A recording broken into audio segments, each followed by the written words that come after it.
much hope in our hearts. Brick by brick, we shall overcome and walk right into a new start. Welcome to the brand new world. Give the children of our Mother Earth. Reach out your hands. Let us heal our earth together. We will heal the earth. Heal the earth.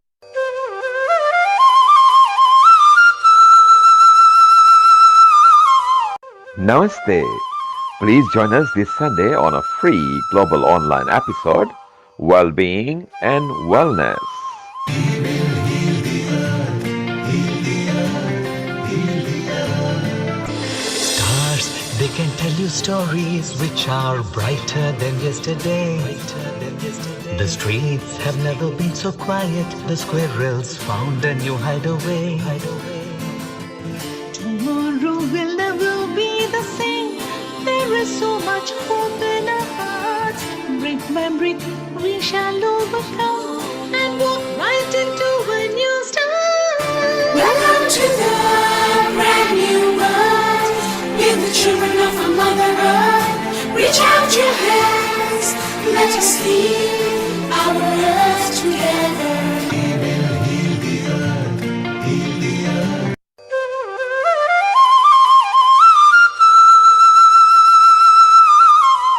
Namaste. Please join us this Sunday on a free global online episode, Well-Being and Wellness. We will heal the earth. Heal the earth. Heal the earth. Stars, they can tell you stories which are brighter than yesterday.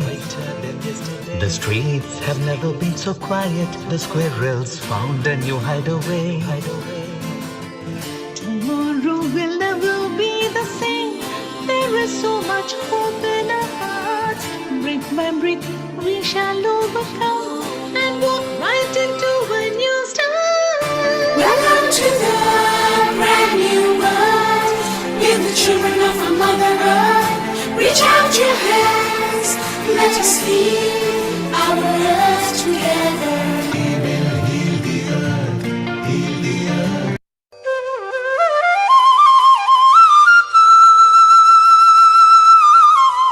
Namaste. Please join us this Sunday on a free global online episode, Well-Being and Wellness. We will heal the earth. Heal the earth. Heal the earth. Stars, they can tell you stories which are brighter than yesterday. The streets have never been so quiet. The squirrels found a new hideaway. Tomorrow will never be the same. There is so much hope in our hearts. Brick by brick, we shall overcome and walk right into a new start. Welcome to the brand new world. Give the children of our Mother Earth. Reach out your hands. Let us heal our earth together.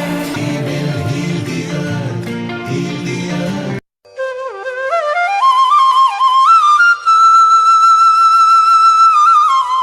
Namaste. Please join us this Sunday on a free global online episode, Well-Being and Wellness. We will heal the earth. Heal the earth. Heal the earth. Stars, they can tell you stories which are brighter than yesterday. The streets have never been so quiet. The squirrels found a new hideaway. Tomorrow will never be the same. There is so much hope in our hearts. Brick by brick, we shall overcome and walk right into a new start. Welcome to the brand new world. Give the children of our Mother Earth. Reach out your hands. Let us heal our earth together. We will heal the earth. Heal the earth.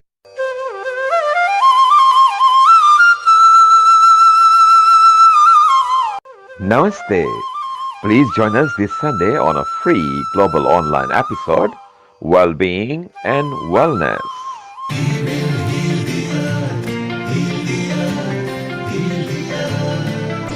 Stars, they can tell you stories which are brighter than yesterday. The streets have never been so quiet. The squirrels found a new hideaway.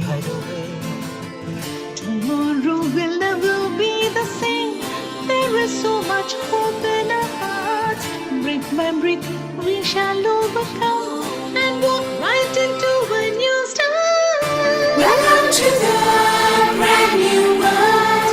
With the children of our Mother Earth. Reach out your hands.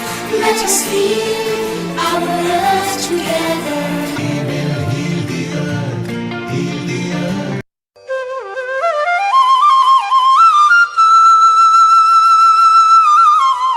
Namaste. Please join us this Sunday on a free global online episode, Well-being and Wellness.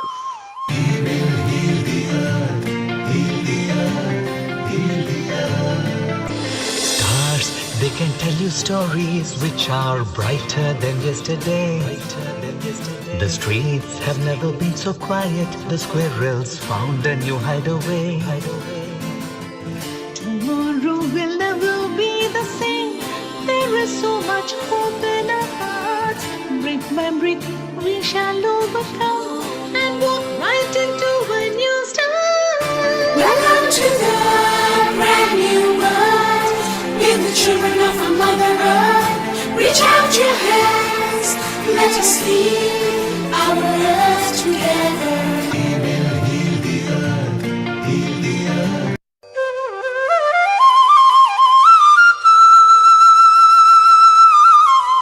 Namaste.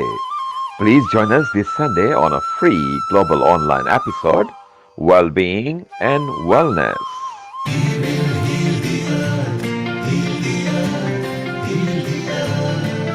Stars, they can tell you stories which are brighter than yesterday. The streets have never been so quiet. The squirrels found a new hideaway. Tomorrow will never be the same. There is so much hope in our hearts. Brick by brick, we shall overcome and walk right into a new start. Welcome to the brand new world. With the children of our Mother Earth. Reach out your hands. Let us heal our earth together.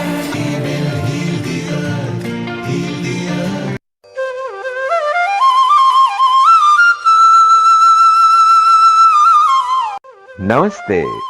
Please join us this Sunday on a free global online episode, Well-being and Wellness.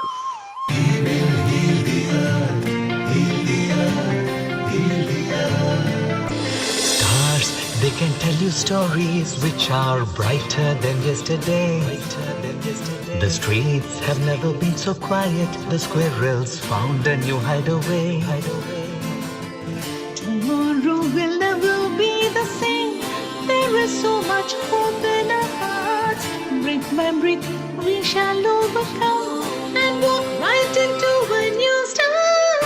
Welcome to the brand new world. With the children of our Mother Earth. Reach out your hands. Let us heal our earth together.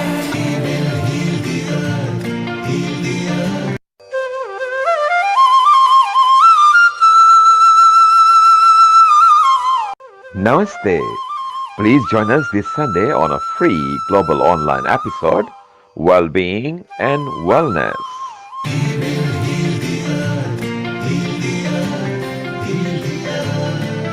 Stars, they can tell you stories which are brighter than yesterday.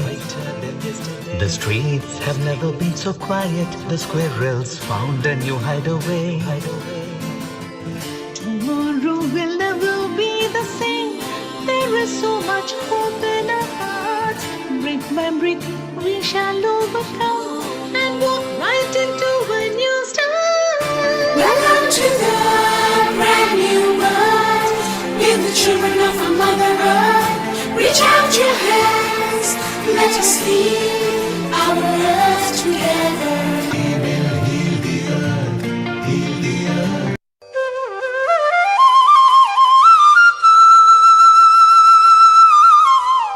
Namaste. Please join us this Sunday on a free global online episode, Well-being and Wellness.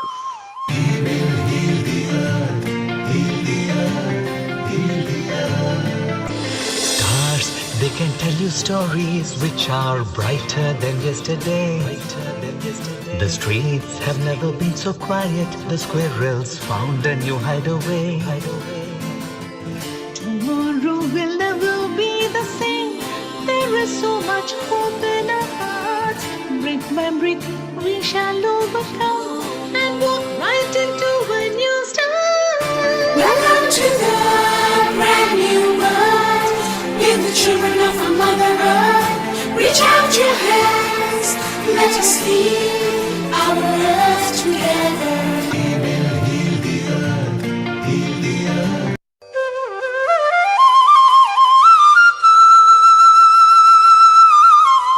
Namaste. Please join us this Sunday on a free global online episode, Well-being and Wellness.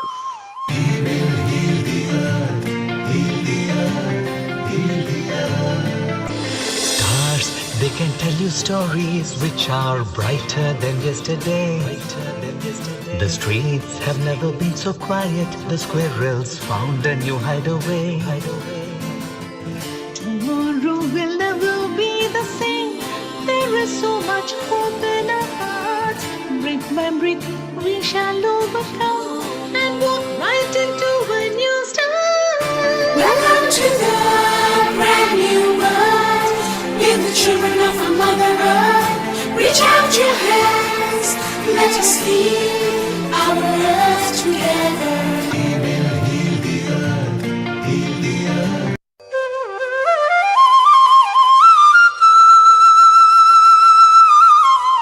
Namaste.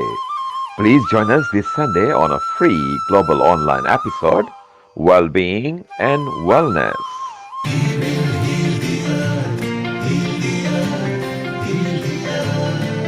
Stars, they can tell you stories which are brighter than yesterday. The streets have never been so quiet. The squirrels found a new hideaway. Tomorrow will never be the same. There is so much hope in our hearts. Brick by brick, we shall overcome and walk right into a new start. Welcome to the brand new world. With the children of our Mother Earth. Reach out your hands. Let us heal our earth together.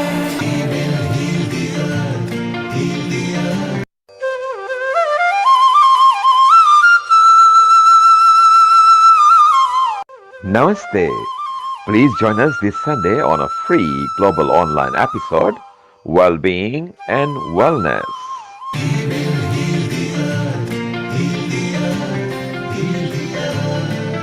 Stars, they can tell you stories which are brighter than yesterday. The streets have never been so quiet. The squirrels found a new hideaway. Tomorrow will never be the same. There is so much hope in our hearts. Brick by brick, we shall overcome and walk right into a new start.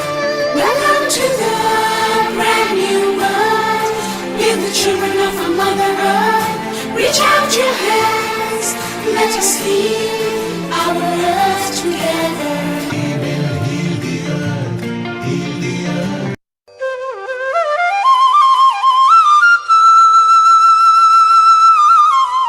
Namaste. Please join us this Sunday on a free global online episode, Well-being and Wellness.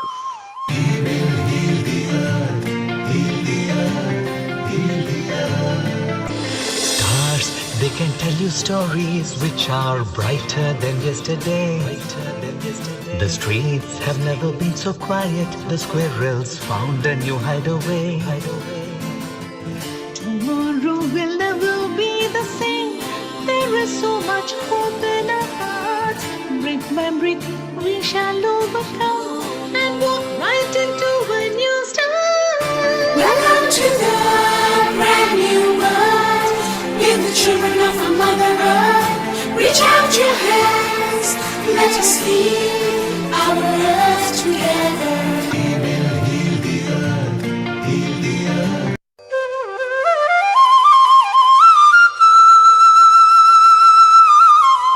Namaste. Please join us this Sunday on a free global online episode, Well-being and Wellness.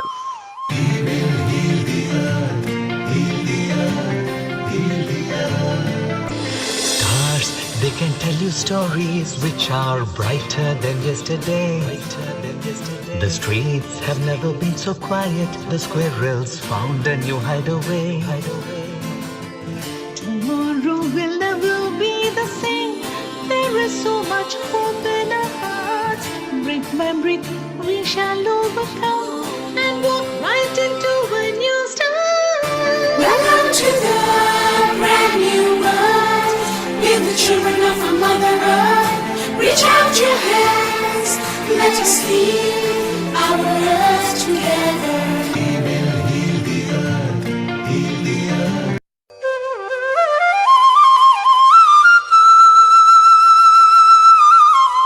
Namaste.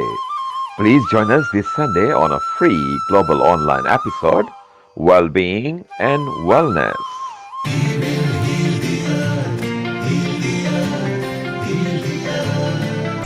Stars, they can tell you stories which are brighter than yesterday. The streets have never been so quiet. The squirrels found a new hideaway. Tomorrow will never be the same. There is so much hope in our hearts. Brick by brick, we shall overcome and walk right into a new start. Welcome to the brand new world. We're the children of our Mother Earth. Reach out your hands. Let us heal our earth together.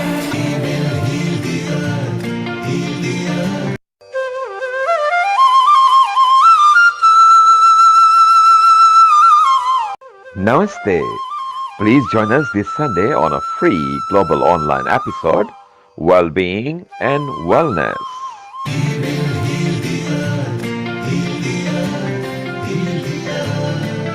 Stars, they can tell you stories which are brighter than yesterday. The streets have never been so quiet. The squirrels found a new hideaway. Tomorrow will never be the same. There is so much hope in our hearts. Brick by brick, we shall overcome and walk right into a new start.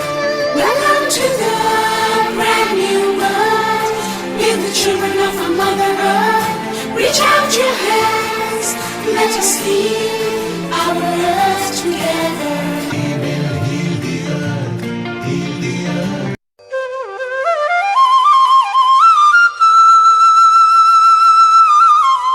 Namaste. Please join us this Sunday on a free global online episode, Well-being and Wellness.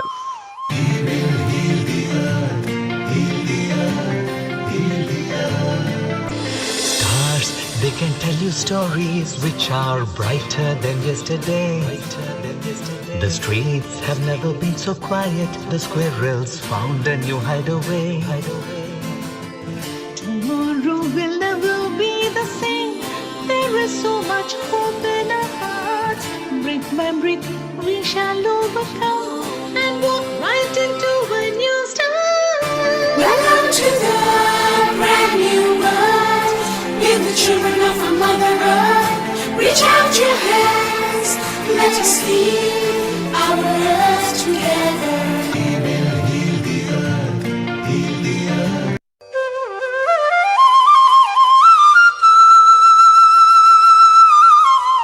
Namaste. Please join us this Sunday on a free global online episode, Well-being and Wellness.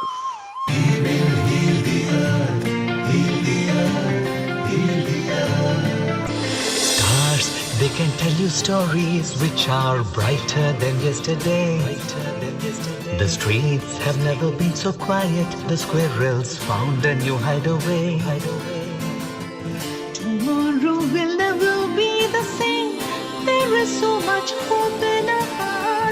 Brick by brick, we shall overcome and walk right into a new start.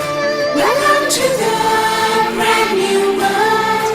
We're the children of our Mother Earth. Reach out your hands, let us heal our earth together.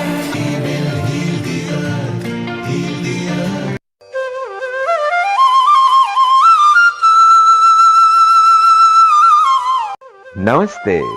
Please join us this Sunday on a free global online episode, Well-being and Wellness.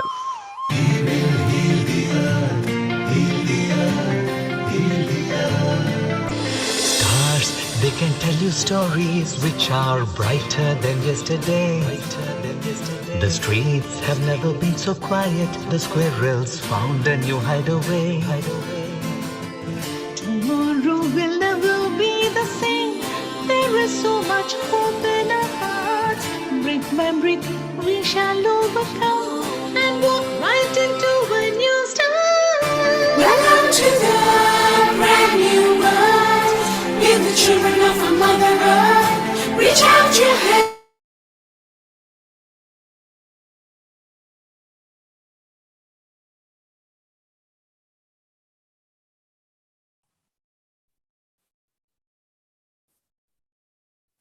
Go ahead, Seema. Thank you and good luck. Very warm global namaste to all of you from wherever in the world you're connecting to us from. Good morning, good afternoon, and good evening. Welcome to Healing Our Earth. This is our 111th episode. Yes, you heard it right. 111 Sundays. And today we're bringing you a wonderful lineup on well-being and wellness. But before we begin, let's just start with a little positive affirmation or a prayer that we hold in our heart so that our planet may heal from this current crisis of the pandemic. I will be starting with 3 Oms, 3 Gayatri mantras, and 1 Loka Samasta. Let's hold the intention for healing our earth in our hearts. So let's begin. Let's close our eyes. Let's all take a deep breath in and slowly breathe out. Let us center ourselves with 1 more deep, long breath in and let go. Let's breathe in for Omkara. Om.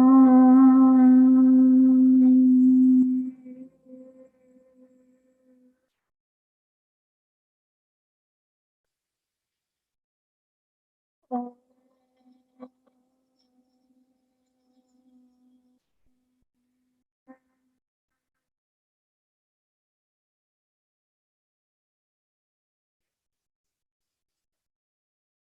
Om.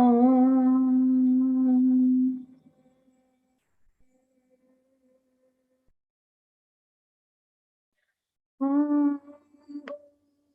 Bhuvasvaha Tatsaviturvarenyam Bhargo Devasya Dhimahi Diyo Yona Prachodayat Om Bhur Bhuvasvaha Tatsaviturvarenyam Bhargo Devasya Dhimahi Diyo Yona Prachodayat Om Bhur Bhuvasvaha Tatsavitur Varenyam Bhargo Devasya Dhimahi Diyo Yona Prachodayat. Really holding that intention in our hearts, sending out all positivity and healing energy. May everyone in this world be healthy, safe, blessed, and happy. Loka samasta sukhino bhavantu. Om Shanti Shanti Shanti.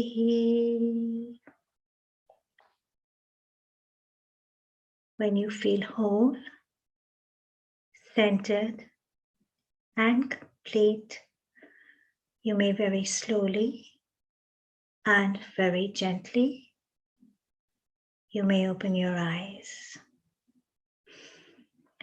Welcome back for those of you who have just hopped on. Today we have a wonderful lineup of well-being and wellness. So let's begin. I'd like to introduce an incredible lady. Her name is Dr. Wai Ching Lee. She is a medical intuitive healer from a traditional lineage. Yes, you heard it right, from a traditional lineage. She's also a US qualified holistic health counselor and a holistic bodywork therapist. As the principal of Earth Heart Holistic Consultancy, she has been collaborating with medical doctors in the field of integrative medicine since 1992. Dr. Wai Ching Lee is also a member of several organizations of integrative medicine and has been on panels and discussions with the medical profession in co-creating new paradigms and protocols for holistic medicine. Currently, she sits on the Health and Medical Advisory Board of Nature's Frequencies and serves as a consultant to the spa and hospitality industry as well. She provides leadership in many other humanitarian and environmental organizations, as well as her own program of living healing arts, Vortex. Dr. Wai Ching Lee has synthesized several cutting-edge evolutionary modalities in the field of vibrational medicine.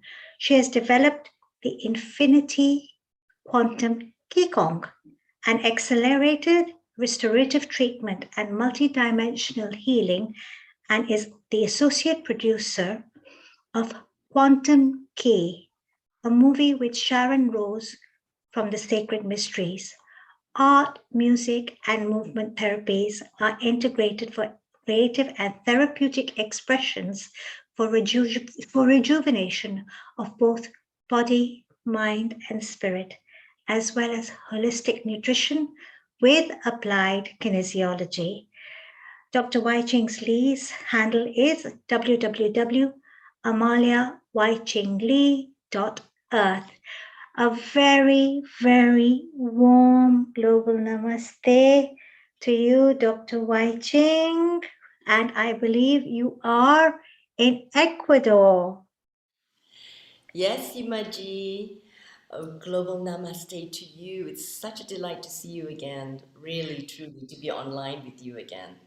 And also to be online with Neilji and Nishiji and all the kindred spirits out there. So tuning in from Ecuador. This Thank you. beautiful. Thank you so much. It's such a pleasure to have you here with us today. And I believe you're going to be speaking with us on hydration and detox. And you have someone very special seated right next to you. Indeed, I would love to introduce a new friend and an ancient sister from many, many traditions. And her name is Donna Ostermeyer. And here's Donna. She's actually the CEO of Avesa International. And they have something called, of course, here, the Tosa Blue Mountain Sanctuary, where I am, and I'll be for 3 months. And they have an amazing project that's called Clinical Linda, which I love Donna to speak about. And I would love her to introduce herself, as you have so beautifully introduced me. I thank you. So I pass now to Donna to introduce herself, and then we can both talk about hydration and detoxification. Fabulous. A very warm global Hello, I namaste am. to you, Donna. A very warm global namaste to you, Donna. Thank you. Thank you. As Amelie has shared, we have a clinic here that we are hoping to take around and copy and create 1,800 around the world. And this clinic is free for the local indigenous people. They come, they get laser treatments, and these lasers are incredible. They're called epic lasers, EPOCH. They have a certain wavelength that goes in and helps to reduce pain and inflammation, helps to stimulate the body for the cells to regenerate and heal. It can break up scar tissue. It can do amazing things. And just yesterday, we opened our second location in a town nearby, about 45 minutes away, Cuenca. And Jim, the inventor and creator of the Epic lasers, he was here training some doctors, and they had two miracles that happened yesterday that I would love to share with you. So he treated a man with MS who could not move his head side to side. He treated him, and the man was able to move his head, his neck, which he had not been able to for a long time, which is amazing. Then he treated a gentleman that was in a wheelchair that had not stood for over 7 years, and he got up and was able to stand. Again, that was another miracle. That's miraculous. Yes, it is. It's the healing power of light, right? When we have that pure light that comes in from a place of love, we can heal anything. And our bodies are so amazing. They can heal anything. And we create life with our bodies, right? Our bodies can heal from anything if we give it the right tools, the right environment.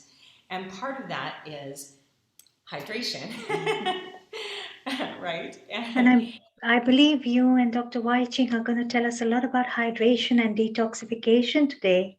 Yes, we are. I am a certified holistic health and nutrition coach, and I am very passionate about hydration because most people don't understand the benefits of drinking enough water and on our bodies, our 17 trillion cells that we have. I'm also a yoga instructor. I do energy work, energy balancing through Avesa energy as well as Reiki. So I'm trained in both of those, and I love helping people to suffer less. It's so incredible and so much in alignment with what all of us feel over here at Healing Our Earth. It's all about healing, uplifting your vibration, raising your frequency, and coming into a happier and more blissful space. That is so incredible. And I'm looking forward to hear more about your vision of the 1,800 clinics you want to establish worldwide. I mean, that is not a small number. No. It's huge. It's huge, and it's a great vision. Thank you. Yes, it's in conjunction with Sri and Kira here and at Tosa Blue Mountain, and Jess and Dana, and there's a team of us along with Jim Onek with Epic Lasers that want to create this. And so I'm very excited to start traveling and identifying places and meeting more fantastic people like all of you and collaborating to create these centers that people can come to and get healing from within, through the laser, but also other, we'll offer other things as well. And it's so important. It is so important, and it's so wonderful that you're doing it for the indigenous people, who come in, because a lot of them don't have much reach to such facilities. And if you can establish these centers in places where they're able to reach them, you're doing such a great seva, such a great selfless service. and it's benefiting. I'm sure you've seen not only one, two cases, but you've seen several cases of miraculous healing happening. I'm truly in alignment with this, and it's fabulous. And on behalf of our family here at Healing Our Earth, we wish you the best of luck with this great vision, and you're ready to start traveling, and you can make the world your oyster now. So best of luck and lots of blessings from us. Yes, Thank you. indeed. And Seema, also, we're having a gathering of elders in March 18th, 19th, and 20th here. And we're inviting Indigenous elders from around the world as well to be here on the site of the Tosa Mountain, this magic mountain here, which is stupendous. The beauty of the flowers and the datura and the scent and the wild orchids, and then the formation of the rocks here speaks of magic and the connection with the earth. And we did several walks and meditations in the pine trees. And here also, just beautifully settled into the land, is Tosa Blue Mountain Sanctuary. And there's this beautiful, can't have saying beautiful because it is beautiful, massages. And I just had a chocolate wrap. I'm sure you would enjoy that, Seema. There's I some would, beautiful and indeed. massage. Yes, because you're food foodies here, and the treatments are absolutely beautiful. And so we are just really truly bringing forth the healing and the joy and happiness that's emanating from all of us here to all the rest of the world. So in March, I hope you'll join us as well in all the peoples of the world to just emanate all the healing at this time. So just to let you know ahead of time to join us March 18th, 19th, and 20th. Thank you so much. May 18th, 19th, and 20th of March, you'll be having all the Indigenous leaders from all parts of the world. Is there going to be a lot of ceremony? Yes, 3 days of ceremonies with the Ecuadorian elders. And last year Amazing. there was 60 of the Canaries, I believe, and Yes. another tribe that was here, camped out all over the mountainside and doing ceremony for the healing of our planet, healing our earth. I know the South American culture, the indigenous culture is very big on ceremony. I have to share something with you before we leap into your detoxification and hydration. It was something that's very close to my heart. I did visit Latin America a couple of years ago, and we were in the Atacama Desert. And it was beautiful. And the young gentleman who was showing us around the desert actually said that his father was a shaman priest, and how their lives evolved so strongly around ceremony. They have all these different ceremonies. And I can't really pinpoint what he said because it was a number of years ago. It was very significant to be in alignment with the sun. Yes. Worshipping the sun or honoring the sun at sunrise and sunset. Very beautiful, very, very beautiful. Fabulous. This is such a great vision. And, you're bringing all these elders together from all parts of the world. And I'm sure it's going to be a meeting place for, for them to connect and bring all this energy for the benefit of our planet. That is so beautiful. So, so beautiful. Yeah, so we're looking forward to healing our earth, joining us for healing our earth as well. Amen to that. I mean, nothing more than the wishes for healing our earth right now, especially during this current time in our world.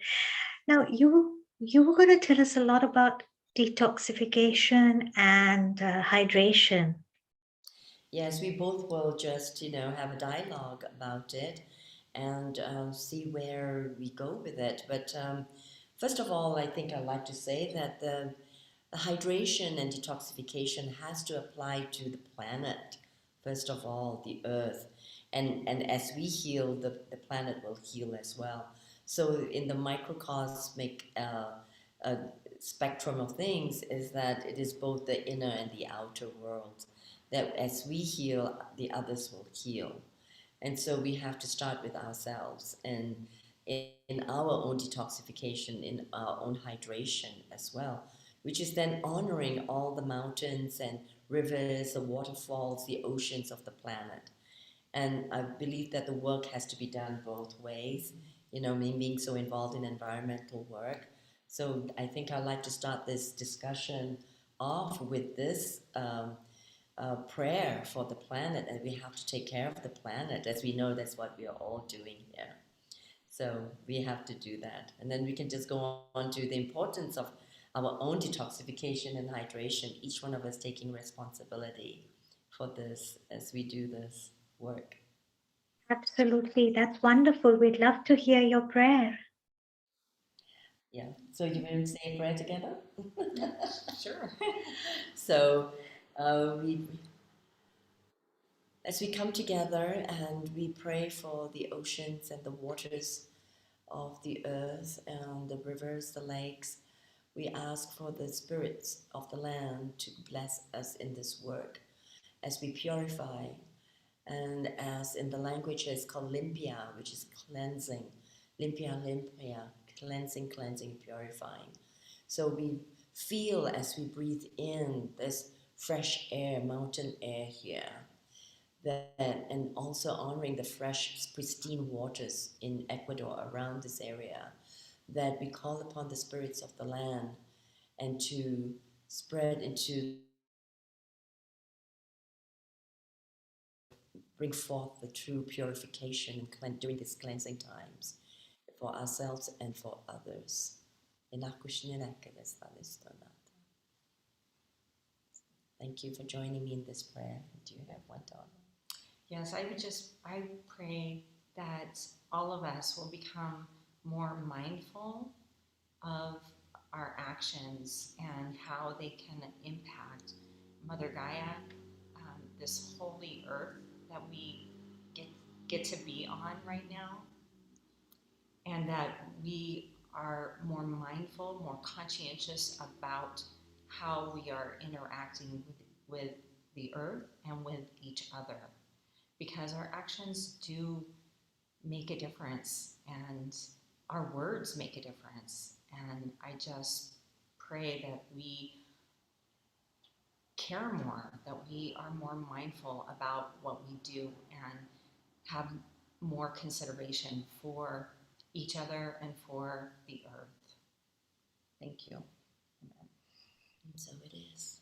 And so it is.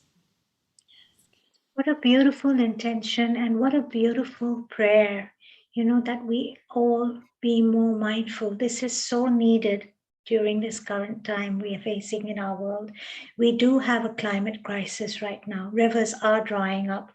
We're cutting down trees left, right, and center. You're living in an area of the world where the Amazon, and of course, in my motherland, Africa, the Congo, are actually the very lungs of our planet.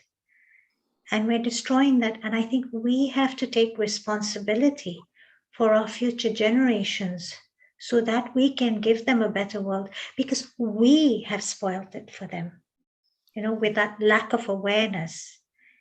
Right. The lack of awareness has been on our part, and now we have to take responsibility to create more awareness and be more mindful. What a beautiful prayer. Thank you so, so much. Start that way. And so I'll start perhaps being mindful about the water we drink into the planet, into the microcosm of our bodies, and how the choices that we make, let's say so many people, I'll start off with this, they like to go fast perhaps, and when they're drinking the water, the quality of the water we drink is not very good. For example, they drink straight from the tap water, which is, to many people, they say that of course it's better than the quality of waters that some of the villagers have. And we are definitely, part of our work is bringing water, to clean water to the villages.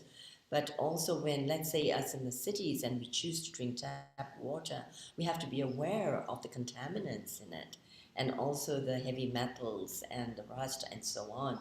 So first of all, for those of us in the cities to be aware of that, and that the water basically is what we call dead water. There's no negative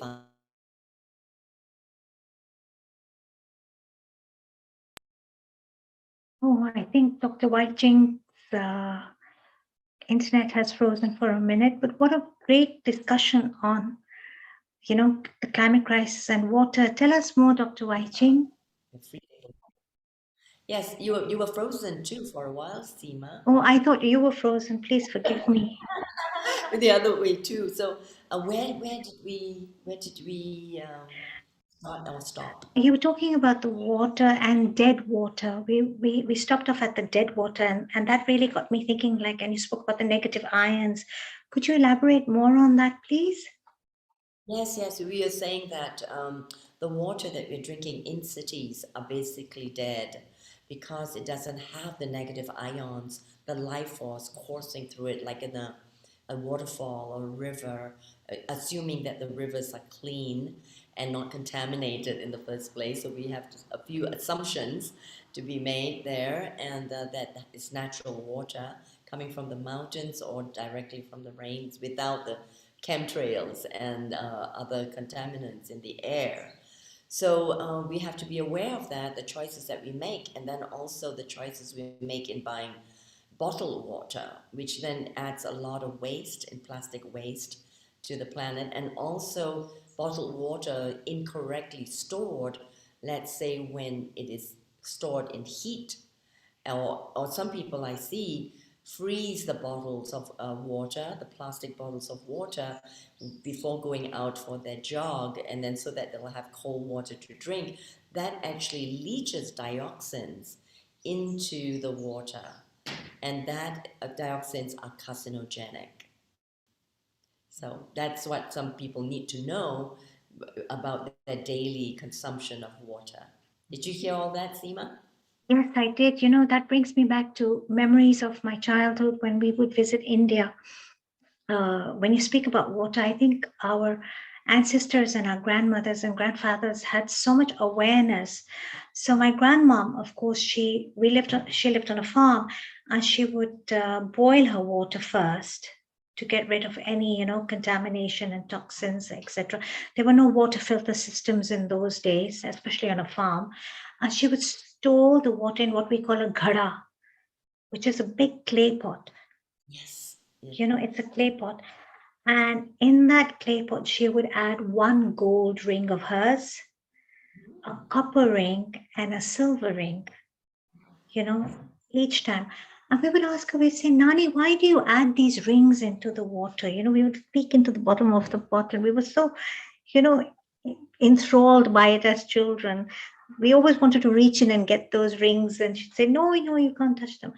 And I remember she would say that it had something very strong to do with balancing the elements within our body. You've got the water. This brings me back to Ayurveda and the 5 elements. You've got water, you've got air, you've got fire with the gold, you've got space, and you've got ether, right? And the earth element we could speak of with the clay pot, perhaps. I'm just trying to see the synergy. Our ancestors were so intelligent.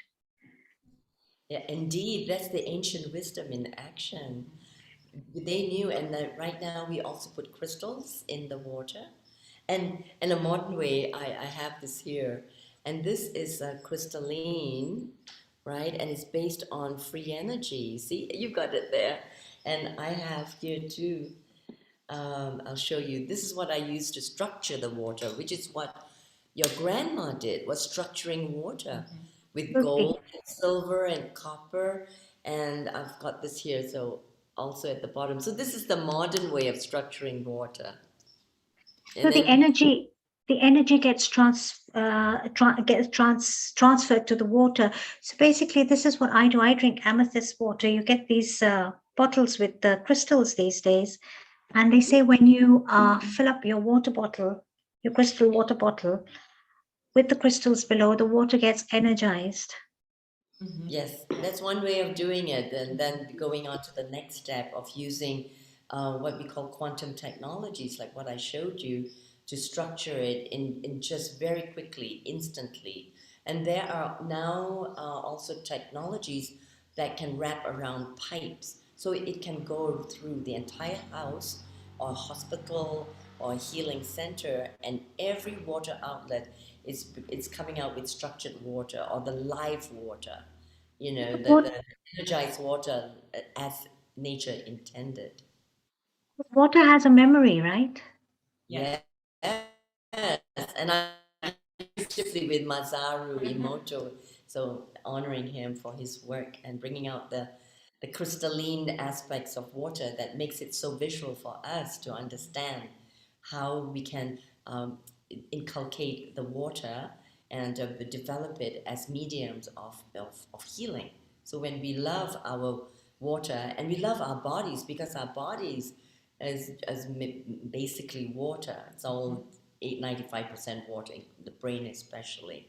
So if we what we message to ourselves is so important, isn't Yes. it? Yes. Any What words, we say. any words, what someone else speaks, how they speak to you, as well as your own thoughts and words. Water absorbs it, and yes, we're over 70% water, so of course we're going to have that impact on our bodies. If we are not being loving, then our bodies are going to struggle to for optimal health, right? But if we are loving to our bodies, even if it doesn't look exactly how we want it to, we still need to love it because it's housing our beautiful soul, which is much bigger than our bodies, right? And that goes for Mother Earth too. The Earth, it's interesting, the Earth is 70% water as well. And by people not loving the earth and not taking care of it, it makes a difference because yes, water has a consciousness. It can communicate with us, as you know, Dr. Emoto has showed us, and Beta Austin in Australia now, and is communicating with water. It's amazing. Yeah. So Yes. going to hydration immediately is that we really need to hydrate our bodies and our cells, the interstitial fluids between the cells, and the synovial fluids in the joints, the cerebrospinal fluids in the spine, and then, you know, suddenly the blood and the lymph to be a fully activated human being and to receive the messages from the divine. So, because when we receive the messages, it's running through at the waters in our body and definitely through the what we call the sacred wells in the body. It corresponds with the endocrine glands. I mean, how beautiful is that? So these are the sacred wells, and if they can be balanced, then we can be balanced human beings as well. And that's why it's so important when we do some spiritual work or fasting that we take the right waters and we take sufficient waters to hydrate the cells so that the messages coming through from the ethers and the astral plane, the spiritual planes, can actually be embodied in us, in the cells, so we get it. So that's the first thing why it's so important to hydrate, besides physical health. This is so beautiful the way you put it, and you talk about the sacred wells and having our whole system really cleansed and full of vibration, hydrated, so that we can be clear enough to connect beyond, and receive. This is really beautiful. I'm interested to know how this quantum technology works, though. Oh, this one in particular is it's called a earthing card with an EMF shield, and it resonates at 7.83, which is Schumann's resonance, 7.83 hertz, but it has several other frequencies. So this is a beautiful man-made technology, and we want to honor good man-made technology that benefits humans as well, like the laser, which Donna talked about. And this one, in contact with the water, sends a message to the water to vibrate at this frequency. So it's just like us, when we hug each other or we love each other, we are sending good vibes and good energy, and we are sending this out to all of you as well. It works through the cyberspace, through what is known as quantum entanglement. So this is quantum technology, and in contact, let's say, straight away, it changes and it goes through also the more dense material. So that's how it works in layman's terms. So it's instantaneous. That's what you're saying. Yes, and Donna had tried it out also, and we actually we can say that we polish and energize our crystals with it, and they just shine because 7.83 hertz is the Earth's resonance, and then also the crystals and gold and silver come from the Earth as Right. metal elements. They just shine because they love it. They start to recognize. We recognize our frequencies. This is part of frequency medicine or vibrational medicine. So and so this is how basically it works. And we want to thank all the scientists who have brought this in for us. Absolutely. It's It's amazing. amazing, and I'm sure they've studied the memory of the water before and after, and there must be such a huge difference, right? Yes, and also in the bloodstream, in what is called dark field microscopy and the live blood analysis, you can see that when you're drinking water, let's say from someone who is very thirsty, dehydrated, and one note about that is that don't wait till you're thirsty to hydrate, Right. because then you're already dehydrated. So then, and they've shown that as soon as you drink water, even ordinary water, if you can't get this energized water, then the blood flow is already moving. The rouleau is already moving faster, and then the blood is starting to have better circulation, which is the basis of good health in any traditional healing methods. And also that we can actually energize water with ourselves through our own energy field, through our own prana and chi body, and emanating through the hands into, let's say, a glass of water. For an ordinary person, it takes about 7 to 8 minutes. They've found in scientific research to do that, and so a lot of people don't have that much time. So these little tools help, and also Donna has using a water system, and I've used it also, that helps very much in transforming the molecules of the water to smaller dimes, so they're more bioavailable to our cells. And we need to drink less water, but we drink quality water to hydrate and to be more efficient. Well, Yes, Donna. okay, I was just going to say one of water's main jobs is to detox our cells so that our cells can then pull in the nutrients from the foods that we take in, or the drinks or supplements, whatever we're consuming. And if we're not drinking enough water, then our body struggles to detox, and then we hold on to those toxins longer. And that's why, some people experience constipation, and they don't. I know from my work and from counseling people on health and nutrition that a lot of people don't have regular bowel movements. They don't have regular, and so then they're holding on to all those toxins for days, which creates inflammation, which creates pain. And so that's one of the reasons why it's important to drink enough water for your body, because You it know, does. Yeah, this because is it's actual detoxification, and especially when we are, infections. There are different viral, bacterial infections. We really need to flush out the the the infection. absolutely, Ayurveda. This brings me to the concept of Ayurveda. They speak about accumulated toxins in your system. Undigested food gets stores within your energy channels as armor, right? And when we cannot take care of that armor, it manifests as disease, especially inflammation, as you said. So Ayurveda too also very strongly emphasizes on drinking water. There's this whole new concept that's springing up to life, about copper water now. Our ancestors always drank water from a copper vessel, copper water.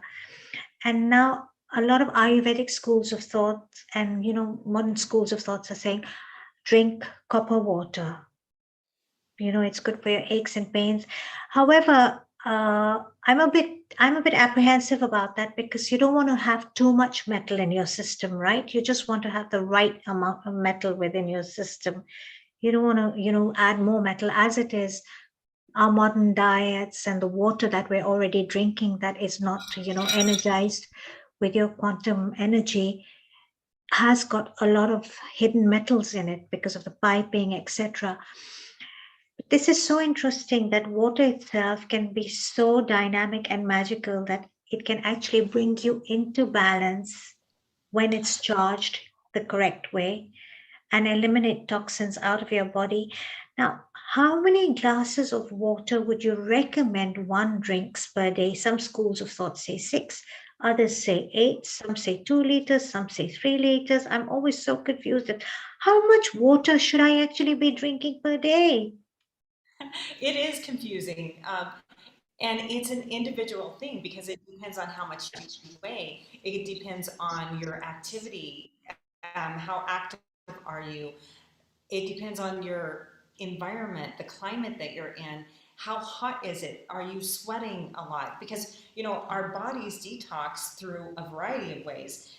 Our lymphatic system, our kidneys, our liver, our lungs, when we're breathing in and out, we're detoxing. Um, of course, our digestive system, and so our skin, sweating. And so it depends. And then also people need to take into account if you drink coffee and if you drink 12 ounces of coffee, it dehydrates your body 10 ounces of water. So you need to add that back in. So if you have 3 cups of coffee, then you need to add 30 more ounces on top of the amount that you should be drinking. And typically, most adults should be around 3 liters, maybe more, and kind of, look at that. I recommend an ounce per pound of body, so if I'm 125 pounds, I try to drink or around a gallon a day. And I am active, so I have to pay attention to that. And when I'm here in Ecuador, where we're high in elevation and it's drier, I need more. Right. So it's not like a one size fits all when it comes to hydration. It is an individual body thing, but it's really important because being as little as 5% dehydrated, your brain function diminishes by up to 25%. That's 1 glass of water that you didn't drink that day. That's amazing, right? That's amazing. That's amazing.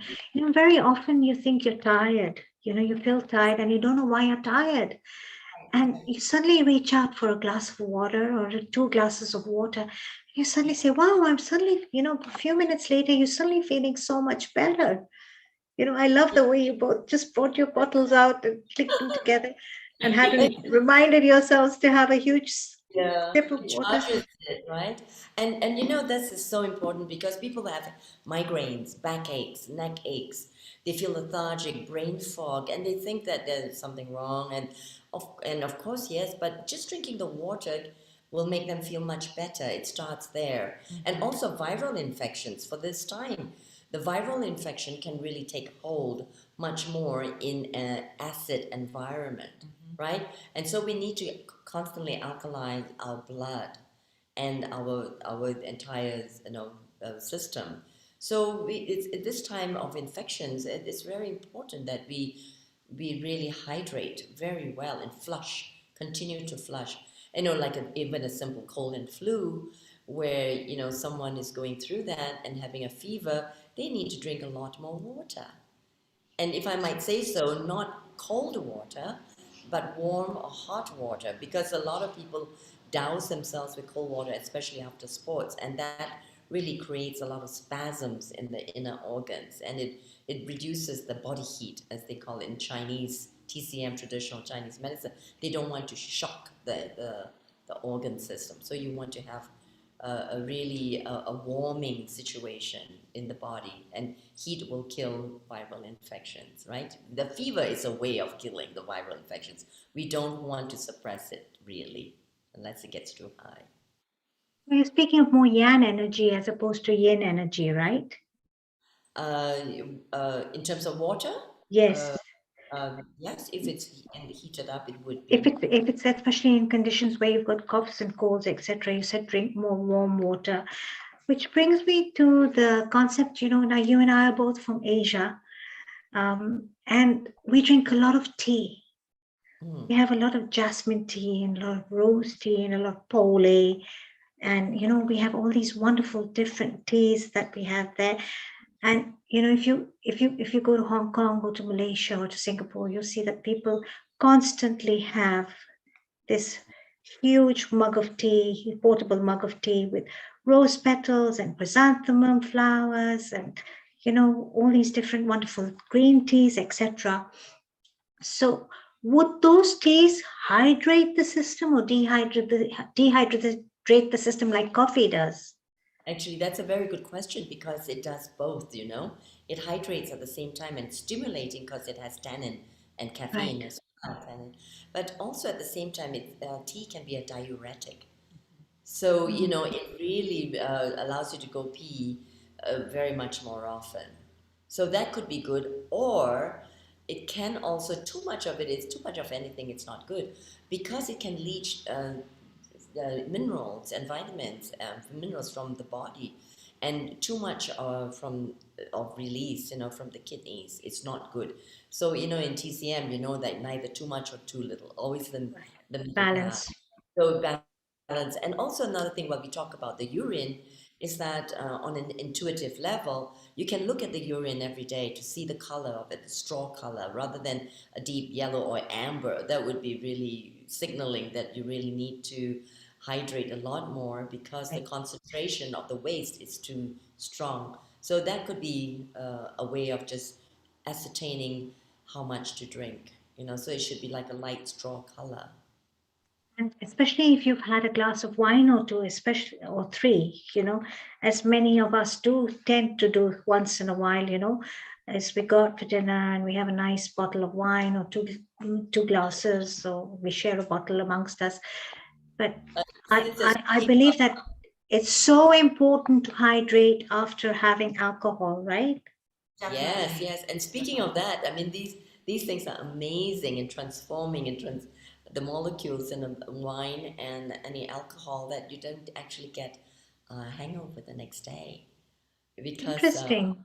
yes, some quantum magic that happens there. So it's So, quite wonderful. Just to so, let you so, so what you're saying is have as many glasses of wine as you want, as long as you charge get your water drunk in bottle the with way any way wine. you want. We don't want to give It's that very message clever of out. you. We don't want to be giving that message out to anybody. No, we just want to charge our water and stay happy, healthy, healed, and balanced. This is Right. so amazing. And I'm interested to know how it works on the water pipe systems. You've told us how to place the card under our water bottle or a water jug. Now, how would it work on a larger level, like let's say buildings and water There pipe are systems, technologies, etc.? and there's one company called Crystal Blue. I work with them. We've put in these systems into spas and hospitals and clinics, and they've been helping people heal. We can just say heal from amazing. And so just because of balancing, you know, balancing the waters of the body and flushing it out, detoxification. So this shows really how important it is, isn't it? With the water systems. And there are several in the world. Right. And Donna is using one which I've used, and it even has an acid water which you can clean the floor with. And kills please. kills 100% of bacteria and viruses, and the strong acidic water that the machine makes, and it uses it's a Japanese technology, and it uses medical grade platinum dipped titanium plates that are solid and electricity. And what that does when the water runs across it with the electricity, it breaks up the molecules. Because water comes in clusters. And typically, if we are drinking tap or bottled water, the clusters are anywhere from 15 to 30 molecules per cluster. And what this technology does with the electricity is it breaks it up, and it's much smaller, So there's only 5 or 6 that your cells are trying to absorb versus 15 to 30. That's a big difference, right? And so it's able to go into your cells much more. In fact, Dr. Horst Filzer, he is a cardiologist and he did human studies with this water to show that the body actually absorbs it 80 to 100% of the time. The body absorbs tap water 20%, tap or bottled water 20%. So that's a big difference. If you're drinking water and your body's not absorbing it, you know, I'm sure everyone on here at some point has felt a bloat from drinking too much water. They felt it kind of sloshing in their gut because their cells aren't actually absorbing it. And so it's important to pay attention to the kind of water that you drink. And if you can do something like, simple like this card or this technology that I'm talking about as well, if you can do something that will restructure the water so it's more absorbable, then you're going to have higher hydration from that water.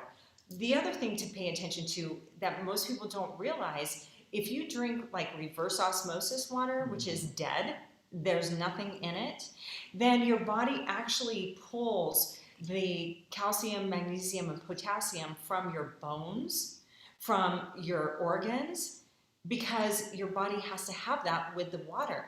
So if we're not drinking water that has that in it, that's one of the unique things that these systems that I'm talking about, as well as the card, will do, is keep those healthy minerals in the water in a bioavailable form, that natural form that our cells actually recognize and utilize, which is so important for health and aging and having vitality and sports performance. It makes a huge difference. That's the other study that Dr. Filzer did, was on athletes. He had them drink this water and drink tap and bottled water, took 2 groups. And the ones that drank this water, they had better performance, more stamina, endurance, and they recovered up to 30% faster, which is amazing. And that's just, what water are you drinking? Just making that simple change, right? Mm-hmm. And just to add on to that, the water system I'm working with now is made from crystals, just rare crystals. And so you run through it and it picks up all the crystalline energies and transforms the molecules. And that way we also work with agriculture. And the plants love it. They flourish and give more produce, Any vegetables and fruit, they are much bigger and more succulent. And so because of the quality of the water, so it's the same as us when we are drinking good water and let's say in a hot spring or, an energized water pool that is not chlorinated. And we also plump up our skin, our external skin, which is the largest organ of elimination and absorption, also just loves good water. And it shows as well, because bad water would just cause more wrinkles. And then when you have good water, there is a certain moisture to the skin. Well, it's definitely showing up on both of you, that's for sure. Before I jump onto, asking you how we can gain access to this water, I did say it's definitely showing up on both of you. And before I jump on how we could get access to this quantum technology for our own home use, we have 2 questions. So our first question is from Chrysanda from Greece. She says, can we ever overdrink water? If so, what are the consequences? This is from Cassandra from Greece.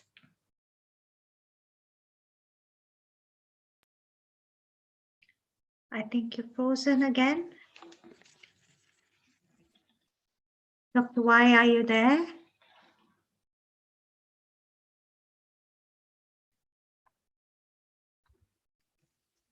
Well, I think we lost them for a minute, but how incredible is that water, especially quantumly charged water, can bring you so much goodness and detox your system. Oh, we have you back. We lost you for a minute. No, this I don't know why, but there you We are. lost you for a minute, And and I was just telling our audience and our viewers how beautiful it is that water can actually work on so many levels within our system and detox us. But hopping back to Cassandra from Greece, she said, can we ever overdrink water? And if so, what are the consequences? well, like Donna was saying, that sometimes when you attempt to drink a lot of water and you feel bloated, but always feeling still dehydrated, that the cells are not uptaking the diet. They're not uptaking water to be therapeutic. So something is not right there. And yes, you can drink too much water where the minerals will be flushed out. Yes, so you can drink too much water. But I think it's better to err on that side than not enough water. Yes, to get water poisoning, so to speak, by over drinking, you would need to drink multiple ones, and aren't they're going to be in the bathroom all the time, right? Like the water But torture. it has, it has happened, but typically people don't drink enough water, so it's not a concern. And like I said, you would have to drink many gallons of water, and most people would not do that because they would have to go to the bathroom all the time. So yeah, Now, beyond you're from good if you Sweden, stick around that, 3 to 4.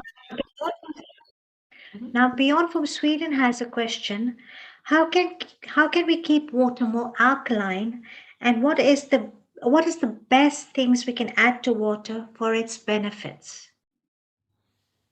Okay. I can. Um, well, the alkaline water should be like full of negative ions and charged water, structured water, good water, however you want to call that, and even blessed. And this is a little trick that we can do with water for better absorption is add a little bit of salt, like Himalayan rock salt, little bit, just a touch, and maybe a little teaspoon of fruit juice, right? So that then you create your own electrolyte drink, like sports drinks, instead of buying the highly neon colored drinks and the very sugar, and also a lot of it is corn syrup, and a lot of it's fructose, and a lot of it's made with aspartame, or Poisons. Poisons. They're all poisons, colors and preservatives and all that. So make your own. If you have to go running and you need an electrolyte drink for absorption, a little bit of the salt, right? Natural salt, not iodized, Himalayan rock salt with all the 83 minerals, plus a little bit of fruit juice, fresh fruit juice, whatever you like, to your liking, and drink that, because the brain thinks that it's food, because it is food. It becomes food suddenly, so it slows down the absorption. So it uptakes into the cells better. So is that a good tip? Excellent tip. We have a question from Hasmita here in the UK. She said it would be interesting to understand how this impacts people with water retention and swelling, etc. Water retention, is it? And we have Seema, Hasmita. you froze. Is that? So we have a question from Hasmita here in the UK. She says it would be interesting to understand how this impacts people with water retention, Yeah. swelling, etc. Water retention, edema is actually not enough water. Yes, yes. And I can tell you, It's not enough water. my mom suffered from that, from edema. Her legs would swell, and when I got her this same water technology that we both used, her edema went away. Yeah.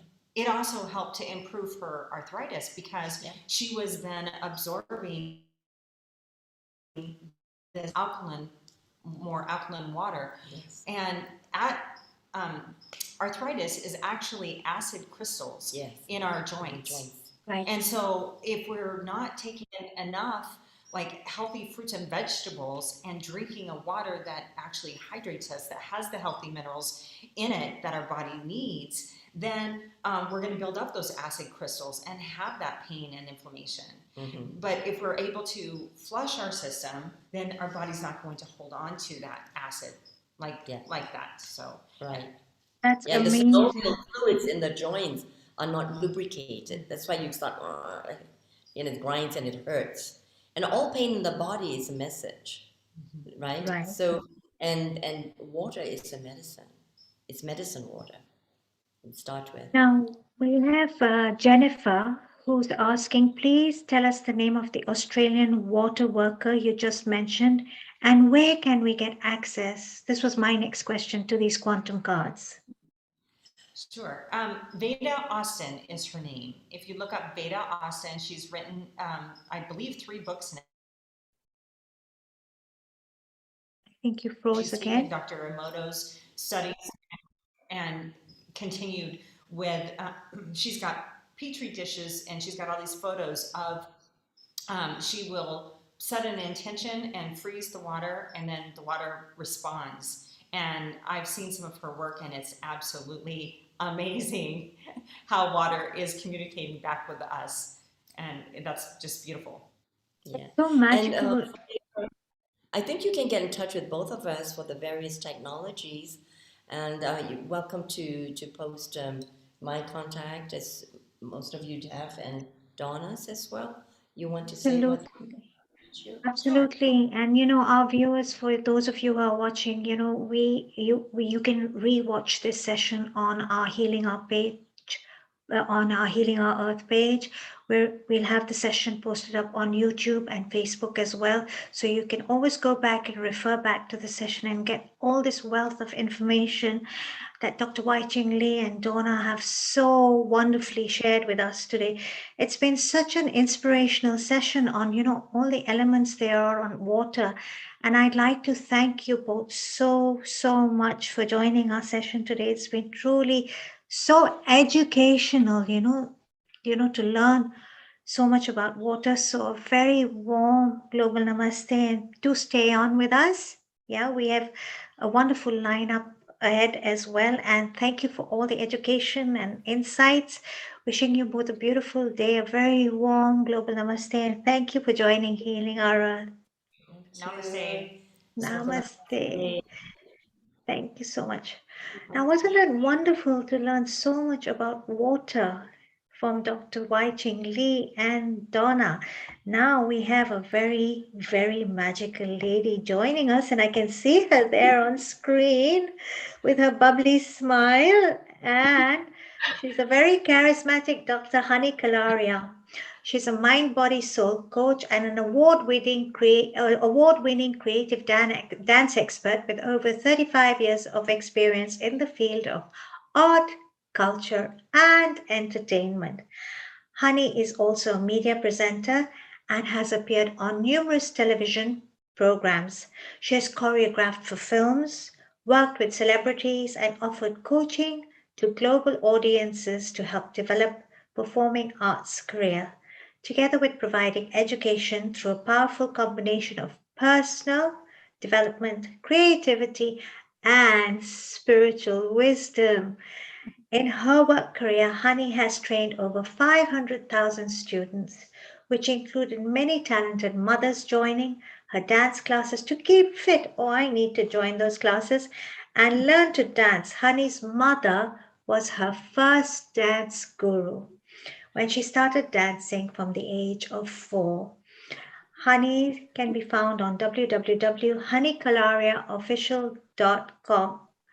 And a very warm global namaste to you, Honey. Global namaste to you, my dear Seema, my dear sister. On Healing Our Earth, I always look forward to my Sunday because I know that I'll be connecting with amazing people like yourself, beautiful souls like you, and of course, Amalia and Donna, all the wonderful information that we were hearing from them. It's amazing, isn't it? It's absolutely beautiful. And our audiences around the world as well, I'm sure they're being educated and uplifted in this pandemic times that we probably need with all this really nice positive information. But Seema, I know that you've given me such a beautiful introduction, but I really have to share again with the audiences about yourself as well. Because Seema, you yourself, were born and raised in Nairobi, Kenya. And you also have these culinary interests, which have been developed at a very early age. And you also have founded a family food business. So I know your background is really into food and lovely delicacies. You've also extensively traveled to Africa, India, Southeast Asia. And I feel that your passion for food, etc., seeps out, and it encourages the rest of us to run into the kitchen to try out these beautiful dishes and healthy, nutritious dishes. And I also know that you bring in a lot of Ayurveda in all your food as well. So you make sure that it's all healing, using all the wonderful spices and nutritional ingredients, herbs, etc., as well. So I think that you're doing amazing.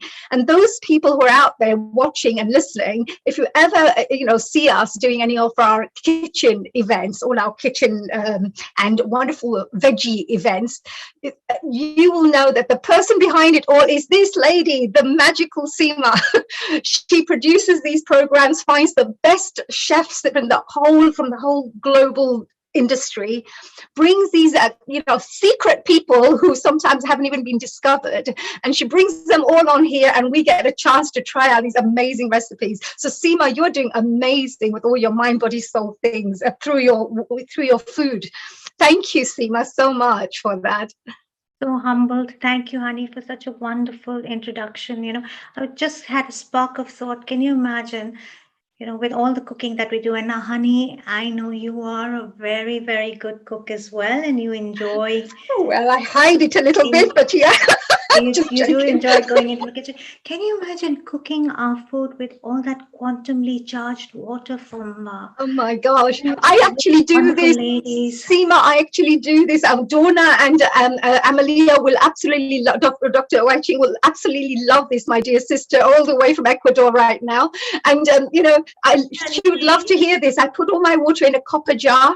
I vibrate it. I make sure it's filtered as well. And then all the food or anything I make is always use, I always use that water. So I always charge it. The second thing I do is when I meditate, I always have a bottle of water with me at that time, or a glass of water. And I leave it there. So when I'm meditating, I make sure that the energy is also being infused in my water. And then I drink it. So it's a really healing. I really believe it's got powerful healing. Some energies, there's some invisible force takes place, and I have no idea what happens. But at the end of the day, actually, Dr. Waching is the right person to speak to about what exactly happens. Why do we feel so good after having this infused water? Thanks, go on, Mr. Hello, Amalia. A global namaste to you, my dear, and Donna. Namaste. Namaste. And thank you for sharing all this lovely information about the vibrated water. It's something that the whole world should be doing. Do you not think that? We should. It's that's so simple, actually. Just a little bit of prayer. What do you say? Go and give a message to the world. Let's see if we can work collectively to make a difference to our lives. Oh, absolutely. And it goes back to the very beginning when we were talking about mindfulness, being mindful about our water, because our water has a consciousness, right? As you just beautifully shared your experience, it has a consciousness. And so our earth has a consciousness, right? And the water, we need to honor it. We need to respect it. We need to take care of it. We need to understand that it is there because it wants to support us, and our body is 70+% water. So having that mindfulness and connection, because it does have a beautiful consciousness that is there to love and support us. And so giving that back, honoring it, respecting it, acknowledging it is so important, and that doesn't cost anything. Yes, absolutely. And we do always talk about, don't we, Donna, that everything is connected in this world. Like if we cut down all the trees, we won't have oxygen. If we put in rubbish in the fish, in the oceans, the fishes are going to get affected, or even have illnesses, etc., which we then eat, and then like we're vegetarians, but those people eat. But things like that. So I mean, everything is connected to each other. If we pray for someone, it actually heals them, because there's there's some energy that goes across. The consciousness takes, like it listens to you. It's alive, I feel. The whole universe is alive. And if you connect with it in a particular way, you actually start feeling all the energies. There's an invisible realm that we connect with, I feel, through this. And I just feel that both Amalia and yourself, we need more beautiful souls like you in this world sharing this kind of information, so that we can inspire many more people to be educated in this field, as well as use it for their own benefit, literally utilize it for their own benefit, this knowledge and wisdom. So I just wanted to say, dear Amalia and dear Donna, thank you for joining us here today. We love to have you back again to share some more of your words of wisdom. And we're going to very shortly move on to this amazing lady called Siji Varghese. I hope that's the right way to say it. Now, Siji is absolutely amazing. I really have to introduce this gorgeous lady. She's got the best smile, as you can see already. But she's going to be running through a particular topic called lead with emotional intelligence. We talk about IQ, we talk about intelligence IQ, but what about emotional intelligence?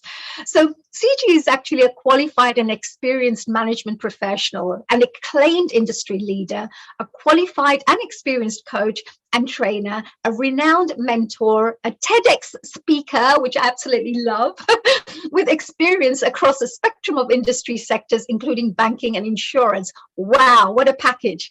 Now, she's well accepted as a management leader whose views and opinions are respected by businesses, academia, and top grade business schools. She's a recipient of many awards because of her extraordinary work and contribution to the industry. And she also has included her award has also included the UN Karmavir Chakra. Her initiatives has been many, as we could see from all these things that we've spoken about, especially because her initiatives at facilitating ROI, evaluation of training and coaching interventions, have been welcomed by training administrators and participants around the world. Now, with unprecedented levels of change and the constant disruption that we face in our world today, which we all know of, emotional intelligence becomes an important skill to build, as it facilitates our capacity to self-manage, be resilient, handle stress, be empathetic, oh my God, I can't say it, manage ourselves and our environments effectively, as well as handle difficult situations and cultivate meaningful social relationships, which I believe is extremely important.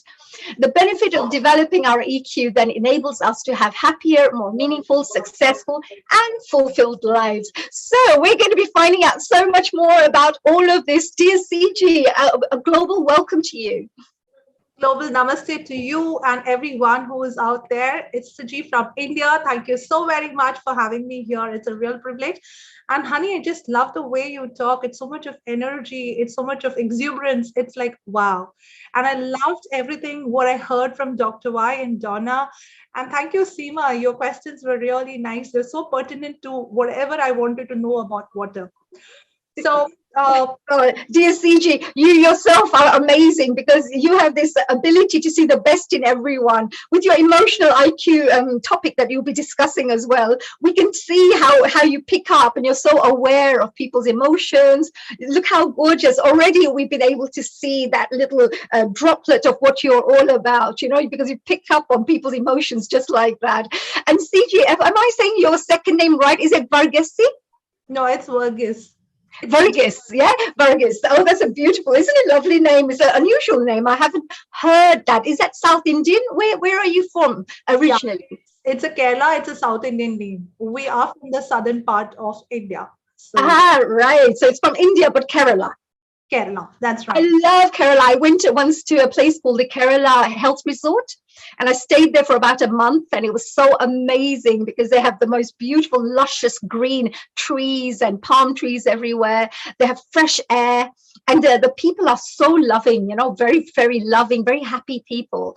And of course, you have the Ayurvedic massages and all the things that they provide you, so you come back all rejuvenated. So Kerala, I think, is #1 in the world, I believe, in these kinds of things. We are called as God's own country, right? Yes, absolutely. Yes, and I think I need to buy home there so I can just pop in once a year there, stay there for a month, get my MOT done, like a body MOT done, and move on from there. No, CG, I know today you're going to be doing a presentation for us, and so I would really love you to perhaps do your presentation, and then I have some questions for you that I'd love to ask. So maybe we can pick your brain a little bit and find out more about the work that you do. But what presentation do you have for us today? So I'm going to be sharing the screen with you. And by the way, let me tell you, I love your name too, because it's like calling honey, honey all the time. And it's like the most beautiful thing out there, calling out honey. Thank you so much. Well, I have been the cause of some little divorces. So I've had to explain a few things when the guy say, "Hello, honey, how are you?" And then the wife is saying, "Who are you talking to?" Oh, please go ahead, my dear CG. Please go ahead. So, hi everybody, and I'm just going to share a small little scenario here. This is a typical scenario where there is working mom, a dad, a daughter, or a child who is eating a morning breakfast. And in a very rushed up times, we are so busy with so many things. The father out here, he is going for a very important presentation today, and the mother has work, and the daughter has to go to school. And the school bus is going to be coming in a while's time, and she has to get ready to go to school. Now, while they're having their breakfast there, it so happens that the child, the daughter, drops or spills the coffee onto the father's shirt, which he was all ready to go for the major presentation out there. Now, what happens when somebody just drops or spills coffee over your shirt? The first reaction, especially when you're dressed up and you're all ready to go take the day on, and what is the most important thing that happens is like you kind of lose it out, you kind of blow it up, and you're like all the time yelling, howling, shouting at the person who did that. And this is exactly what the father ended up doing with the daughter. And you know what happens when you yell and howl at the child? She started howling and crying. In the meantime, the bus comes in, it honks on, but the daughter is so sad. She's so sad that she's unable to get dressed up and reach out to the bus. And so happens that she kind of misses the bus and she has to go to school. Now the father looks up to the mother, his wife, and says, "Why don't you drop her to school?" And she's like, "No ways, I have something important at work and I'm leaving for work." And she just leaves off.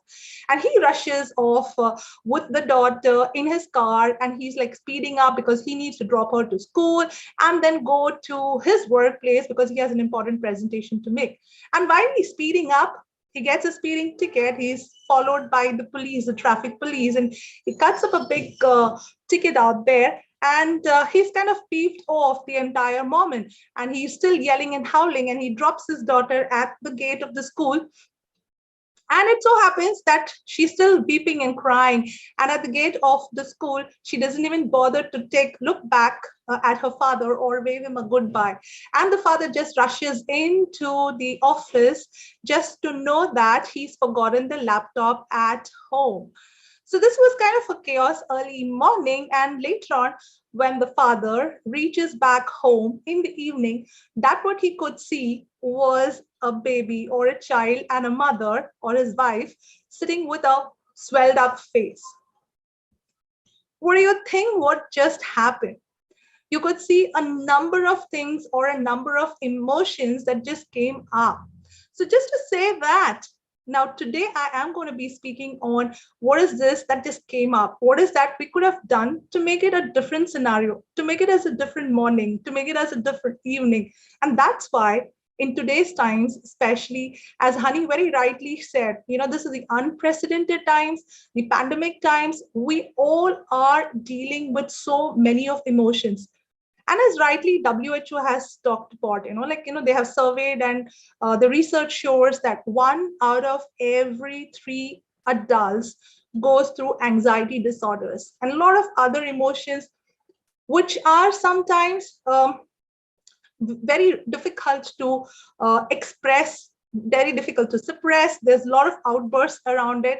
Now let's see what happens if you would have a different response to the same scenario where you saw the father, the daughter, and the mother out there on the breakfast table. Yes, the daughter did spill on the most important day of the father onto his shirt the coffee. Now, what if he was to just say, I know that you did not do it intentionally, and I'll go and change up? All that he had to tell to his daughter was this: I know you've not done it intentionally. And he goes around, changes his clothes, comes back. There's a bus honking in. The daughter is already changed into, and she's looking smilingly that her dad did not scream at her. And then there is a lovely wife out there. She's happy the way the husband has taken care of the daughter and the entire event there. And they both kind of give a nice little hug and kiss to the father and move on with their respective work. He goes to the office at the workplace. He's already set to hit the day in a most beautiful manner, give out his amazing presentation, be applauded for that, no traffic tickets, because he went on very, very coolly. And at the end of the day, he comes back home to a very smiling daughter and a lovely wife. So what you just actually saw is the same scenario, but what happened is the way the person reacted and the person responded. So here's what I have to say. What is emotional intelligence all about?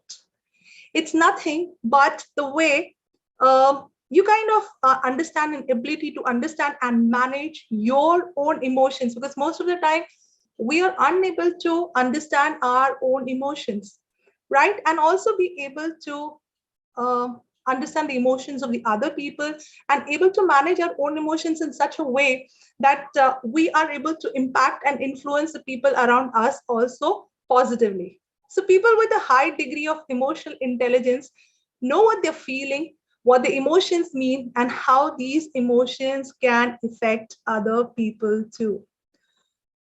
Having said this, most of the time, if you typically ask anyone, how are you feeling right now? What's the top of your mind feeling right now? We have a lot of things that comes in the normal kind of vocabulary that you find with people coming in with emotions.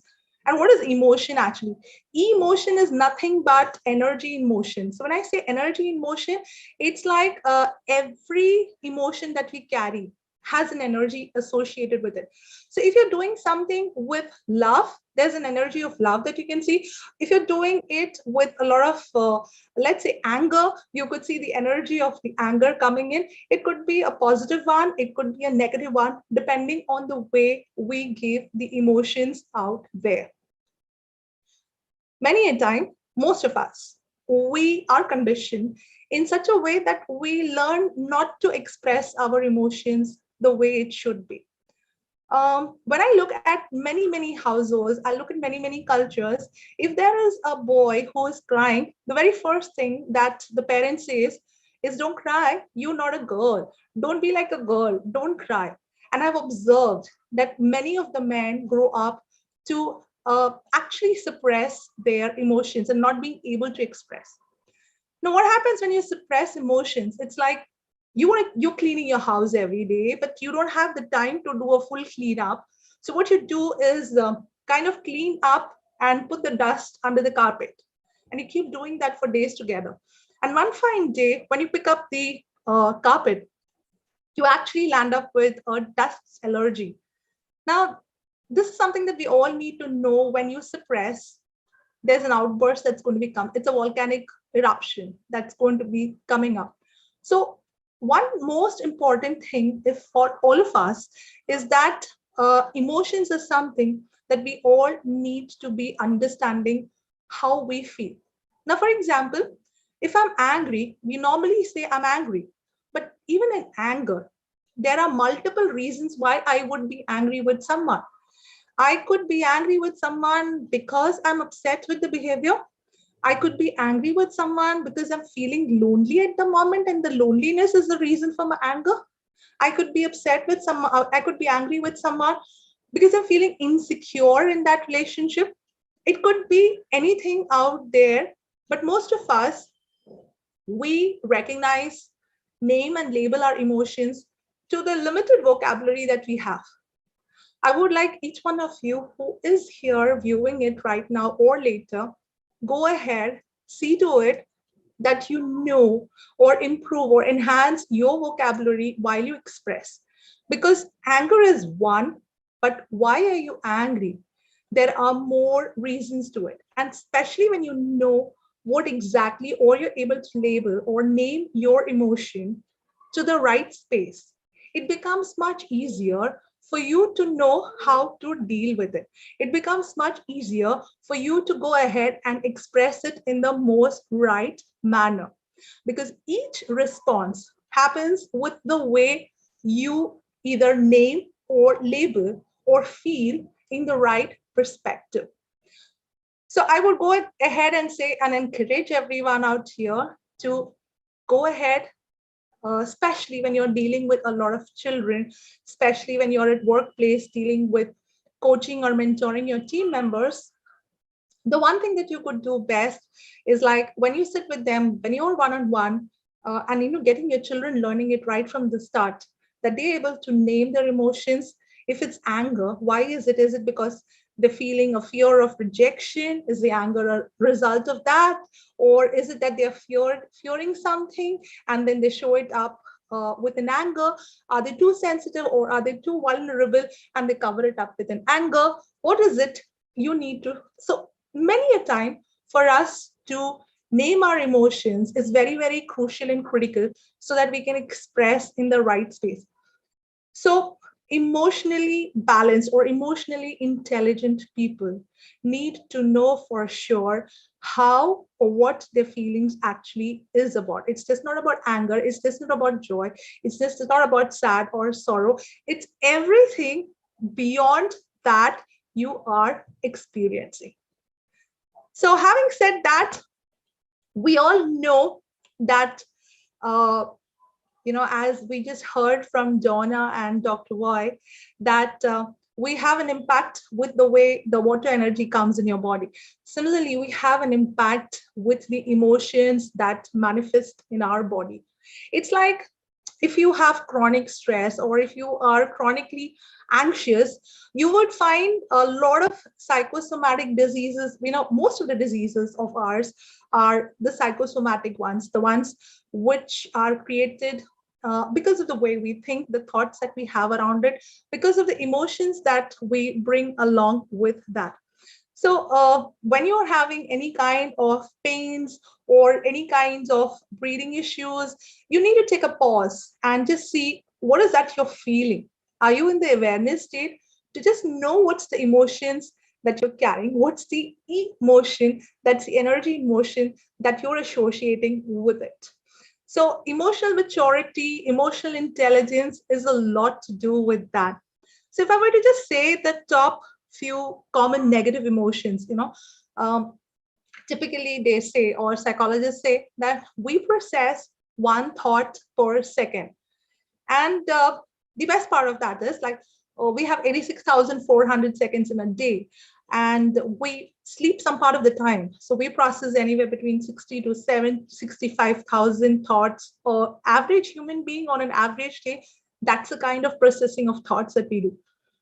At any given point in time, it's like having around a 78% of our thoughts negative, because we have a lot of fear component with it.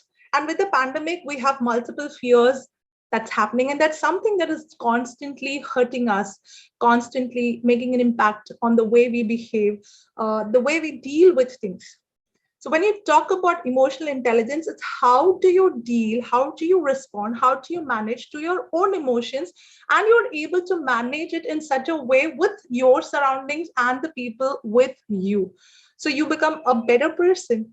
Of course, IQ, that's the intelligence quotient, is important. Today, they all will also say that AQ is important. That's your adversity quotient, just to see how resilient you are.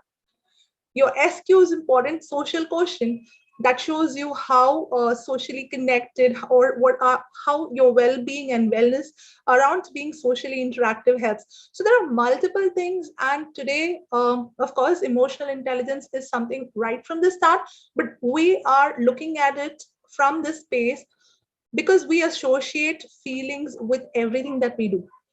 Even if you have a goal, let's say you have a goal of working on your weight loss, or you're working on the goal in your professional space that you want to increase by 10x.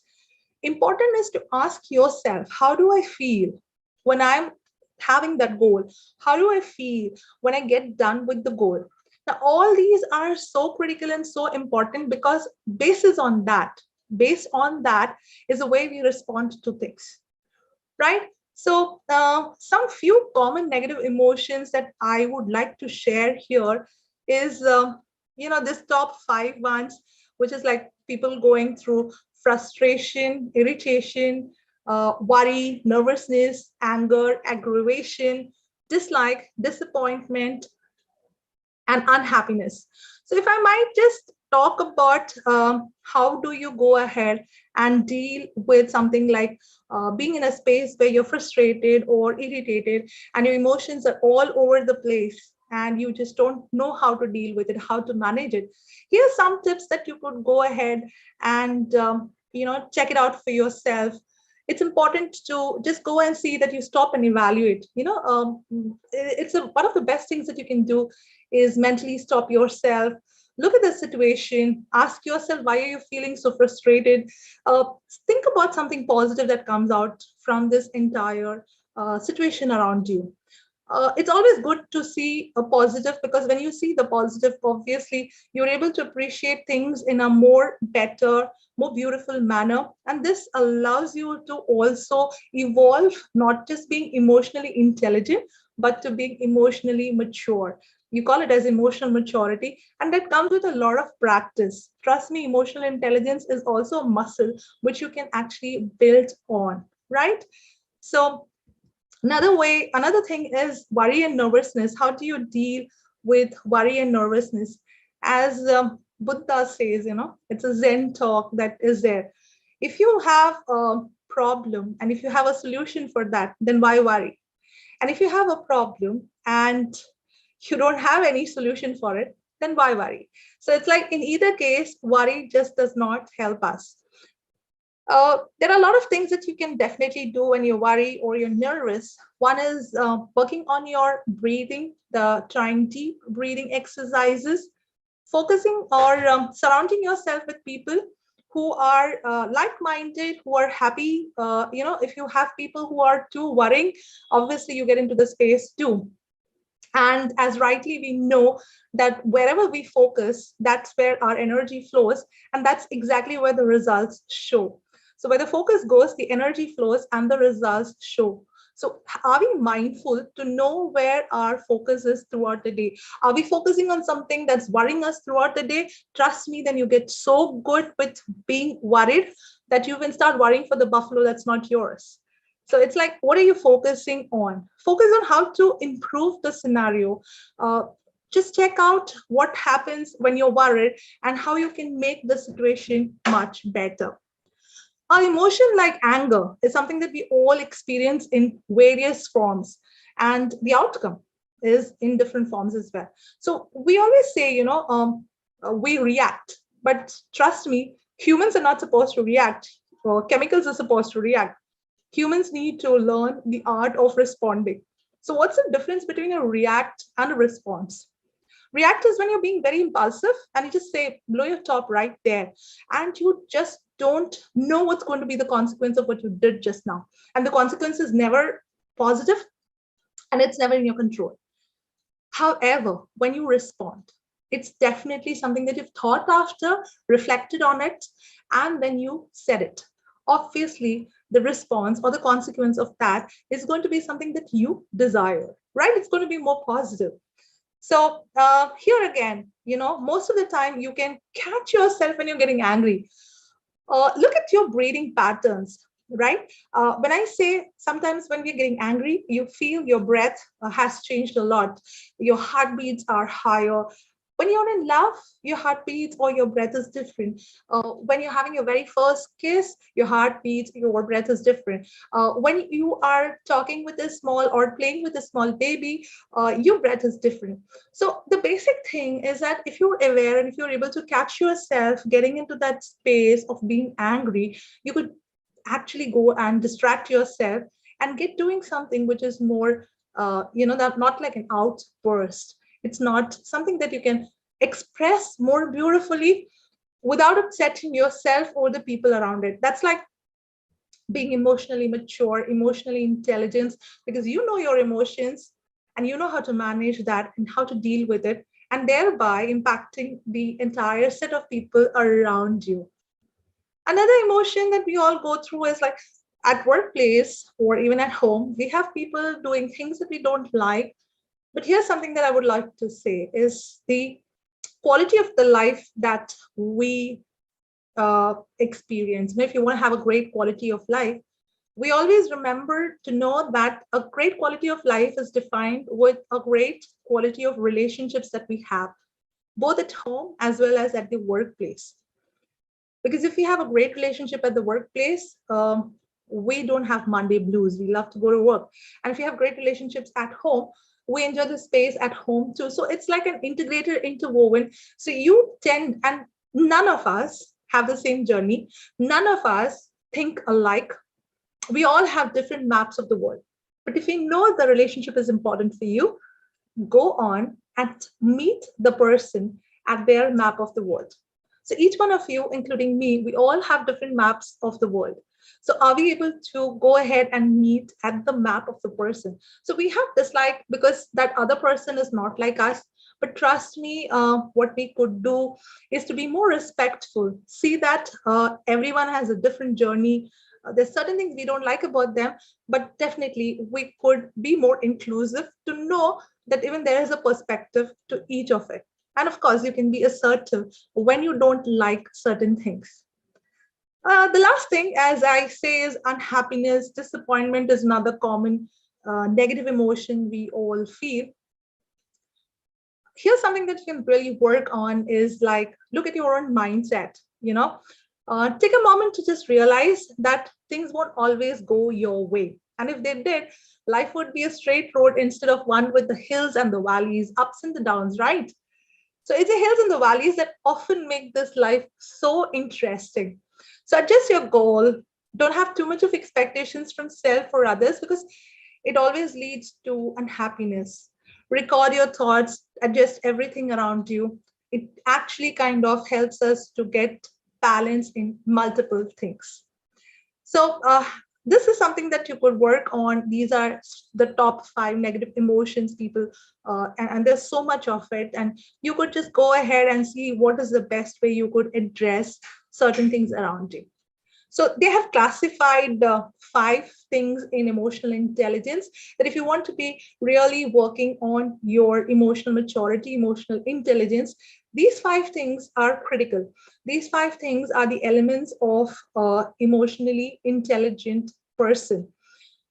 First one is to being self-aware, right? So if you're self-aware, you always know how you feel and you know how your emotions and your actions are going to affect the people around you. So being self-aware when you are in a stronger space, I mean, you are aware about your weakness and your strength. So what do you do to just improve or work on your own self-awareness? What I would say is like, initially, it's very difficult for us to be mindful or practicing mindfulness. So when I say mindful, it's not being mindful. It's being mindful where you're talking about being present in the present, where you know for sure what is that you're feeling at the moment. Are you able to capture yourself? Go ahead, journal it, write it down. How was your day today? Probably you would find yourself making some emojis where you're either sad or happy or disinterested. Whatever was the emotion, if you could just capture it for like a couple of weeks, and then you get into the space of practicing that to be more aware, to be capturing yourself as to what you're going through in yourself at the top of your mind. The second component, as they rightly say, it's like regulating yourself. It's just like the air conditioner or the fan that you have at your home. You have this regulator and you keep regulating or adjusting that depending on how much you're feeling hot or cold. So we can also regulate our emotions. We can also stay in control. It's upon how best we can adapt, how best we are flexible, how best we can understand how we can go ahead and create that space for ourselves. The third element, it's good for decision making too, is to be self-driven, is to be motivated. In fact, most of the times it's critical to know why we are doing what we are doing. Because if you know the why, a lot of things just falls in place. So that's the beauty out here. And the fourth element is to be able to put yourself and understand the perspective of the other person. And it's so important today. And empathy with compassion is something that we all should learn. And trust me, we can all flex or we can build up the empathy muscle. It's a difficult task, but it's not impossible. It's to understand the perspective, it's to include and not being judgmental. It's to know that each one of us have a different journey. Each one of us are different in every way. So can I respect the perspective of the other person and feel how the other person is feeling? And last but not the least is that when you are in a social space, how do you communicate? Because if you're someone emotionally balanced, intelligent person, you can always be assertive. You don't be passive or you don't be aggressive. You are able to assert. You know if there's a conflict that's coming up, you don't have to manage your own emotions in a conflict as well as manage the ones in the conflict, because now you've learned how to respond and not react at the impulse. Reactions are always negative outcomes. Even the basic interactions that we have, it's so very important for everything that we talk about interpersonal. The quality of a life depends on the quality of our relationship, and the quality of a relationship depends on the way we express ourselves, the way we communicate, and all this boils down to the way we trust people as well. So with that, we know for sure that there are 5 components of emotional intelligence. And as you want to be flexing up or building up that muscle of emotional intelligence, you evolve slowly to being emotionally mature. And this is a space where you could actually say you're in more acceptance of what's happening around you. And you're in a space where you can let go a lot many things. Because most of us, one, we can't accept or we can't let go of multiple things. And then we have this chaos happening with ourselves with respect to the emotions that keep going on in our bodies. So that's it from my side. And I'm just going to stop, share, just observe and be keen to know what is the kind of emotion that you're sharing at the moment or feeling at the moment. Your feels are important because that's the energy in motion. That's the energy that you're giving to your body. That's the energy you're giving to your thoughts. So it's just not what you feed in your mouth. It's also what you feed in your mind and the feelings that you associate with everything that makes a big difference. So, hey, honey. Wow, that was CG. That was so amazing. And you know, it's such a vast topic, and you've been able to summarize it in such a beautiful way that anyone can understand. Because, you know, these are, I loved your wheel, you know, the wheel of emotions that you went through. I couldn't believe how many emotions a human goes through. And when you look at this wheel, you realize that, oh my God, a human being is full of color, you know, full of vibrancy and so much full of, you know, energy that could be displayed in a positive or negative way. So there's a whole range.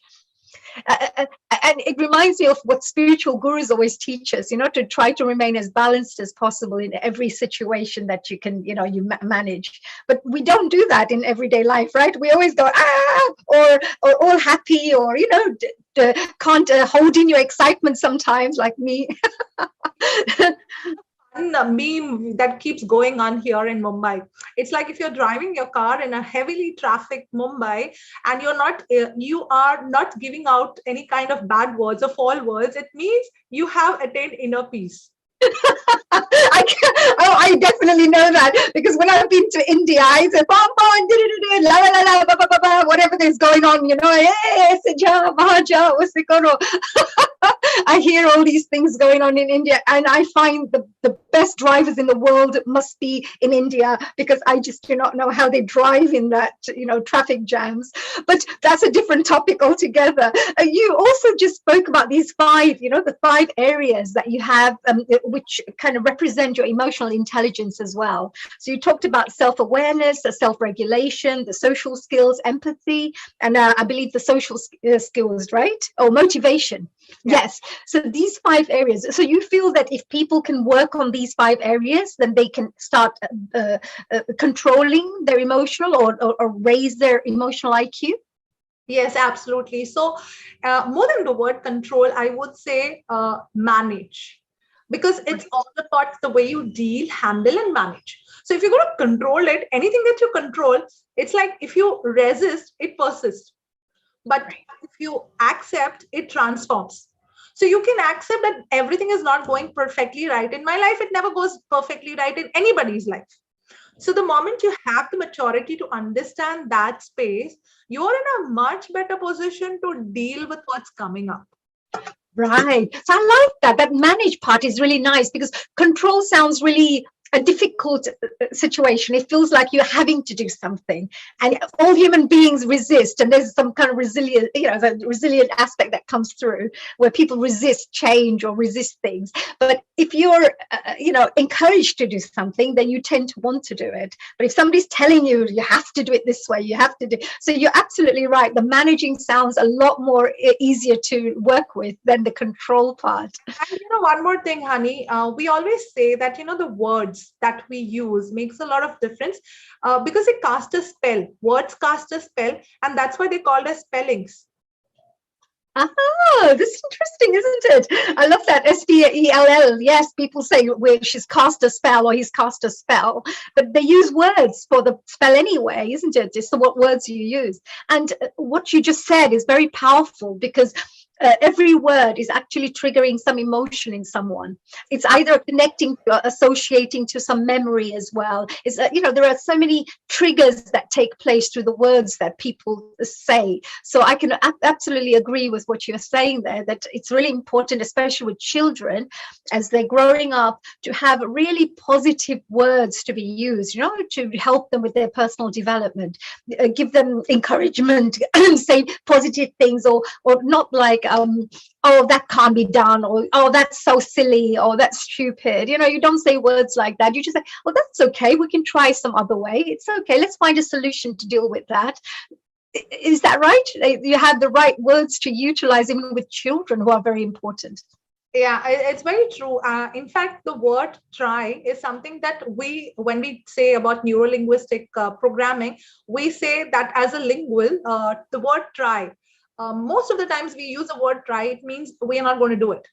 So you would have to say it in an affirmative yes or an affirmative no. It doesn't matter. But if you're somewhere in between, so if honey calls me home and I don't want to go to her house, and I'll say, okay, honey, I'll just try. Right. Then want to come to her home, honey's home. So, but I'm going to be saying, honey, I'm going to surely make it because I want to come. Right. So it's a commitment. So through your words, there's you're affirming the commitment and the responsibility as well, and not trying to kind of flake it off here and there. I understand. Very good point. Yes, absolutely. This is so powerful, because if people learn about the emotional IQ, and if they study what you are actually teaching them and sharing, this could actually transform someone's life completely. Because if they're having lots of conflict, perhaps, or disharmony in the homes or wherever, these things could really help to shape and bring in a new element in their lives, and be able to give them tools and techniques to be able to manage their life in a much better way, leading to more fulfilling and happier lives. Is that right? Absolutely. I mean, it's the way you kind of deal and understand. In fact, as I said, we've all learned how to suppress. Because we want to adjust, we want to compromise, because we feel that's good for the relationship. But that doesn't work for a long time. In a relationship, if you are always suppressing and there's one person who is always dominating, it doesn't go for a long time. So if you're looking at something which is like a healthy relationship, you need to express. And if you need to express, you should know what exactly you're feeling. Because most of the time, I don't know what am I feeling when I'm talking with someone who's important to me. So if I don't identify that for myself, how can I communicate that to someone else? So most of the relationships are disrupted because we can't communicate or express in the right space. So Right. That's so also the skills to communicate and express in an assertive manner or a clear manner is very important too. Because some people say, stop going round and round, or they say, stop going round and round like jalebi, you know, like the Indian sweets. So you're just going round and round. Can you just tell me straight to the point? What exactly are you trying to say? It would help the other person a lot as well, because if you're expressing yourself in a more clear way, then the other person can also perhaps work with you in a more positive way too, because they understand, right?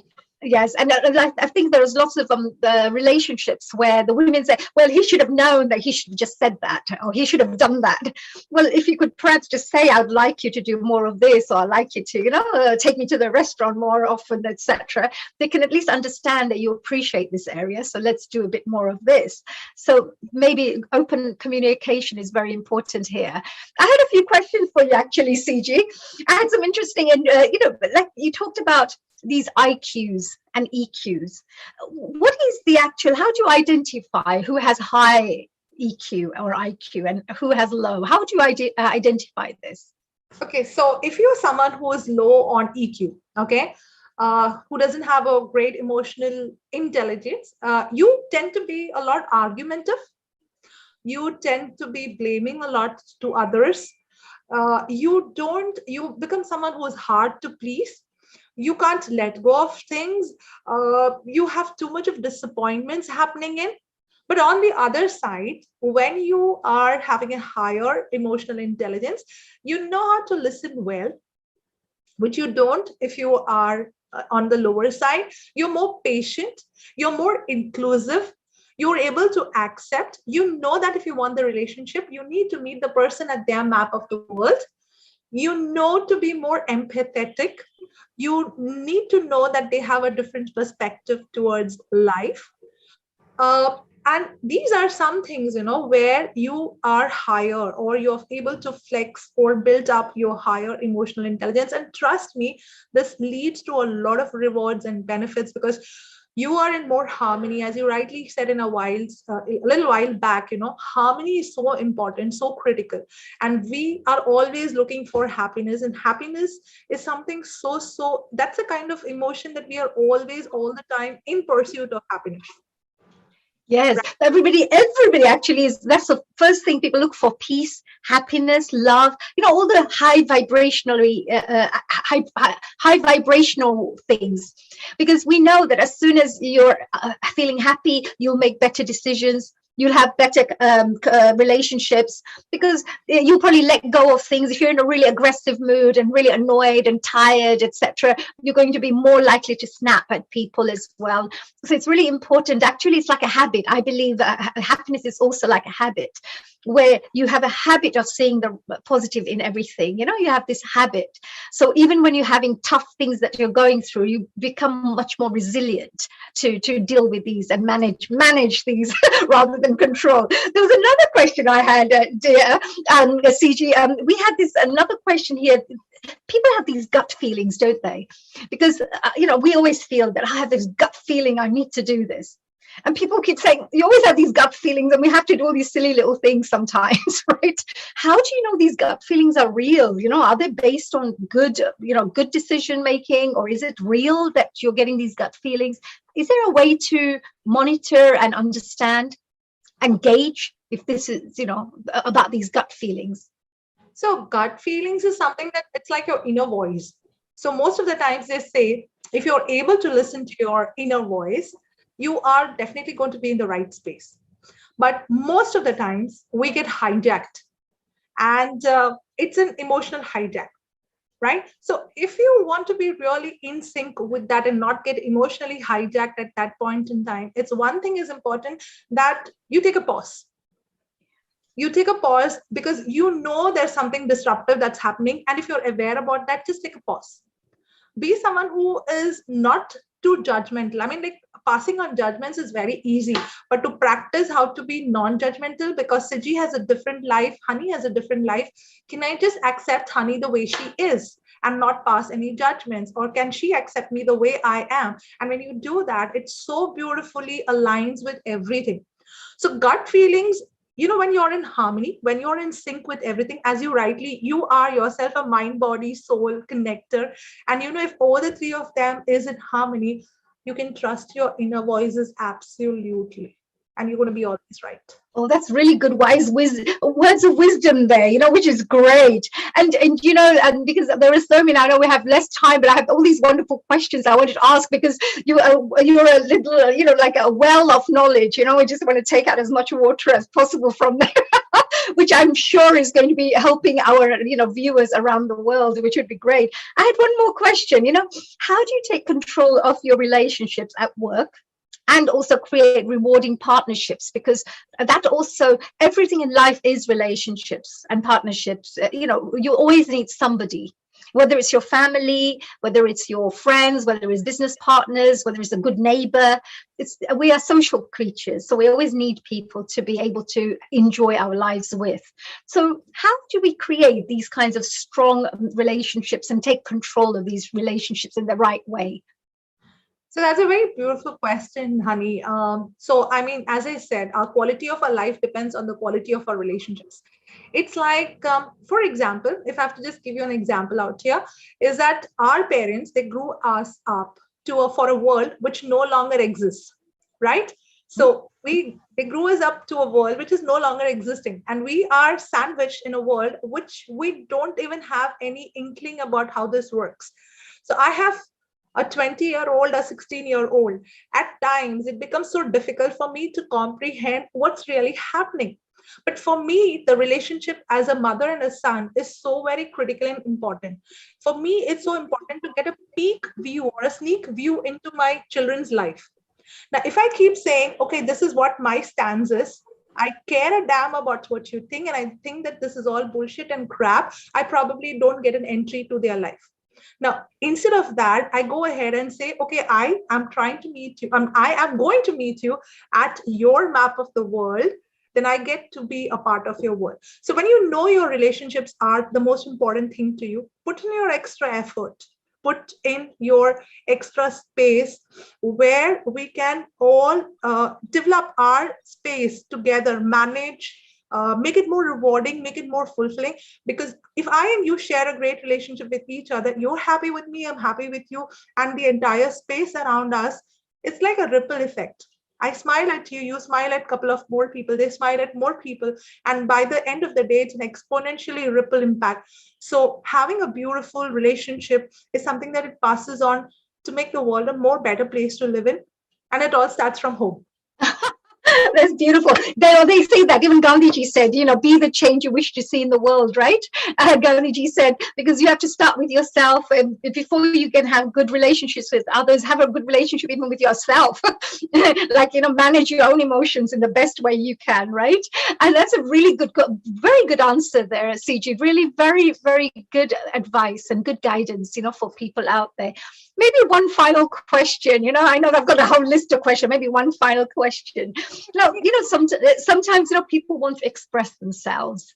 How do you express yourself authentically when you are in a difficult situation where you don't want to really hurt another person's feelings?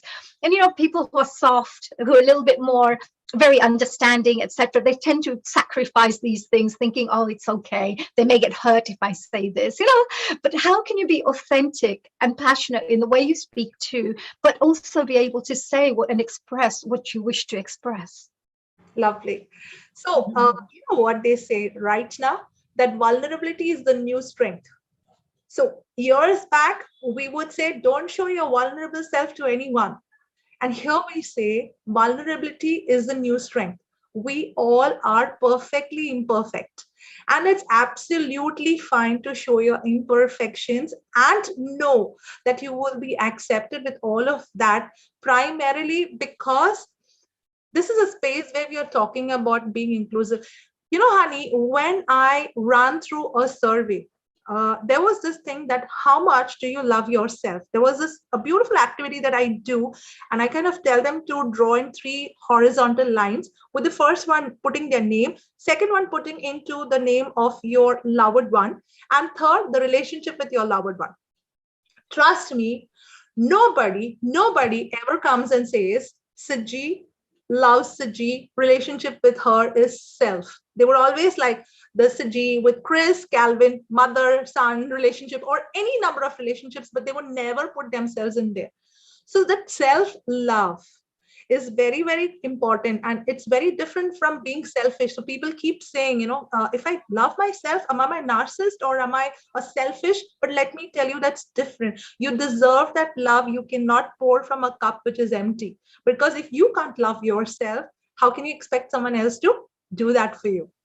That's true. It's wonderful to say every day, right? I wish I had more people like me, because I'd love them to be my friend, because I'd love to hang out with myself a lot.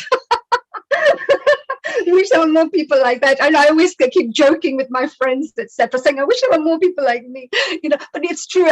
Self-love is very important. And it's really, really, I think, probably the foundation.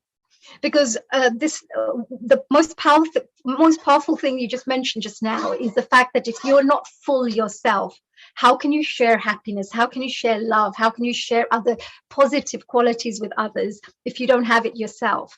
So that's why I think even spiritual gurus around the world, what they will teach you first is to go and meditate, to spiritually grow yourself, become balanced yourself, so you can then go out and do more for the world. Right. So yes, I think that's a very, very, thank you so much, CG. You are so packed with amazing wisdom, knowledge, and everything you've shared today has been so helpful. We have Dr. Kapoor, of course, Dr. Deepak Kapoor, who has been so kind to put you forward. And, he's an extremely amazing gentleman, I have to say, very kind soul, very, very, I would say, supportive and encouraging. So, Dr. Kapoorji, welcome here. And thank you very much for introducing CG to our platform, because she's so wonderful. We would love to hear about 10 hours of her knowledge. That's so sweet. I'm very happy to hear, delighted to hear, and humbled. Siji, you have done a very good job. Thank you, sir. Thank you for having me over here. It's an honor. It's a real honor to be here. Thank you so much. And Dr. Kapoorji, how long have you known CG for? We are LinkedIn friends, as a matter of fact. Beautiful. To tell you. Really, I have to say, you have an ability to choose gems and diamonds, from everywhere. Yes. You really have this ability to see the best in people and what will be so. And you also have this wonderful ability to be able to bring to people, great knowledge that transforms people in a positive way. So I just wanted to congratulate you, Dr. Kapoorji. And of course, we have Dr. Deepak Kapoor, who's just speaking here, all the way from India, as CG has mentioned, all the way from Kerala. And we also have Harishji, who's joining us. A global namaste to you, Harishji. We have hello. It was wonderful. We did the Bhagavad Gita event, didn't we, about a week ago? And that went really, really well. You did an amazing job by volunteering to pass on wonderful knowledge about the Bhagavad Gita with so many students, and completely free of charge, and such lovely teachings. How did everything go afterwards for you, Harishji? Yeah, it was very nice. And I also would like to announce, if I get 2 minutes for this. So after successfully completion of the BBC, that is Basics of Bhagavad Gita course, everyone was waiting what is next after that. So as per the Thakurji's Agna, it came in my mind that now we should go for the fresh launch of PVC, that is a preliminaries of Vedant course, which is we are thinking to start from this 14th January, that is a Makar Sankranti day, which is believed to be very auspicious day. So coming Friday, 14th, we are launching, and it will be a 3-in-1 sandwich program, wherein it is based on the Bhagavad Gita's philosophy of Gnan, Karma and Bhakti, that is knowledge, action and devotion respectively. So three scriptures we are going to cover in that in every session. So first one will be the Vedantic preliminaries. Second half will be the any stotra, that is a hymn of 6 to 8 stanzas. So we are starting with Ganpati Atharva Shirsa in the beginning, because Ganesh Ji is believed to be the worshipped the very first, because he is the deity of intelligence.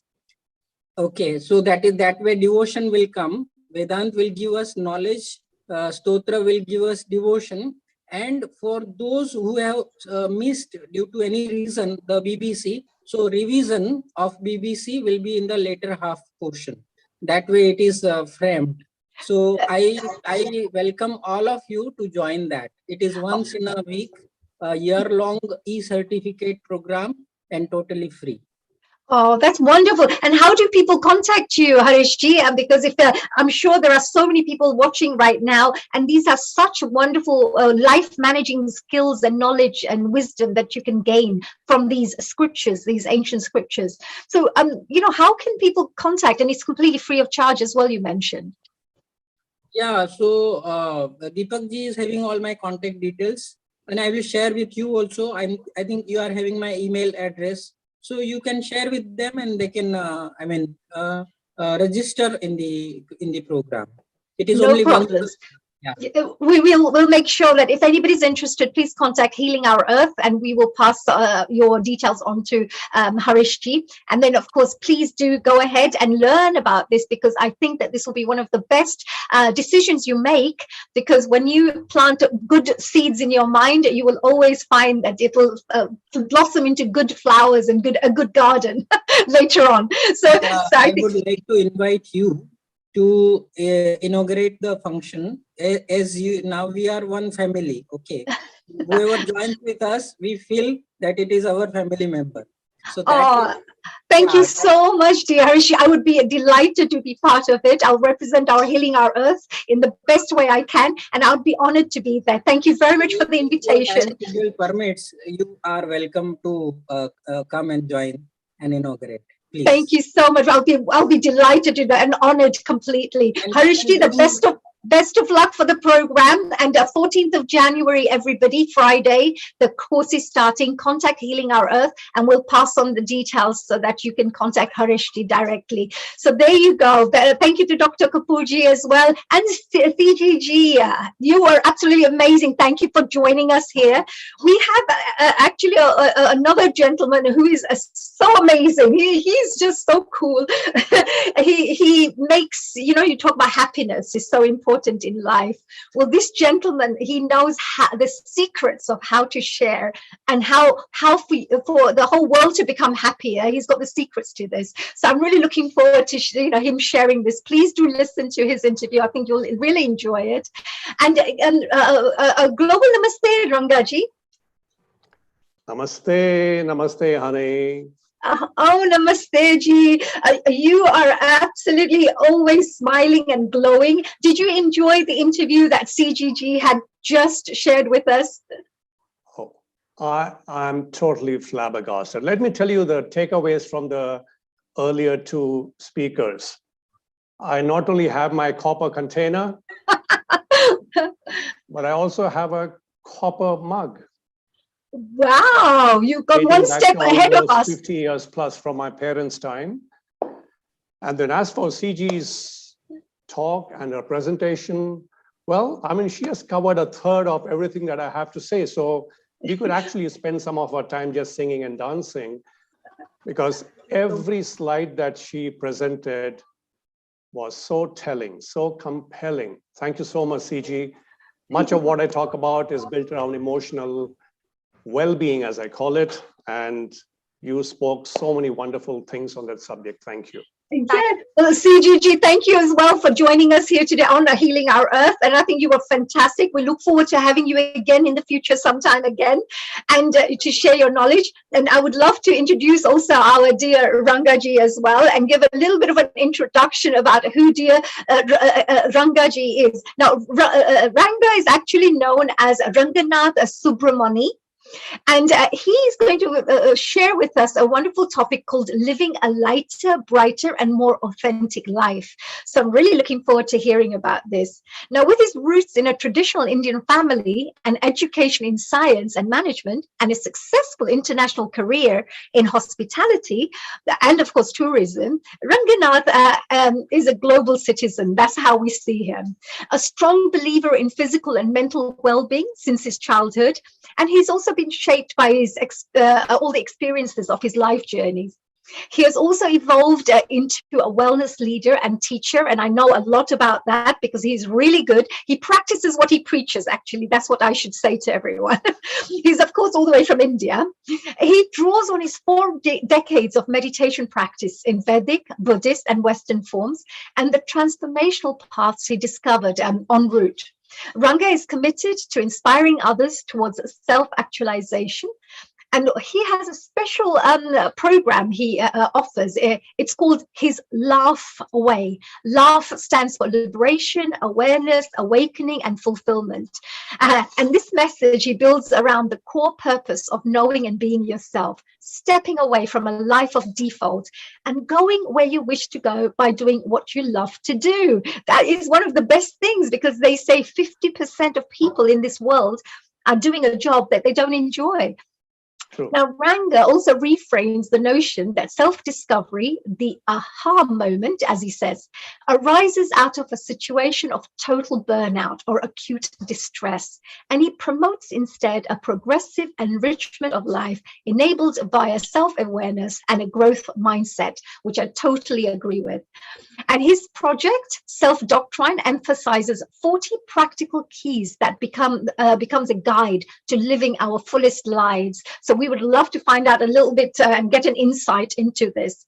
Now, the main takeaway is that total well-being, physical, mental, emotional, spiritual, and social, is not merely healthy. It's a health.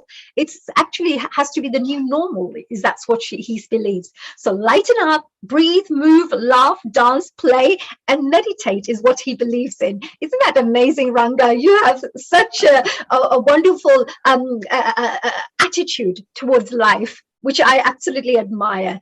So Rangaji, we've had this new year starting 2022, and you have actually honored us on this program, which is our 111th event at Healing Our Earth. Is there anything that you'd like to share with us? Perhaps any messages for the new year that you may wish to share with? What would be your message? Well, once again, a global namaste to you, Honey, Neil, the team, everybody on Healing Our Earth, and all those present on this call.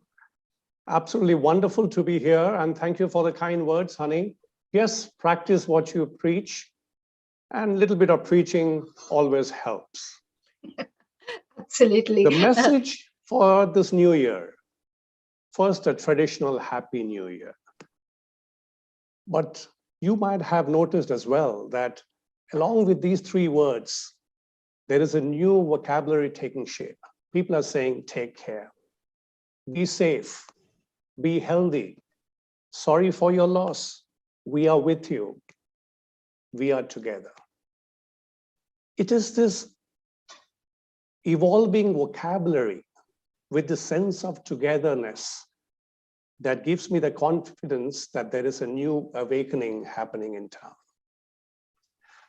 My messages, 2, in fact 3, are the following. Practical optimism, right? This is a specific word I like to use. Optimism, yes, we are all taught to be optimistic, but for me, practical optimism is the need of the hour. This is a combination of 2 particular symptoms and emotions in our life. One is faith, which comes from your own self-confidence, your value system, your family, your affiliation to community, religion, your faith. That is everything that you believe in, your belief system. Combine it with reality. That is what is happening out there. Disturbance, chaos, uncertainty, and the reality that everything that you wish for, you may not be able to control.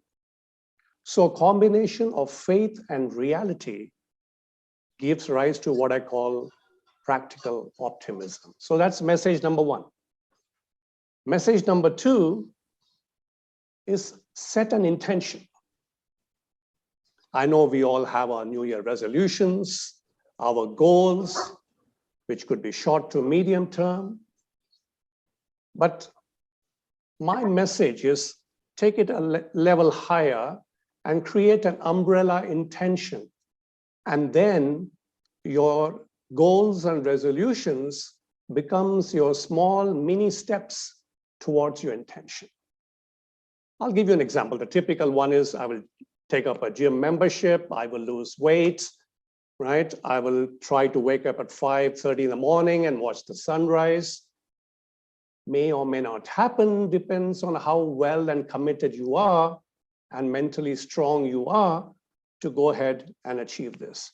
But if you have a broader intention where you're saying, I wish to live a healthier and happier life, then in that context, amongst many other things, you're waking up early, going to the gym or exercising in any form becomes steps on the path to your larger intention.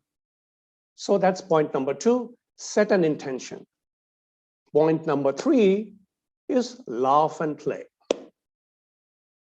We always undervalue these two very universal emotions, and we'll talk about that later.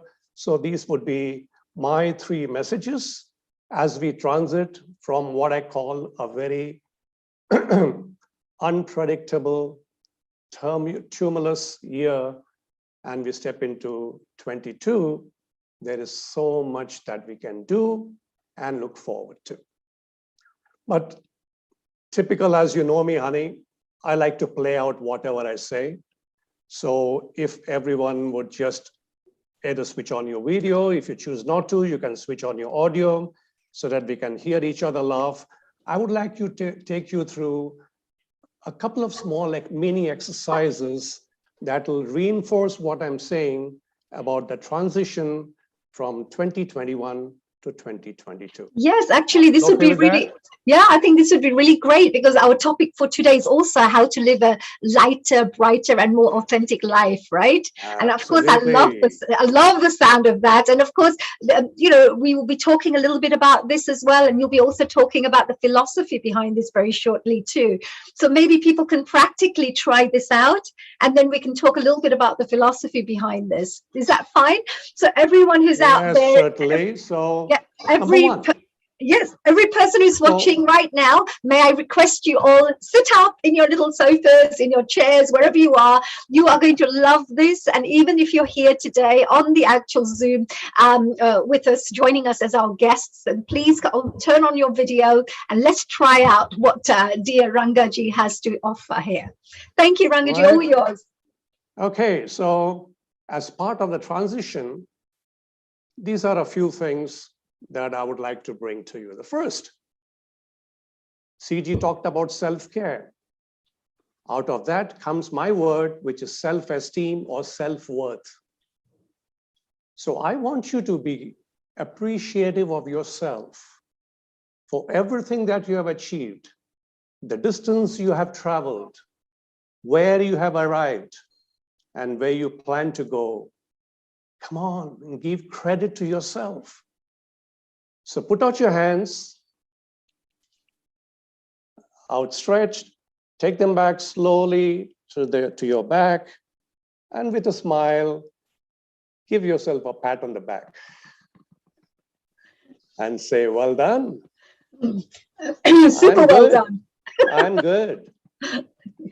I could be better, but I'm good.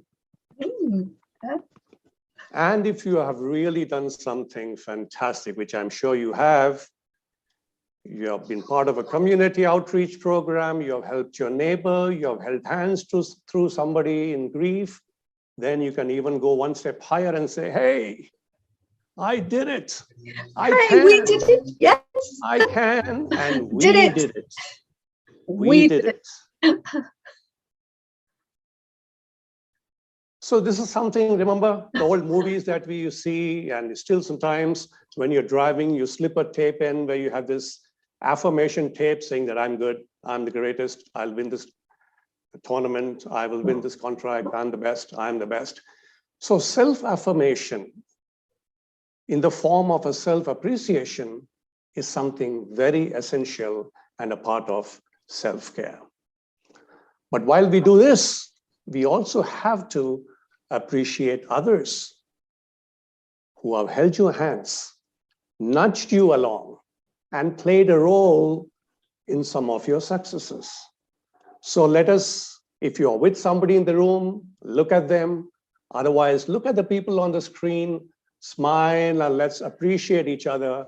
Yes, I'm appreciating Siji for being with us today. Thank you. And Dr. Kapoor as well. And of course, Neil Kumar, on Healing Our Earth. Without him, we wouldn't be here. And of course, all the sisters and brothers who are part of Healing Our Earth, the hosts and, the technical team who are volunteering for this. So thank you. I really do feel very appreciative. And thank you, honey. And you as well, dear Rangaji. So much a part of this, appreciating yourself, appreciating others. And then to set the tone for the rest of this evening, I would like you all to unmute yourself and join me in a collective signature group laugh. We will laugh for 30 seconds for world peace. Take a deep breath. Okay, so everybody please unmute whilst you're here. So before we start, please unmute Dr. Kapoorji, CG. Honey, we don't. It's nice to hear each other laugh, and it's wonderful for the recording as well. Honey and Ranga, we don't allow unmute of people because in Zoom, it only accepts one facilitator, otherwise it clashes. So you laugh and we'll be laughing behind the screen. Over to you. Right. I'll laugh with you. Don't worry, Rangaji. I'll laugh with you. Okay. So to take a deep breath and for 30 seconds. Laughing,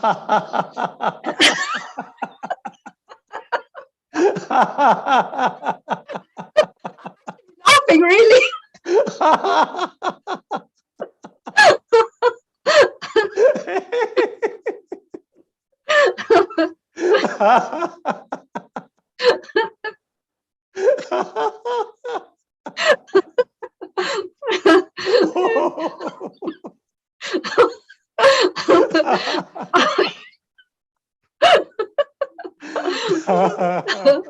Oh my God.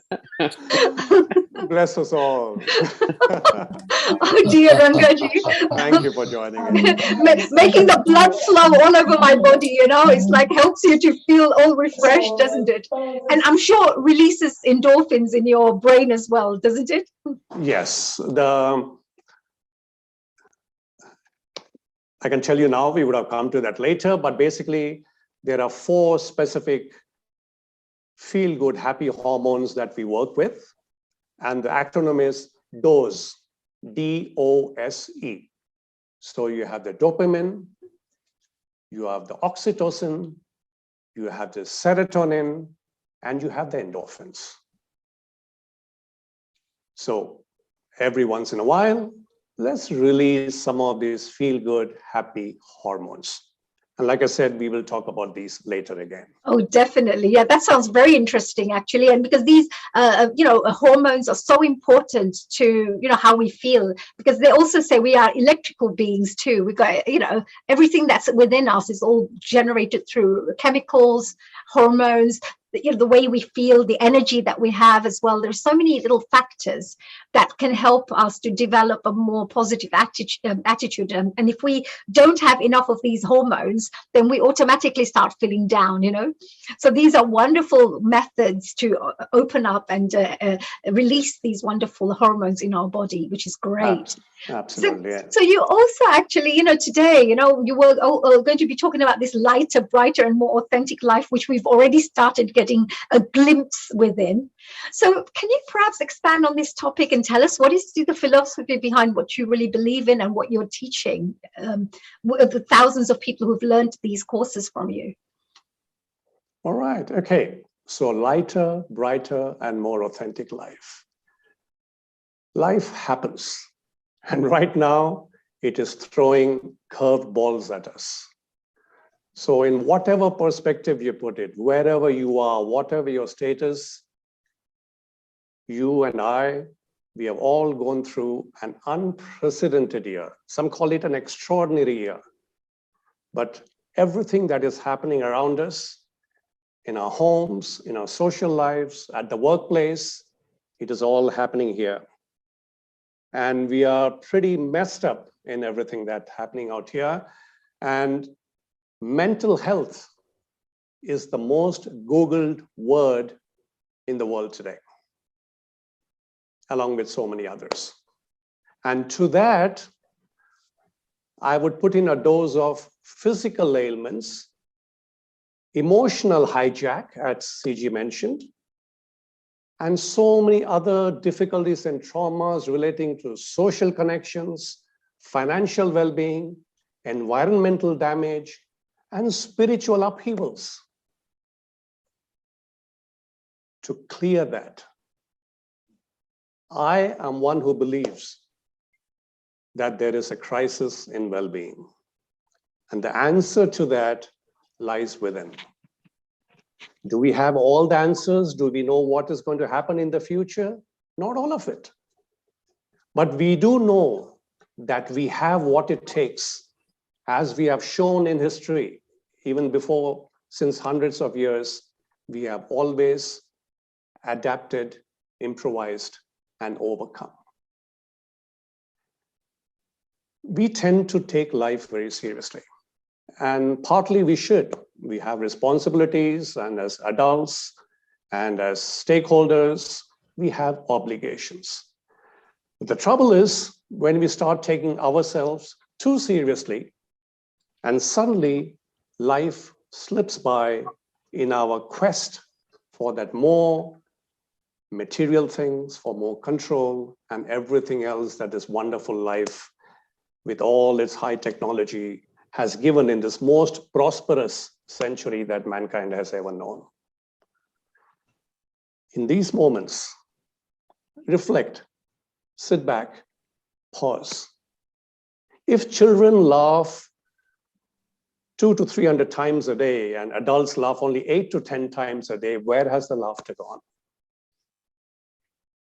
So one of the tenets of what I believe is our future well-being is the ability to take things lightly. If we find things to smile about in our daily life amidst all these troubles which are happening around us, it is a torch to our ability to overcome and persevere. Absolutely. Brightness, yeah, do you agree, Absolutely. honey? Absolutely, absolutely. And you said, you just mentioned something about crisis in well-being at this moment, that crisis in well-being. I think that's quite an important thing you have mentioned right now, because everybody is going through various different types of, it could be mental health issues, or like you mentioned, physical ailments, or, with the coronavirus pandemic, it has caused a lot of fear amongst the industry and amongst our world. So, there is people's energy levels are different right now. And what you are saying as well, that, if we stop living, how many more years are we going to be like this, living in fear and anxiousness and frustration, etc., which is not good for us, actually. So this, what you're mentioning, is very, very important for this time, especially. that people need to be able to, look at the brighter side of life, be grateful for all the things we do have rather than what we don't have. And rather than focusing on all the problems and issues and challenges, focus on the solutions and how we could utilize this time to, bring people's and communities together to create better relationships, or spend this time in a more positive way. So there are many, many things that we could change our perspective, as you're saying. So please, yes, carry on. So I thought that was one thing I thought was very important. We said crisis in well-being, and it's up to us, each one of us, to be able to come out of it for ourselves. Yes, because, and this I love to say this, there is no we without me, but it takes a strong me, a strong I, to create a more vibrant and resilient we. And actually, if you take the M in me and flip it, it becomes a W. Yes, very clever. Right? Yes, likewise, absolutely. you take the W in V and it becomes an M and it's me. Yes. Yes, you're right. Each one of us, if we become stronger, each one of us work on ourselves, then as a community we become stronger, and then as a nation we become stronger, and then as a planet we become stronger.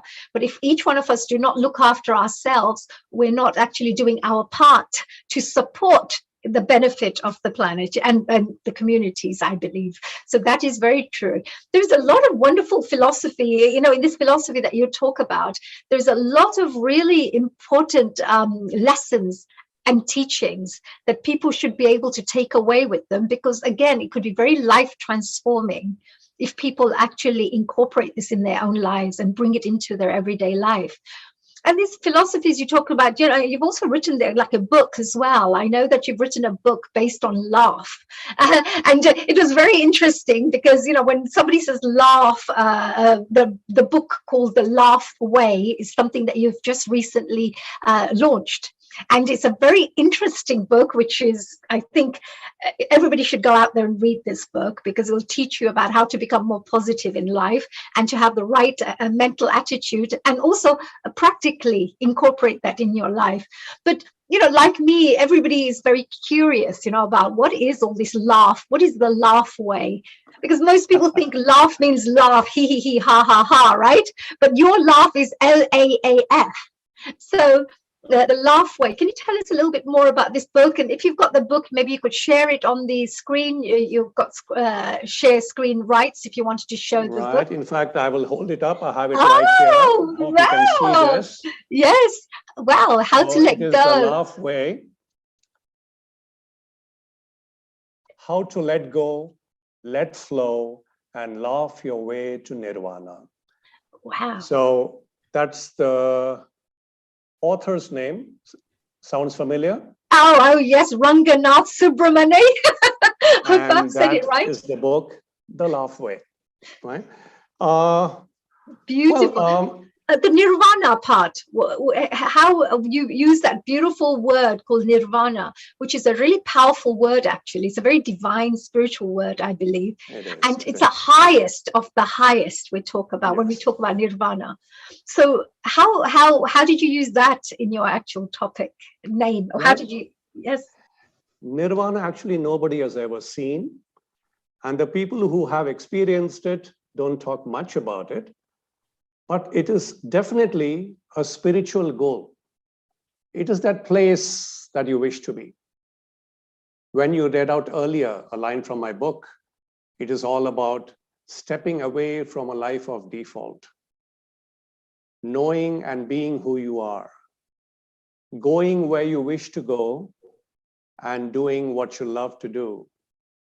This lived in a form that is lighter, brighter, and more authentic leads to a life of fulfillment.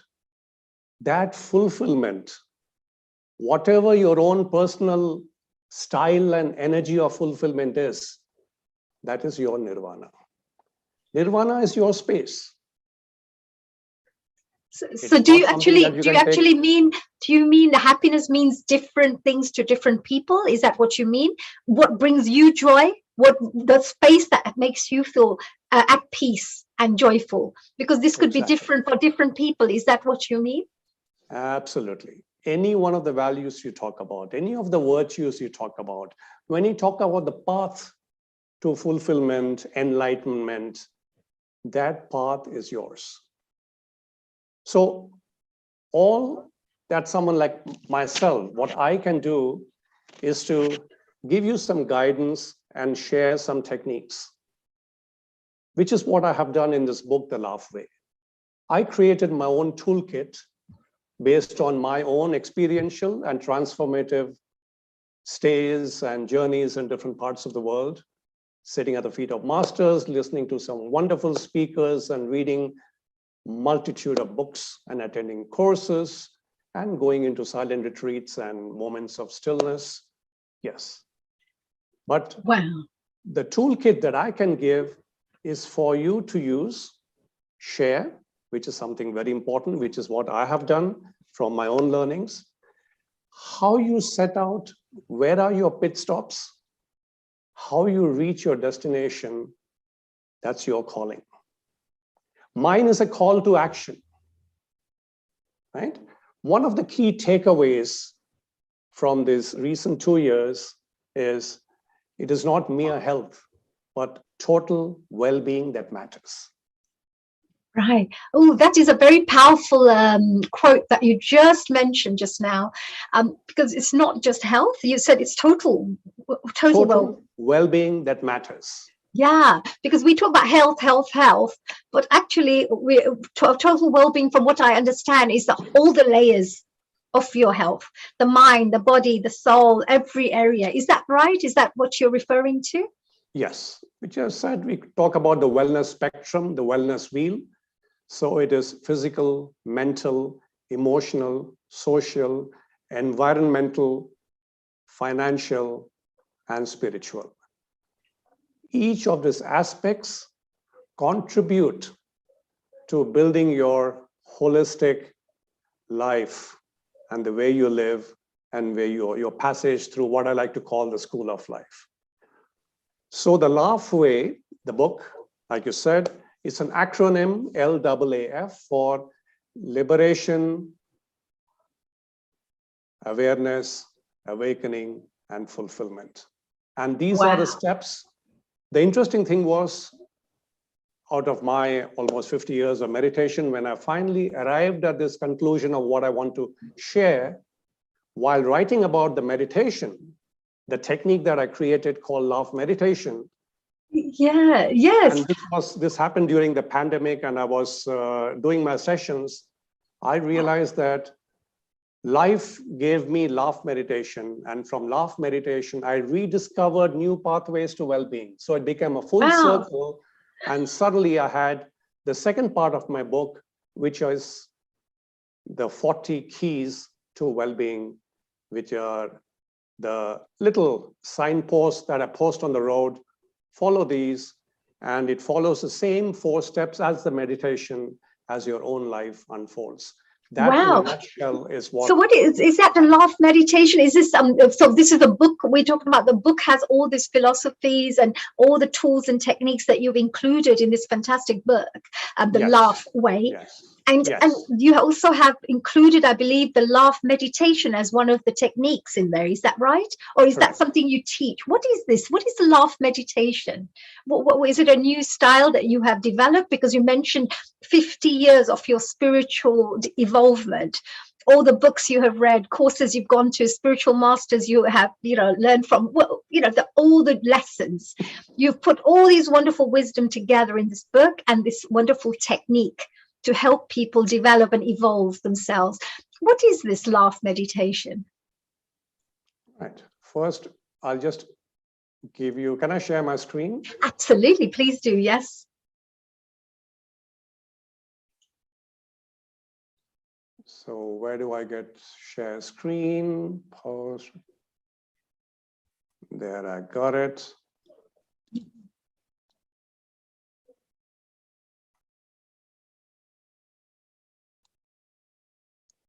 So the Laugh Way that I talk in the book, it actually is a technique that combines these simple universal elements where I say breathe, move, laugh, dance, play, and meditate. In varying degrees, as you incorporate and implement these in your thoughts and in your actions, they lead to, as I have described in my book and as I will explain in my laugh meditation, to actually the steps of liberation, awareness, awakening, and fulfillment. Right. That's really nice. But this, the breathing, we talk about the breathing is quite important because we talk about even pranayama and all these different things. And if you don't have enough oxygen in your body as it is, there's not enough nutrients that are getting to each one of your cells as well. So you will find that you'll never be, the cells will never be as energized as they could be and as healthy, you know, each cell, because if you don't put enough oxygen in your body. So even breathing brings in and tends to expand your lung capacity. So just the one technique that you're talking about could make a huge difference in the way you feel, in the way you live your life, etc. But you've got all these other areas as well that you've included, like play and laugh. Play, I think, is a really, really important area that I think adults have forgotten. Yes. You know, to be childlike. All spiritual masters will teach you to become childlike, a bit more innocent, you know, not just, oh, what if they think this, what if they think that, what if, you know, just be you and enjoy. What can you tell us a little bit about this play? What do you mean by people having more play in their lives? Yeah, you know, it's right at the beginning of my book also. I know it by heart. So what I say is, when laughter washes through your body, when play opens up your world, when breath raises the vibration of each cell, and when meditation blossoms you from within, then you move from worry to joy, from tension to relaxation, and from the busy, naughty, monkey mind to the more calm, resilient, loving heart. The combination of this, play, laugh, meditate, with some breathing, is such a powerful combination. That is what led me to write and create this laugh meditation, because all the meditation programs that I have done, and I have experienced it myself, and I see it in the sessions that I conduct, there is, irrespective of where you are in part of the world, meditation is an enigma. Yoga, physical movement, stretching, I know I can manage to the best of my abilities. But meditation is often seen as something overwhelming, intimidating. Oh, I'm not into the Zen thing. I really don't have the time. I can't do meditation. Hey, you don't do meditation, you meditate. You just be. It's not about doing something, it's just being, yes, in that state. Exactly. So that is when I try to think how to create a bridge. Because very often to the meditation classes, I've been there, someone just rushes in 1 minute past the starting time, they're just parked, come running up, no elevator, they take the 4 flights of stairs, come in huffing and puffing, and the teacher says, okay, sit down, close your eyes and take a deep breath. And he's still thinking, did I put the parking ticket? Right? That's what I'm saying. Your monkey mind. It reminds me of that naughty monkey mind that you just mentioned. The naughty monkey mind, which I think a lot of us have, right? But I love that description of naughty monkey mind. We all have it. With all the learnings that I've done, I still get hassled. I still have, you know, thoughts that distract me. It's there. We can't run away. As CG said, you don't control it. You don't try. You just try to manage these thoughts. Yes. So for me, laughter and play, I discovered, is the liberating factor which acts as a bridge to take you from your current present state of disturbance, chaos, thinking, whatever it is, to transform you and take you over the bridge so that you can then begin the process of going into stillness, slowing down, and slowly becoming and starting your inward journey. So that's how laughter and play is used in the first part of the technique called liberation. And then we go into awareness, awakening, and fulfillment. So time for a quick check-in. Yes, yes, because I think when you just a quick little question about the laugh side, because you say laughing, there's a science behind laugh, from what I understand, when you teach people and you share, and there's a kind of a science behind this. Is this the science you're talking about, that when you do a lot of laughing, etc., there is or is it the four, things that you were talking about, the endorphins, etc.? What is the science behind laughing, why is it so important for people to laugh? Okay. The laughter that I use in my technique comes from a very powerful school of thought called laughter yoga. Started by Dr. Madan Kataria 26 years ago in Mumbai, a medical doctor with full awareness of yoga and spiritual practices. He revived something that was in our scriptures. In the yoga books, you have Hasya Yoga, which is taught by quite a few of the, even Osho used to teach laughter as a catharsis, as part of his meditation routine. So laughter yoga in its present form is now in about 120 countries. And the premise is built on the fact that laughter is what connects and the shortest distance between two people. The mind cannot distinguish between fake and real laughter. And there are scientific studies to prove this, and the fact that laughter yoga can be a perfect delivery mechanism. It's a body-mind routine that uses movements, breathing, and laughter to influence the mind to release hormones and change its behavior. When you change your thoughts and behavior, you are in a position to change your habits, get new ones, and change your attitude. Wow. So yes, laughter yoga is a proven, evidence-based technique, which is now doing wonders, and that forms the core of my technique in the first part, which is called liberation. Then you have awareness, awakening, and fulfillment. Wow, that's brilliant, because that reminds me of, somebody who's feeling lazy and they're kind of sitting or lying down on the sofa. If they just stay there, they're going to get more and more lazy. But as soon as they start moving around, just even if they don't feel like it, they just move around and be a bit more active, automatically that laziness feeling will go and you start feeling more active all of a sudden, even though it was forced at that time. You're not just thinking, let's just do it for the sake of pretending to move around. So in a way, this is similar to what you're saying, that if you just laugh just for the sake of it, even automatically, it's like a visualization. When somebody believes that I'm rich, I'm abundant, I'm, very lucky, whatever they're thinking about, they start feeling it themselves. So in the same way, the happiness could start coming through you by just starting to fake it first, and then it starts actually happening in real life, because now it's moving in that direction. Exactly. And laughter, and these are all evidence-based. Everything that I've said so far, there are research papers on it, and everything is evidence-based. It not only increases your immunity, improves your blood circulation, relaxes your muscles, gives you some stomach-related exercises that burns calories, and leaves you in a positive mood all day long.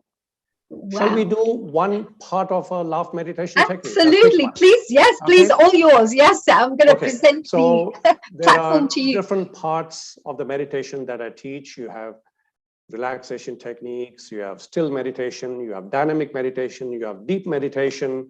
So I will give you a taste of dynamic meditation using laughter and elements of breathing. Great. Okay. Let's try it. Let's see. Right. So what I want you to do is laugh for 20 seconds with your eyes open, then close your eyes, stop laughing, and go into stillness. Just breathe, do nothing. Let's do this thrice, and then I'll show you the next step.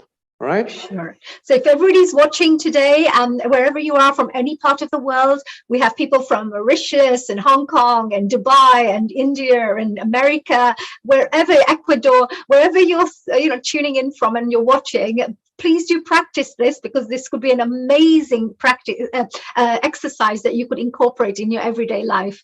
So please, Ranga, please go ahead. All right. Thank you, honey. So wherever you are seated, be comfortable. Just make sure you are upright, not stiff. Shoulders and head and neck relaxed. Arms, you can keep them, your hands on your thighs, palms up, palms down. Doesn't matter, whatever is comfortable to you. Look straight ahead at anybody on the screen, and then laugh for 20 seconds. And when I say stop, go into silence and just breathe. Start.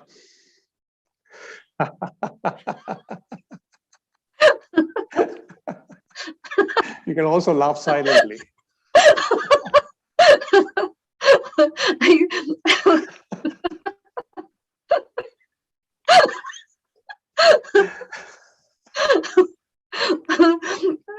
If you feel silly, please just laugh.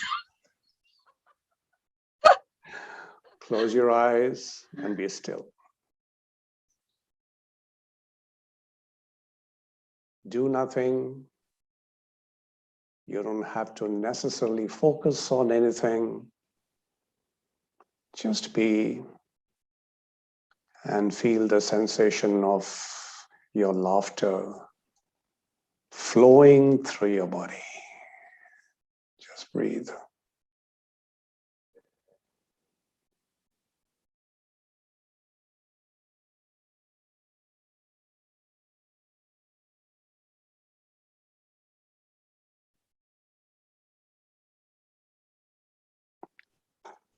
Open your eyes and laugh again for 10 seconds.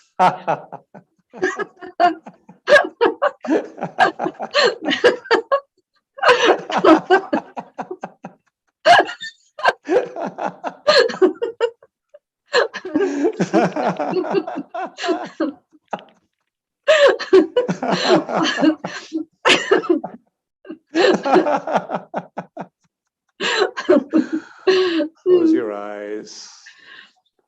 Keep a smile on your lips as you allow this wonderful energy to flow through your entire body. Feel the sensations. Turn your neck, your shoulders and arms, your front and the back of your torso, the hips and legs, and down to your toes. Smile as you think of the wonderful things that have happened to you, and of the good things that are coming soon.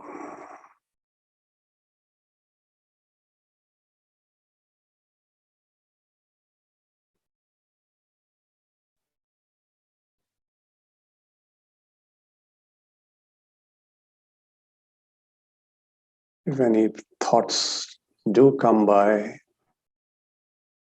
just let them pass. No need to pay any attention to any specific thought.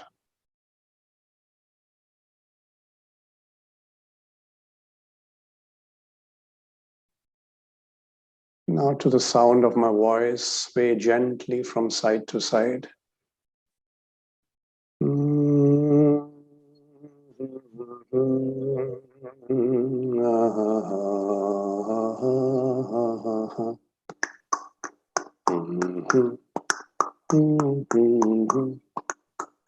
La la la la la la.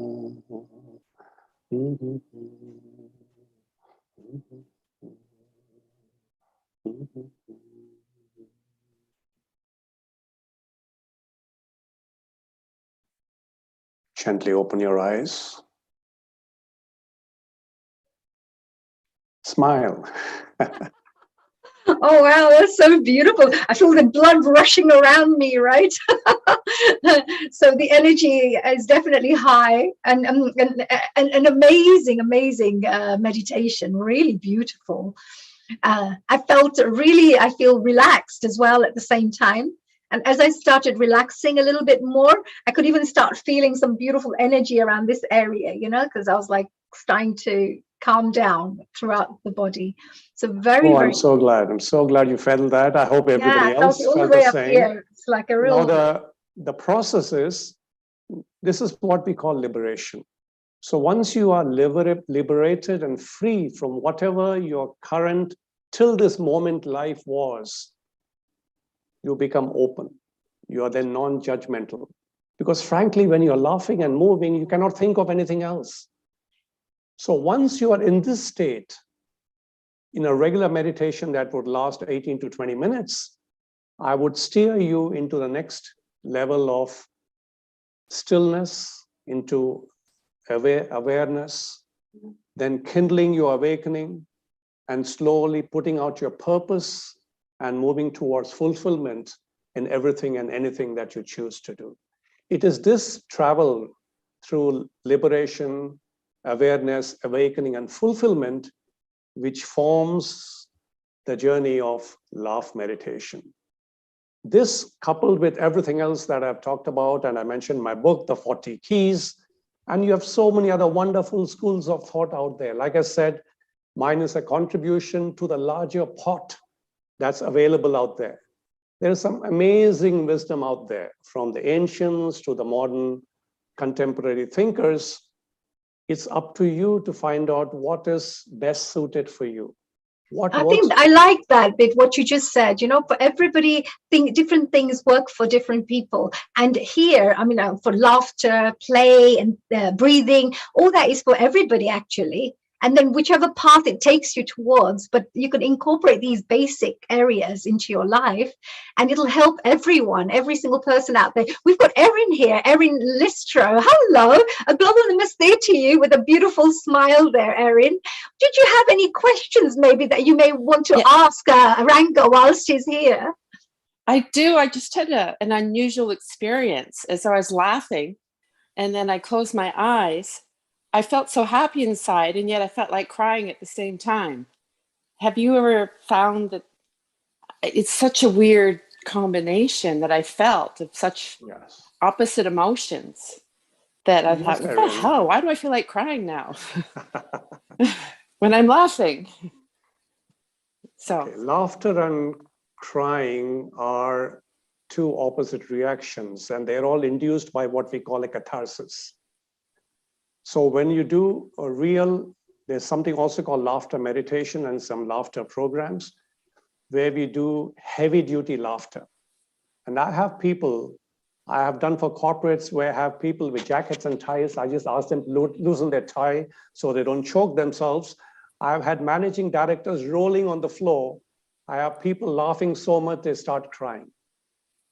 It is just a letting go of the emotions. As you let go and you let flow, you are opening doors. And that is when you have the channel opening up, the portal, the door opening up for you to go into the next stage of your meditation.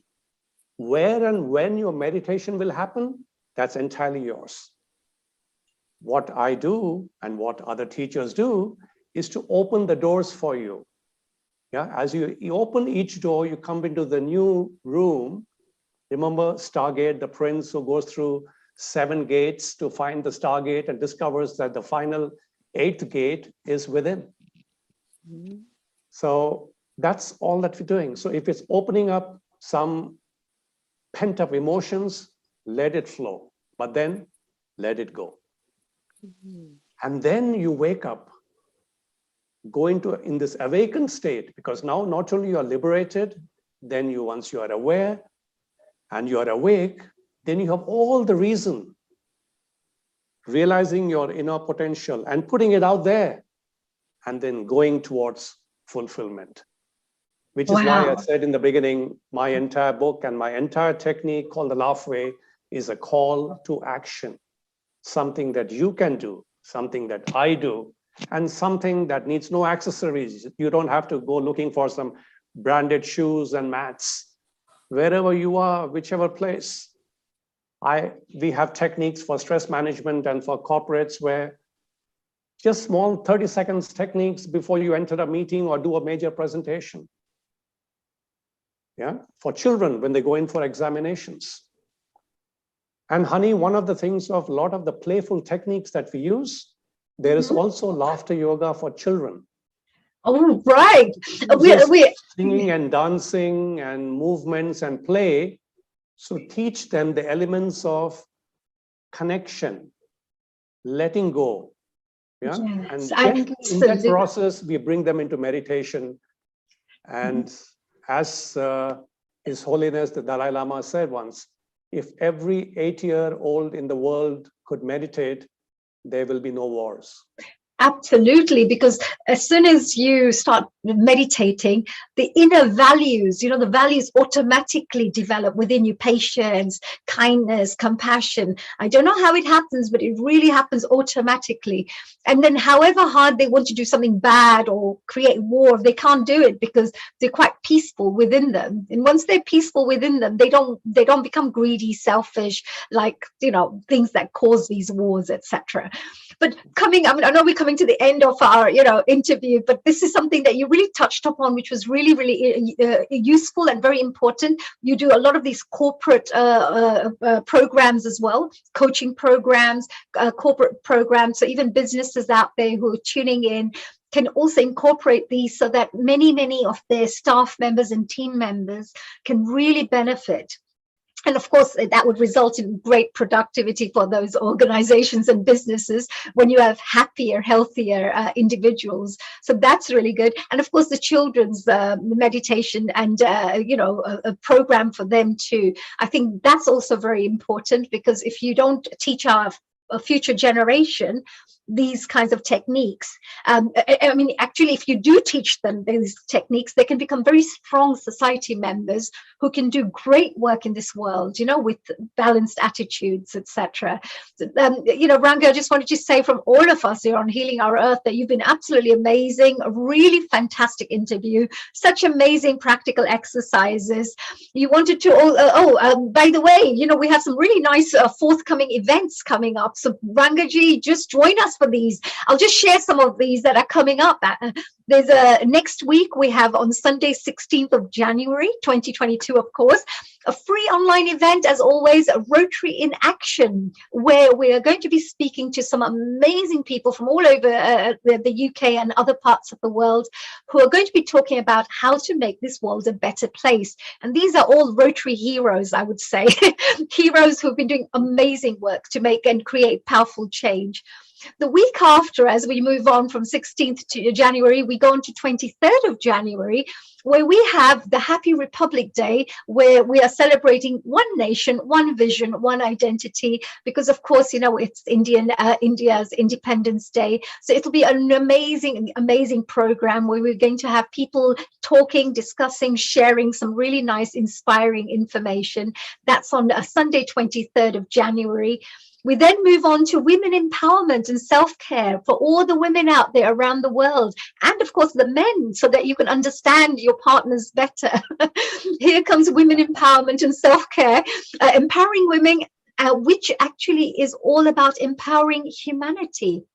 If you empower mothers out there and the women out there, you will find that a lot of the children will be brought up in the best way possible in the homes too. And this is on the Sunday, 30th of January. So do tune into that one.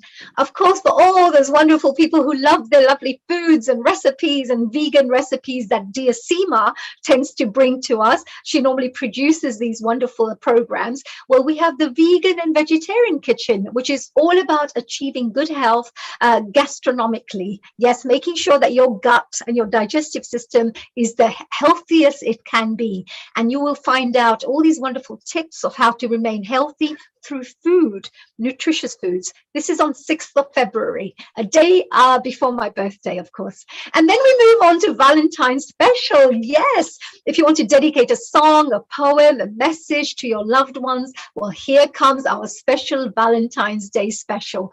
I really think this will be an amazing day, so that if you wanted to dedicate any songs, do contact us and we can see if we can get you to perhaps share some of your poems and songs to the world, but really catered for your loved ones. This is on the 13th of February, Sunday, 13th of February, just a day before Valentine's Day. So we have some amazing events happening, Ranga. Do tune in to us, right? Just like we've had this wellness program, which you are part of, which were absolutely, it's an honor to have somebody who has such an amazing technique that he's sharing with the world, such a good philosophy and such amazing knowledge to bring health and well-being in people's lives. So I just wanted to congratulate you for the wonderful work.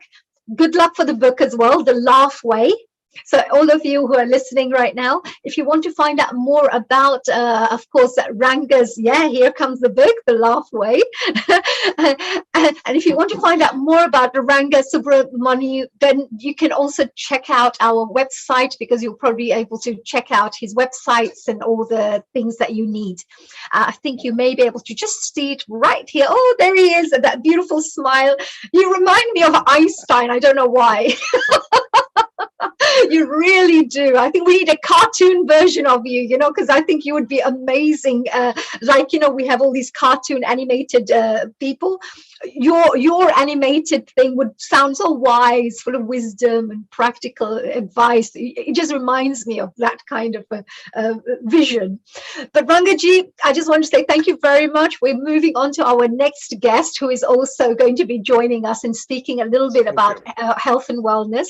And we would love to have you back again, Rangaji, to talk a little bit more about all the work that you do, and maybe share a little bit about how your book's gone and, you know, what kind of impact it has created in people's lives out there. So thank you, and a global namaste, dear Rangaji. Is there any final messages you would like to share with our audiences? Well, my final message is to sum up everything that I said by saying we have proved that we can cope with everything that life's throwing at us. But beyond coping, it is time to flourish and thrive as we are meant to. So good luck to everybody. Have a wonderful, healthy, safe, positive, and productive year ahead. Thank you so much for having me. Oh, we were absolutely delighted. What a delight to have you here with us. What an honor, lovely privilege, and amazing, amazing gentleman. So all of you out there, start playing, laughing, breathing. Remember all the tips that dear Rangaji has shared with us. And global namaste to you, dear Rangaji. Have a fantastic day. I know you're in India, so it must be late out there, right? Thank you for staying up for us. We are now actually moving on to our next guest, who is, again, a very incredible woman, and a really, really, I would say, somebody who's going to, again, share some pearls of wisdom with the rest of us. Now, we have Amita Quenim. Global namaste to you, Amita. Namaste. Global namaste. I know today you're going to be talking about understanding emotional and social attachments. So I'm going to do a quick little introduction so that our audience members know who you are and what you're about. I know you come from India as well. Wow, you know, you look very international. Right. But let me just share at least, you know, with everybody out there. Look, Amita is actually the founder of Icebreakers, where she heads the Department of Psychology and amasses close to 40 years of relative experience. She's a clinical psychologist and lifestyle coach by profession. And in the past, she has also been the founder president of the Goa Psychology Association, ex-jury in the Children's Court in Goa, and a representative of the Goa State Advisory Board for Juvenile Justice. Amita has published close to 100 articles on psychology and currently serves as a member of the Goa State Legal Services Authority, along with, of course, other roles of advising, teaching, mentoring, and research. In situations or relationships, how do you strike a balance between the two? Well, a style of balancing emotional and social attachment, which will help you to enhance your lifestyle, is what our dear Amita is going to be sharing with us today. So a big welcome to you and a global welcome again, dear Amita. Did you enjoy that wonderful interview with Rangaji? I did. I saw a part of it, I think closer to the end of it, and it was really interesting. So I hope I get to really interact with the gentleman soon again. Absolutely. And you have such an interesting background, because your background, because we talk about health and wellness, yet your work has been, working within the legal system, helping juveniles, helping young children, young people as well. Your background is very much related to that. So how did psychology and legal aspects, how did that connect for you? How did you get involved in both areas? I'm going to explain that. First of all, a very big hello to you. And do I call you Honey or do I call you Dr. Honey? You can call me Honey. It's fine. You're our wonderful family member now. Thank you. So hello, everyone. And I know that everyone is in different parts of the world. So it's a good morning, good afternoon, good evening, closer to good night, and a global namaste. So I began my career as the principal of a school and at a very, very early age. So I think I was just 21 when I took over that position, and dealing with emotions is what I've been experiencing since then. And talking about the legal side, yes, I have completed my law, and I did not do my third year, but maybe that is the connection with both these things. And what I'm going to be talking about today, as you rightly said, is about emotions and talking about emotional attachments as well as social attachments. It is something which I've always enjoyed, something which I've always learned, and it's been really from a very early age. So that's what the whole thing is about. Wow. And well, Honey, that's it. Yes. So will you be doing any presentations, or are you going to be sharing some of this information? Because I have a whole list of questions for you, which we can ask afterwards. It's not a problem, because we thought, right, let's just interrogate Amita while she's here, right, with this wonderful knowledge that she has in this field. But will you be doing a presentation for us, or are you going to be sharing? I'm just going to be talking.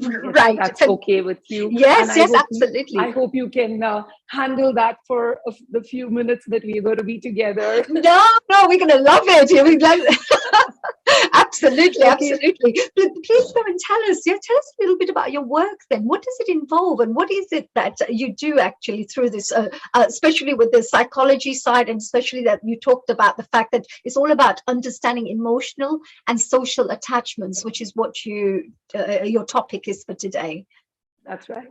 So, yes, as you know, I'm a practicing clinical psychologist, and, it's something which I really enjoy, because every case is a challenge.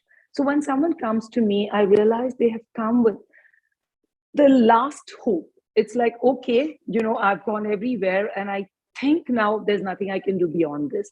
And the changes, when I see the positive changes in them, it's like, it's magic. It's like you just feel that, wow, you've achieved it. And as I call every human problem, like a puzzle which is scattered. That's when they come to me, and I have to fix those pieces together with their help. So this is how I look at every case. And when the puzzle is complete according to their vision, they are good to go. That's how the whole thing is. Oh, wow. That's you mentioned about the fact that they have challenges. When people have challenges, they've tried every avenue. And there is no other avenue that they can go to. So they come to you to say, look, what can we do? What are the kind of situations? What are the kind of cases that we're talking about that you have to deal with? Various cases. I remember when I started my practice, I was a little with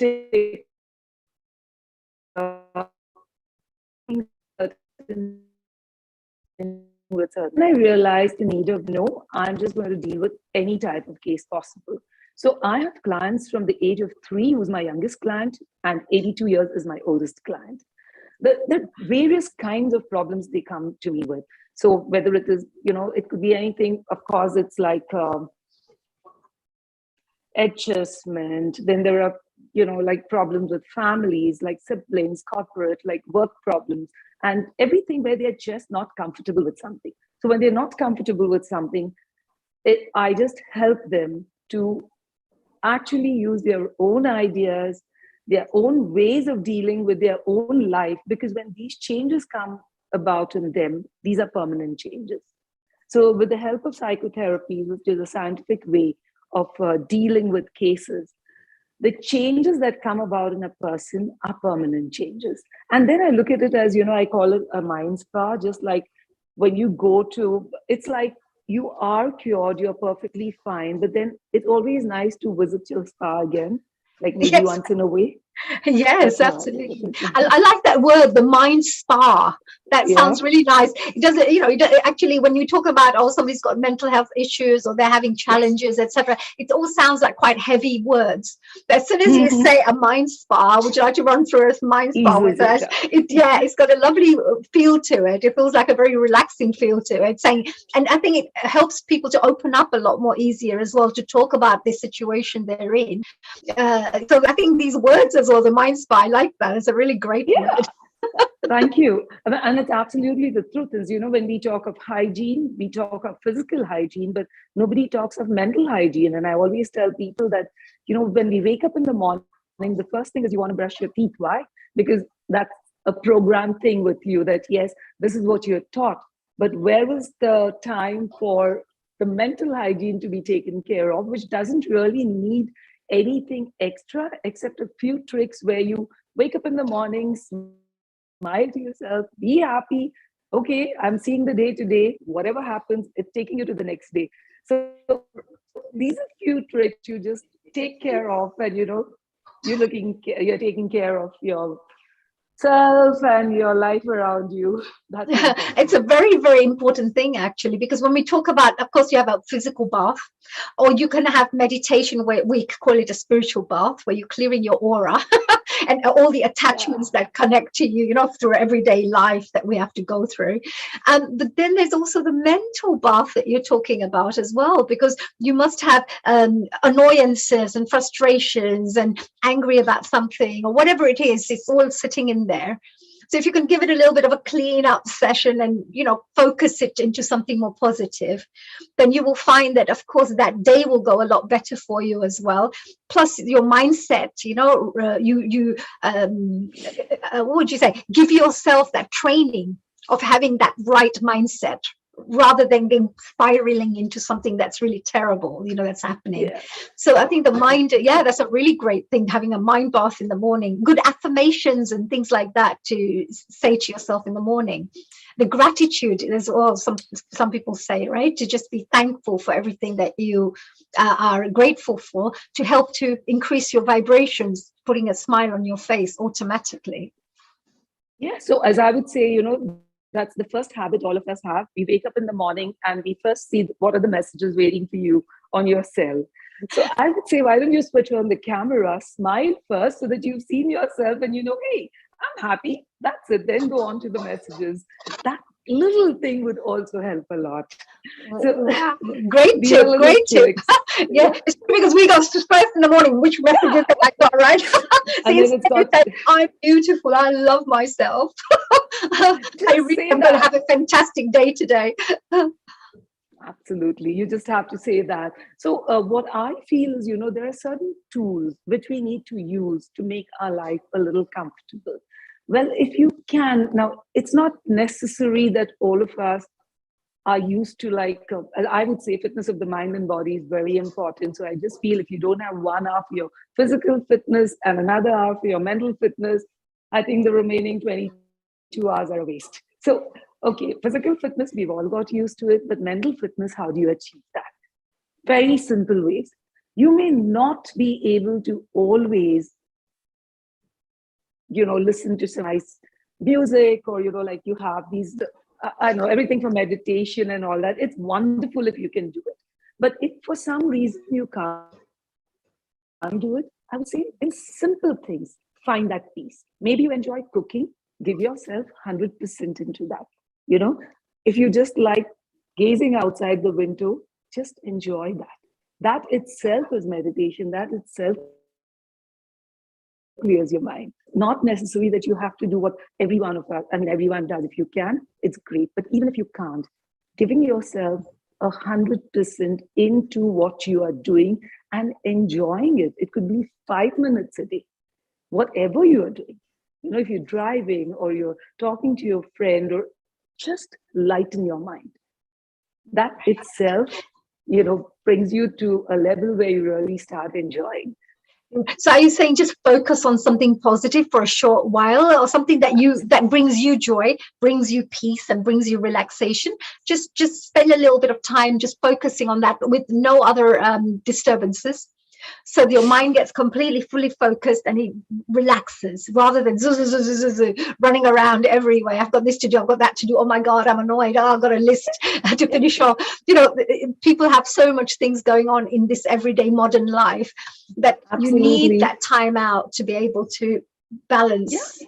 Yes. Absolutely. I remember my grandmother telling me, you know, like now this is a few years ago, she would say, spend 10 minutes doing what you like to do. And I said, you know, what's 10 minutes going to help me with? So she said, because by the end of the month, calculate 10 minutes into 30 days. And then you calculate it into years and calculate it into few years. So at least you don't regret that I have done nothing for me. Yes, you know? yes, And yes. that is important for people to do, is that focus on their life at least 10 minutes a day, which makes all the difference. So yeah, I think this is a very powerful tip you've just given to everybody. So even if there are, especially women housewives out there watching right now, they always find that my life is all about my family, my children, my everybody else that they have to work with. But they never think about, oh, I need a little time out for myself, because that will help to fill them up with nice happiness and, you know, some energy, re-energize, re-nourish them. So what you just said is really important for them. If they feel I don't have time to go for 1 hour to the gym or this or that, well, this is a really powerful method. You just spend 10 minutes to do something that you love. It could be even singing a song while you're sitting there, or do a little dance if they want to, or whatever you feel comfortable. Do a painting, write a poem, whatever it helps you to feel good, where you're, you know, doing something that you love doing, being creative in some shape or form. So very good. You know, this is a great 10 minutes also makes a huge difference. And your grandma is so wise, I have to say, because listen right now, it's such a wise advice, you know, because you always think 10 minutes, but 10 minutes times 30. 10 minutes? Yeah, it's 300 minutes, right? That we've got, all of a sudden you've got like about 5 hours that you've got of your things that you're loving, and then 60 hours in a year. Suddenly it does help a lot. Absolutely. Yeah, please go ahead. That's true. So when we talk of emotions, as I feel like, see, if you have to ask yourself, name a few positive emotions, I think very few positive emotions come to your mind, like happy, like being happy or caring, loving, enthusiastic. So these are the few emotions that come to your mind. But when you talk of emotions which are negative, you've got a whole number of them. Anger, being sad, disappointed, fearful, jealous, so many more. Okay. So now the thing is to understand how to balance the two. Because see, none of us can live our life saying that, okay, this is how I want my day to be, or this is how I want everything to be. It's like spontaneous. You know, it's like, okay, we're dealing with something and we have to respond to something. So the first thing which I would say is never react to anything, but respond to something. What is the difference? So if somebody feels that, you know, something's happened, a situation has taken place, and you have to respond to it, you said. So what is the difference between the two you just said? Okay, so the difference between responding to something and reacting to something is like, you know, when you react to something, it is reacting to the person. You're angry with someone. Okay, so you just get angry with that person, and there isn't much logic involved into reacting. But when you respond to someone, you are looking at the situation. You're looking at the situation that has brought this anger, fear, whatever negative emotion. So to deal with a situation, if you call a problem a situation, just change the term problem to a situation and try to deal with that. So it becomes so much easier because you don't have those personal emotional attachment to a situation. It's more logical. Oh, that's very good.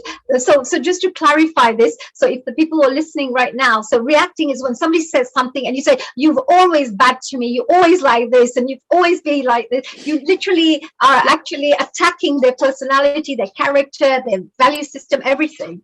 So you will find that they will never work with you in a harmonious way because they will also pull up their defenses and behave in a retaliating way. But if you are responding to somebody, you're kind of understanding the situation, and you'd say, well, I understand how you feel about this, but this is not going to be really good for us doing this because it's going to have this negative effect. So I don't think it'll be a good idea for us. So you're explaining why, and not actually attacking the person. Is that right? Because is that absolutely? Because eventually, you need to resolve the problem. You need to, deal with the situation. What is the use of just, because it's making you bitter when you react. When you respond, it's like, okay, you're working towards resolving your problem. And that really makes a lot of a difference. Now, so I again say that you need to reprogram your mind. You just need to understand that, okay, this is how I deal with situations. How am I going to deal with them now? So if you can just set short-term goals, what is it that angers you a lot? What are the emotions which you do feel are out of control? Pick up one and start dealing with it. Short-term goals. Okay, every time when I'm responding to a situation, this is how I need to deal with it. You may not achieve it in a day, but if you achieved even 24 days responding to a situation in a manner by which you have felt satisfied that, oh, wow, I've achieved it. It makes a lot of difference. Again, using negative terms.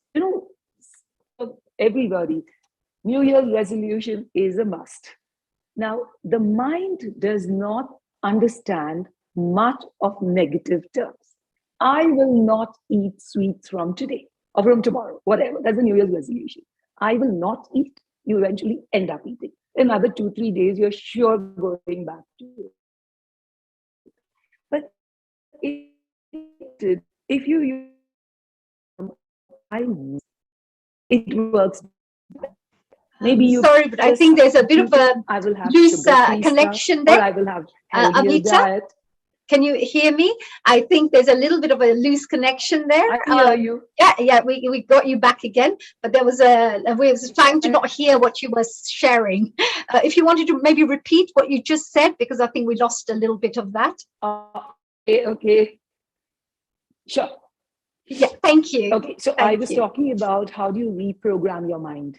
Okay, yeah. So when you reprogram your mind, it's important. So, we are all struggling. We're all struggling with emotions, dealing with emotions and things like that. But to reprogram your mind, you need to set short-term goals. Another important thing is your mind understands positive language. Negative language is not picked up very fast. So, New Year's resolution, you always say, okay, no sweets from tomorrow. All right, I'm on a diet from tomorrow. When you say no sweets from tomorrow, it's like after 2-3 days, you are going for a lovely ice cream. There's no question about it. But instead of saying no doing this, it comes into any situation. I will not do this. Try to tell yourself, I will do it. I will have sugar-free stuff instead of sweets, a substitute. And this is applicable into anything. I dislike the person, so I'm not going to talk to him. No, I'll avoid making a conversation with him as far as possible. Right.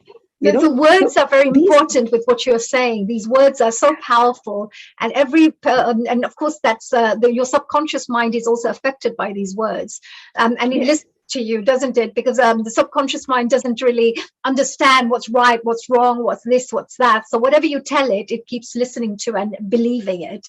So at the end of the day, if you use the right language, it will definitely help the situation.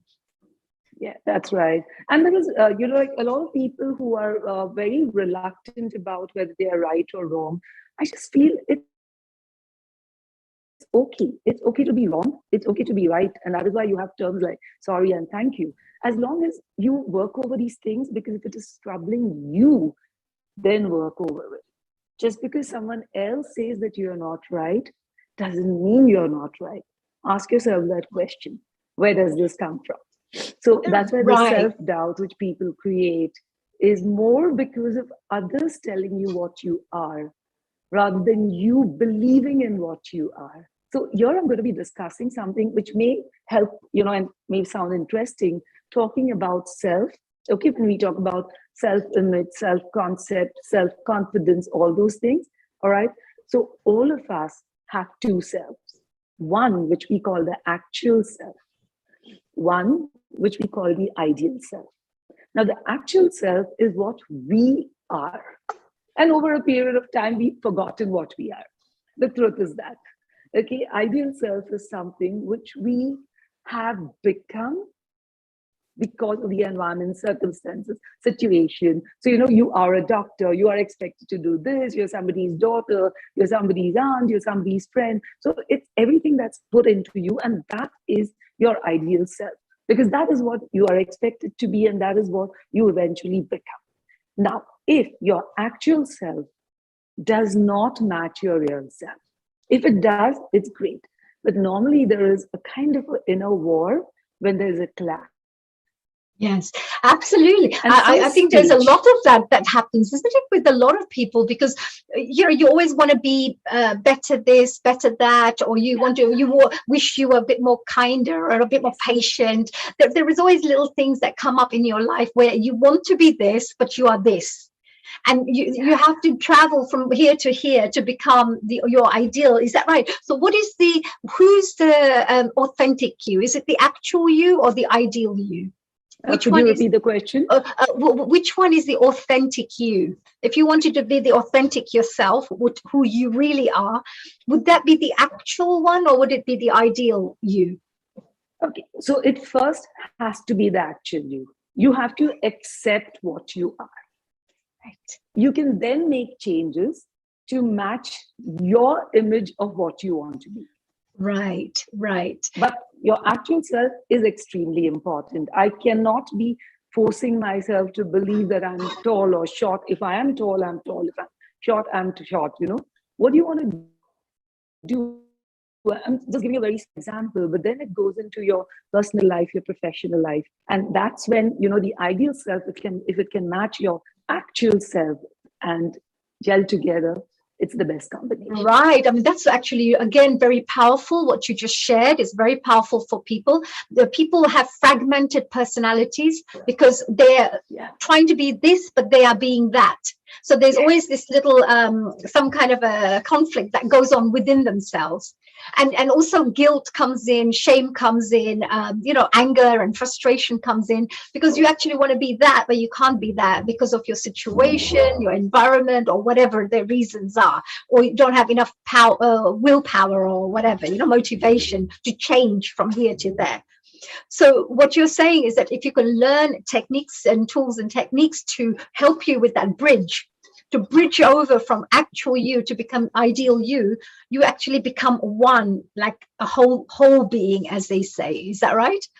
And as soon as you become a whole being, there's not much conflict within you because you know what you want, you know what your values are, you know what you know what to ask for because you know what you want and you need. So everything becomes very nicely aligned if you can bring the two together. Is that right? Absolutely right. Absolutely right. And it's okay to be what you are. It's always better to change for the better, and you never stop learning. But that's something which has to come from within. You need to feel that I want to change for the better because this is how I want to be. And it's okay. You can do it at any stage in life. You couldn't do it earlier, maybe because of circumstances, or maybe you didn't realize it. But if you realize it now is the right time. Work in progress, as we say, right? Yes. Everybody's life is always work in progress, right? You never feel this, that's it, that's the end of it. There's always things that you can improve on. There's always ways to evolve further in all levels of your being, your thinking, your mindset, your spiritually, physically. There's always something better you can do, but always be also happy with where you are right now, like you mentioned, which is an important part, to not feel, like, to feel guilty so you don't have the energy to change. because you're going to be too busy feeling depressed with where you are right now. I mean, how do you, I mean, there was one little question I had, what do you do when people are very confused? The mind is confused. They, like, do I do this? Do I do that? Do I be this? Do I be that? What is my value really? What are they? How do you deal with a confused mind? The mind is always confused. If you have a mind, it has to be confused. Okay, so that's the first thing. Now, how do you deal with it is, first of all, start believing in yourself. As I said, accept facts. Now, if I have to, if you have to ask me, what is the background color there? And if I say it's green when it is not green, it's making a mistake. Okay, so first of all, accept what you are, what the situation is, and then deal with it. Because there is confusion when you don't find answers, when you try to fit in answers, when you don't look at reality of things, when you're trying to either be influenced by someone or something, or trying to create something which cannot be created, because everything has to grow in steps. It's like a ladder you're climbing to achieve anything. So the minute you realize that I'm confused about something, the best thing is make a note of the situation that you are in, and then start finding your answers. It's like, okay, it's dealing between maybe a holiday and my child's examination, and I have to go here and I have to be here. So, it's like you're so confused with what to do. Find out what are the plus and minuses. Is there somebody who can stay with your child back so that you don't miss out on this? And if you feel that, okay, no, there is no one who can stay and this is important, I can always postpone my holiday. You can start thinking logically. Wow. So you're saying there are techniques to actually find solutions with any situation that you're in. And the best way to find these solutions is actually, the first thing is to be aware that there is an issue and then write it down so that your mind gets focused on that particular issue. And then you start thinking of ways to deal with it so that you're actually looking for solutions rather than, oh, I'm frustrated, I'm annoyed, I'm angry, because you're not really receiving any results from that. But here, at least you can come out with some idea, oh, maybe I can do this, or maybe I can do that to deal with this situation. Is that right? So the confused mind needs to have problem-solving skills, is that right, to deal with the problems? Problem-solving skills, setting priorities, right? Okay, understanding for yourself what you are capable, not capable of, what according to you is more important than the other. So this is everything which you will self-analyze. It becomes easier for you to find solutions, to deal with problems, if you can do that. Yeah, but there's also this thing about confidence, isn't there? Because, are you confident enough to be that? Are you confident enough to trust yourself? That am I doing the right thing? Am I, do I have the knowledge? Do I have the ability to do this? Some people's confidence is quite an important thing to be able to live life to the fullest. Yes. How do we deal with this confidence? I mean, do you have to? I mean, what is the importance of being confident? Well, first of all, you build up confidence over a period of time. Right from childhood, I would say, is that where confidence starts building up. Depending on your personality, depending on your personality type, depending on the situations that you've dealt with, the events that you've come across, how your life has been, and all that works towards being confident. All right. So being confident, again, fine, you may not have been confident till yesterday, but if you feel that is lacking in you and you want to make that happen, there are ways to deal with it, to condition your mind to start believing in yourself. That's where I said, set short-term goals. I want to make sure that I'm right over here. Fine, start working towards it. And you will develop confidence, because when you start working towards goals which you want to achieve, and you can achieve dealing with it in the right manner. There are no shortcuts to achieve anything. So you know the steps to be taken. Okay, I am going to believe in myself and I am going to be achieving this. It's like, okay, I want to go onto the first floor. You have to climb from the first step to the 10th step or 20th step. You can't possibly jump. You're going to fall. Okay, so that's exactly how you build up confidence. You working towards it.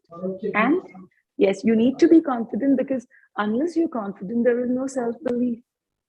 So so the confident part is quite important. But are you saying that confidence would be built step by step? So if you take your first step and then do the second step and the third step, and the confidence will automatically start building. So the important part is to take the first step. The first few steps are the most important, because once you get into the momentum, then you may find that the confidence, once it builds, automatically the next step will start taking place. Right. But yeah, so in the initial stages is to build that confidence, to just take those first few steps to start that. That's very nice, you know. And what about, you know, also these people also have lots of day-to-day problems.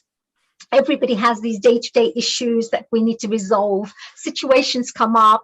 You know, sometimes just you're having such a happy day and suddenly something really takes place in your life and you have to deal with that straight away. So how do you deal with unhappiness, conflict, you know, unusual situations that come in your way in your life? How do we deal with these areas psychologically? What's the right attitude to have, and what are the tools and techniques we can use?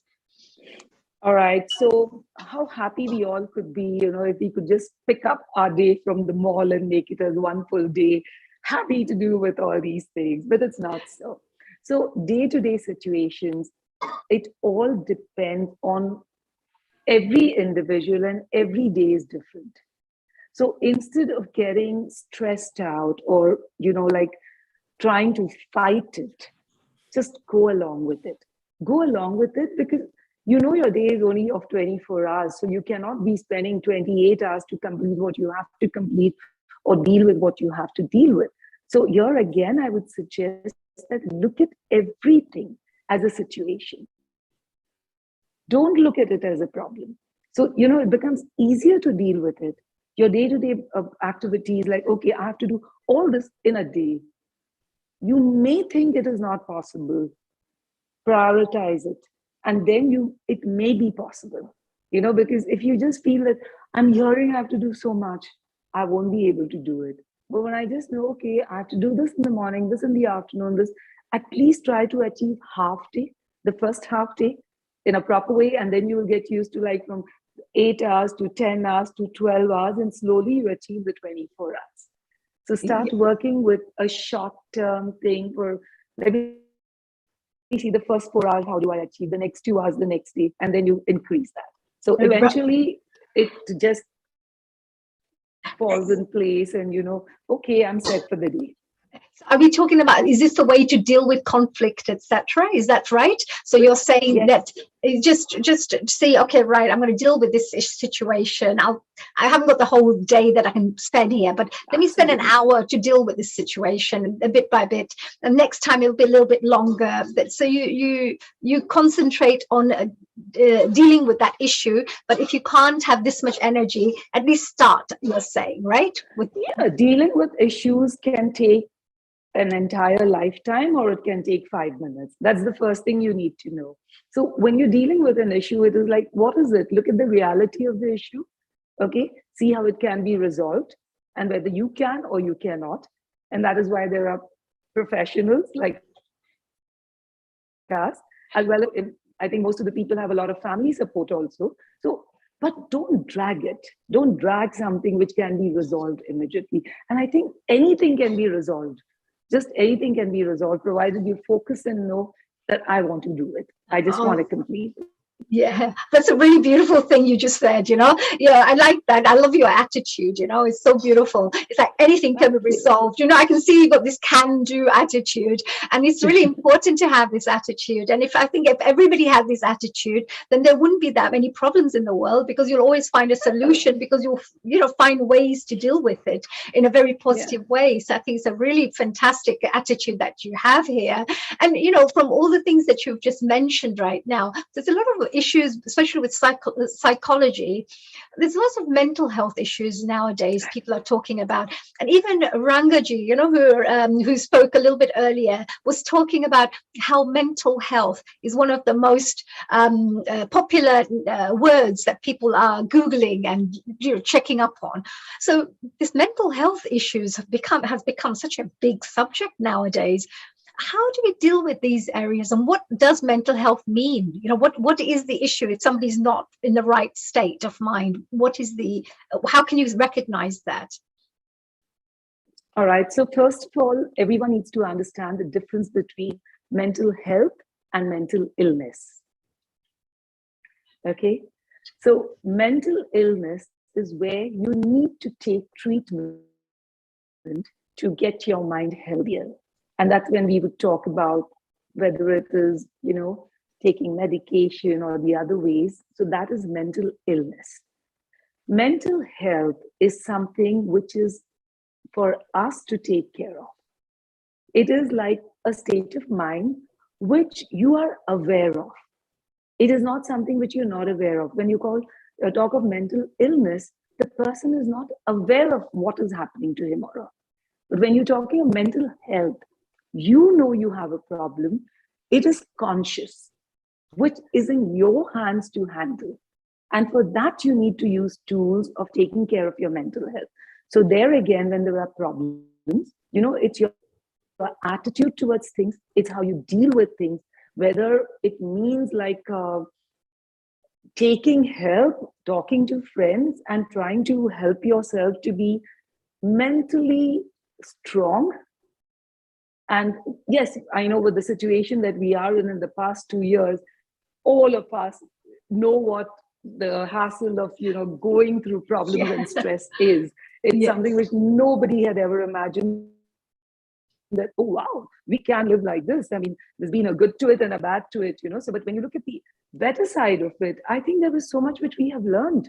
There's so much which makes you believe that how much do you really need to live a happy life. Yeah, it's so brilliant, because I'm admiring, that whatever you're teaching, whatever you're sharing is what you're doing yourself. You're an amazing, a good role model, for implementing these practices yourself. Because even in COVID, most people will say, what a terrible time, what but you still say there's so many things we could learn from. There's so many positive things we've got, and which is true with the situations that we've been in. It's our attitude towards what are we going to get back from it, because the situation is there anyway. We just need to, we have to decide which way we're going to deal with it. So, which is brilliant, your attitude. So what are the tools and techniques that people could incorporate to have better mental health? So, because nowadays, I think because we talk about that topic quite a lot, and we should all be looking after our own mental health. So what are the tools, techniques, and how can we gauge that you're in a peak state? Right. The first thing is, don't be in denial. Okay. Accept what is reality, whatever that means. All right. Then learn to deal with the situation, because you are facing it. So don't run away from it. Because even if you run away from it today, you will have to deal with it tomorrow. Okay. So these are a few things which you can do. Your attitude towards things, your emotions towards things, your bonding with things, acceptance of yourself, that I am a personality like that. Okay, I like, just in case, I like peace.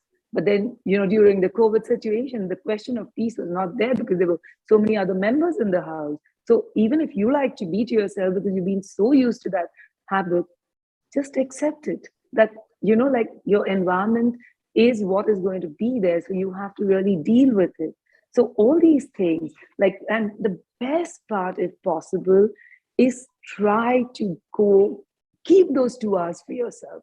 Whether you're meditating, whether you're going for a run, you're going to the gym, whatever you're doing, if you can do that, being at home and otherwise, I think that's the best thing you can achieve. Right. So it would be a really great way to enhance your mental well-being as well by doing that, spending a little bit of time for yourself. And I think it's good to contemplate, because if your life is so busy, things are so happening really fast in your life, you haven't got time to sit back, to think, to reflect, to learn lessons from whatever's happening, because you just haven't got time to sit back to look at these situations in a neutral way. without putting all your emotions in it, just to see what is actually going on at the moment and how do I deal with this. So you're absolutely right. It's really important for us to contemplate, spend that time for yourself. So you're gifting yourself the chance and the opportunity to become the best version of yourself, which will then lift everybody around you, because they will enjoy having a happier you. And that will, I'm sure, increase the vibrations in the atmosphere and the environment. So if everybody looks after themselves this way, I'm sure that it'll have a more uplifting effect in the family or workplace or wherever you are. Absolutely. And then again, when I talk about, a lot of people live in their past. A lot of people find it very confusing to deal with the present. And everybody is talking about who knows what's going to happen tomorrow. Whereas I look at it differently. I just feel we know the past is no more. Fine. But there is something which we pick up from the past, is something that's happened good. You will make sure that it's applicable even today for tomorrow. When you talk of the present, it's, if you think of another term for the word present, it also means a gift which you get on your birthday, right? So I look at the present moment exactly like that. It's like if I pick up a big, well-wrapped box and I give it to you right now, the first thing, what will you do? Is accept. Like, oh, I like this. Right. It's my little gift. Absolutely. You will take it, right? And after the present moment is something which is given to you by your environment, circumstances, and things like that. But when it's given to you, you have to take it. And after you take it, there are two ways of unwrapping it. Either you are very harsh or you gently unwrap it. So I always think that the present situation, when you unwrap it properly, you know what's inside it. But if you're really harsh, you without realizing what you hold today, you have destroyed it. So whatever your present is today, you may be feeling that it's too bad, it's too this, it's too that. Wait, first look into it. What is it that you have inside the present, where it's always wrapped? So before you unwrap it, don't destroy it. Oh, yeah, that's a very beautiful way to look at it. Lovely example, that is. And the present moment, when you really look at it, the past is not going to be there anymore anyway, it's gone. And it's only actually a memory, nothing more. So people actually shape their whole future based on that memory of the past, which doesn't really matter anymore because it's already done and it's gone and it's finished. And whether it's good, bad, whatever, it's happened. So we can't do much about it. And the future is not there. So for you to be fearful and worry and be frustrated or whatever it is, it's not there yet. So the only thing you have at this moment in time is this present moment, which is so important, isn't it? Which is very valuable. Yeah, but the future is there. I always feel there is a future. I know there is. So do you believe is up to us to create the future? Yeah, because I'm going to give you a very simple example. You've decided to have your birthday is on 7th of Feb, so in advance, a very happy birthday. Oh, you're very observant. Wow, I'm impressed. So now, see, when you plan a party for 7th of Feb, tomorrow is going to happen. It is going to come, the date which is tomorrow, okay? And you're going to enjoy the day. So according to me, future is the only thing which is in your hand, and you definitely can do it. By doing whatever you want to do today is what's actually shaping your future, right? So and you know that you want to be a slimmer. Plan your future. I like that. Yeah, absolutely. Yeah, because sometimes, people do say the past and future isn't important, it's the present. But in a way, what you're saying is if you wanted to create a new future, a new reality in your life, then everything you do right now, you need to have a picture in your mind of where you want to go, so you can take the right decisions, make the right, take the right, do the right activities, make the absolutely. I think that is a very powerful point there as well, that each of us have within us the chance and the ability to create a future, whichever way you want to create it. Yeah, it's a really important point. Yet so many people do not, incorporate this. They feel that the future is not in their control. They feel that it's just we have to go with whatever comes in our lives, right? So what would Which you is say not for people true. like, yeah, would you, because there are people always written in my destiny is there, I'm meant to go through all this suffering in my life or whatever. So what would No, you say? What would you say to people like that? So they have to realize this is the present. Okay. So if they're going through sufferings or whatever, they call it sufferings, but please unwrap your present properly to see whether they are really sufferings or they are experiences which are going to help you to lead a better life or be a better person. And if you plan the future, it's sure to come and you're sure to enjoy it, according to me. If it does not happen, it's a bonus. But when people are 50, they start saying, oh, who has seen tomorrow? And what if you live till you're 100? Why not plan something from 50 to 100 so that you can enjoy every day? Okay, if God forbid, and you don't live beyond 70, but at least the next 20, 30 years you've enjoyed, instead of retiring from 50 saying, I don't know what's tomorrow, and things like that. So very good words, very good advice, very good guidance there. Yes, it's good advice there. And it's great because your psychological background helps you to understand how the mind works as well, how people work, how they shape their behaviors and etc. So it's a very important knowledge to have. And if we ourselves, each one of us can understand a little bit psychologically how we're working ourselves, it could create a huge impact and, empower us to create a better life in the future too. I mean, it's absolutely amazing. I may need to let me ask we've got this wonderful host, our co-host here, Seema. I'm going to see if I can invite her to join us to see if she's got any questions, because she's got always amazing questions that she asks. Wow. Namaste, my dear Seema, my dear sister. Namaste, honey, and namaste, Mitaji. Very, very insightful information on mental health and mental illness. I think drawing the line between mental illness is something you don't know you have, and it requires, a deeper form of treatment. And mental health, having the awareness that there's something wrong. We generally don't tend to differentiate between the two. If you don't have the awareness, and providing the tools, for, let's say, mental health these days is a huge issue. For example, if I felt I had mental health issues, hypothetically, and I knew, okay, this is how I'm feeling, I'm not my normal self, I'm depressed, I'm anxious about things, having that awareness of what can I do to improve my state of mind and quality of life. These are the two questions we really need to ask ourselves. That how can I take responsibility for myself?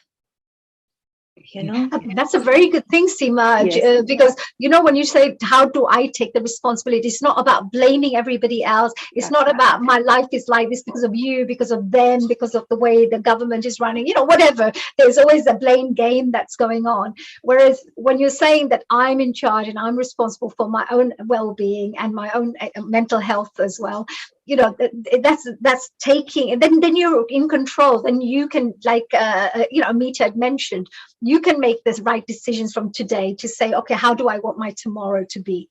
Yes.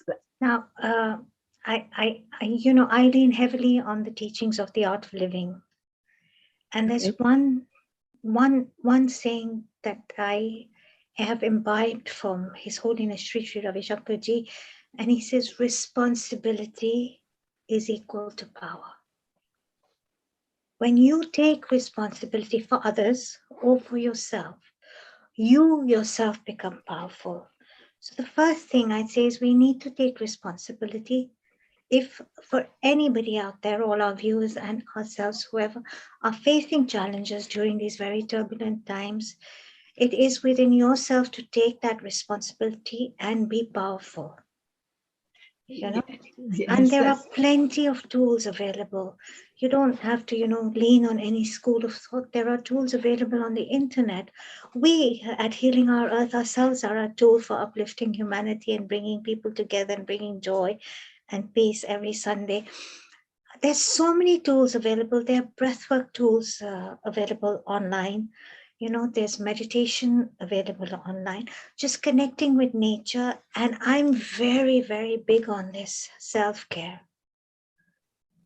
Yes. Self-care is so Did you hear what Amita had mentioned about the mind spa? Yeah, when you do Absolutely. self-care and it's like about ensuring, that you have a mind spa every day, make sure it's looking every now and again at least, right? As mothers, I'm just bringing the aspect of motherhood in, and especially for those mothers out there who are working mothers, you have 9 to 5 jobs, you come home, you've got the children, you've got dinner, you've got cleaning, you've got ironing, you've got cooking. There isn't much domestic help available in the West, It is so important to nourish yourself through self-care, even if it's a little thing every day, a minute of silence, listening to your favorite music, There's just now what you just mentioned, very nice, Seema, because we've got the Women Empowerment Day as well event, haven't we? The Women Empowerment and Self-Care event happening. This is happening on the 30th of January. So whilst we are talking about this wonderful topic, it's all about empowering women, empowering humanity, as you said. That when you start looking after yourself, that's when you can do a lot more for other people. So that's on the 30th of January. So all the women out there, do make sure you tune in. And I always say men as well, because you can understand your women better and your partners better. So it's really good. Amita, is there any final points that you may want to share with our audiences? Any final tips that you'd like to perhaps pass on to me and Seema and others out there? Yes. I would just like people to remember emotions inspire our attachments, and emotions also, unfortunately, force us to withdraw our attachments. Wow. Yes. So the emotion and to be in control of your emotions is more about managing your emotions is more important. Is that what you mean? Is that the teaching here? To learn how to manage your emotions so you can go on to the positive aspects rather than the other side. Is that kind of springs out feelings? It's the feelings which you experience is due to the emotions within you. And when you know what you're feeling, it is so easier to deal with those feelings. But you need to understand what I'm feeling, and don't try to run away from it, or don't try to suppress that, because feelings automatically spring up. So please make sure that please understand what you're feeling. And the minute you know what you're feeling, you will know what to do with your feeling, how to deal with your feeling.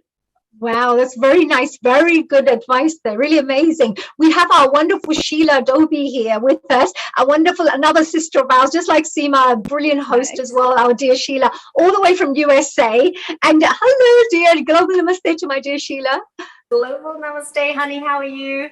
Very well, Sheila. I was going to say that I know you got a chance to listen to Amita. Is there any questions while we have this amazing lady with us and sharing such a wonderful knowledge with the rest of us? Is there any questions that you may have on psychology, on even about the question about, because of course, we talked about social, emotional and social attachments and understanding those. Is there any question on that side that you may want to ask?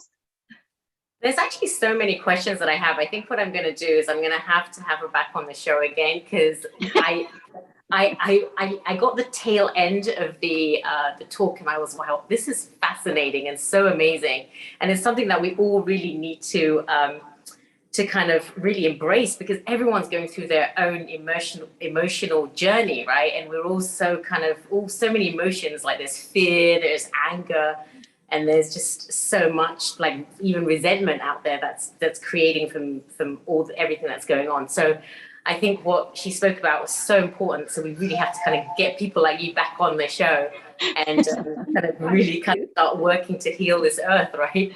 Absolutely. Heal the earth together collectively, which is important. We start one person at a time, as we say, with ourselves, and then start with our families, helping them, and then start with our communities. And then, of course, connect with our community groups like ours, with like-minded people where we share and help each other move forward to become the best versions of ourselves. And as we move forward, that will start creating its own impact, as we say. And on the spiritual level, of course, create nice collective consciousness, positive collective consciousness, raises the vibrations of the world as well by doing that. Amita, you've been absolutely amazing. Really a real delight to have on board here. And, we'd love to have you back again in the future, joining us to share your wonderful knowledge. And here's our dear Anita Quemin. Now, where is it Quemin? Is it look at that. Earth bless you. Thank you. What a great photo you have there as well. Look at you.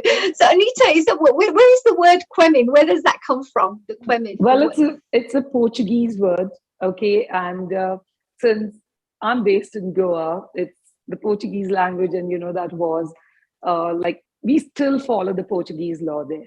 And the word Quemin is pronounced in a different, but it is spelled as Quenim. So we have continued with that surname. Oh, very nice, very nice. So, and you from Goa, of course. So is there any tips you would like to, before we finish off, give to Sheila and Seema about why they should go to Goa? Tell us a little bit about your Goa. Tell us why we should, and tell us the rest of the world, and why should they travel to Goa? What are the positive aspects of Goa that you could share with us?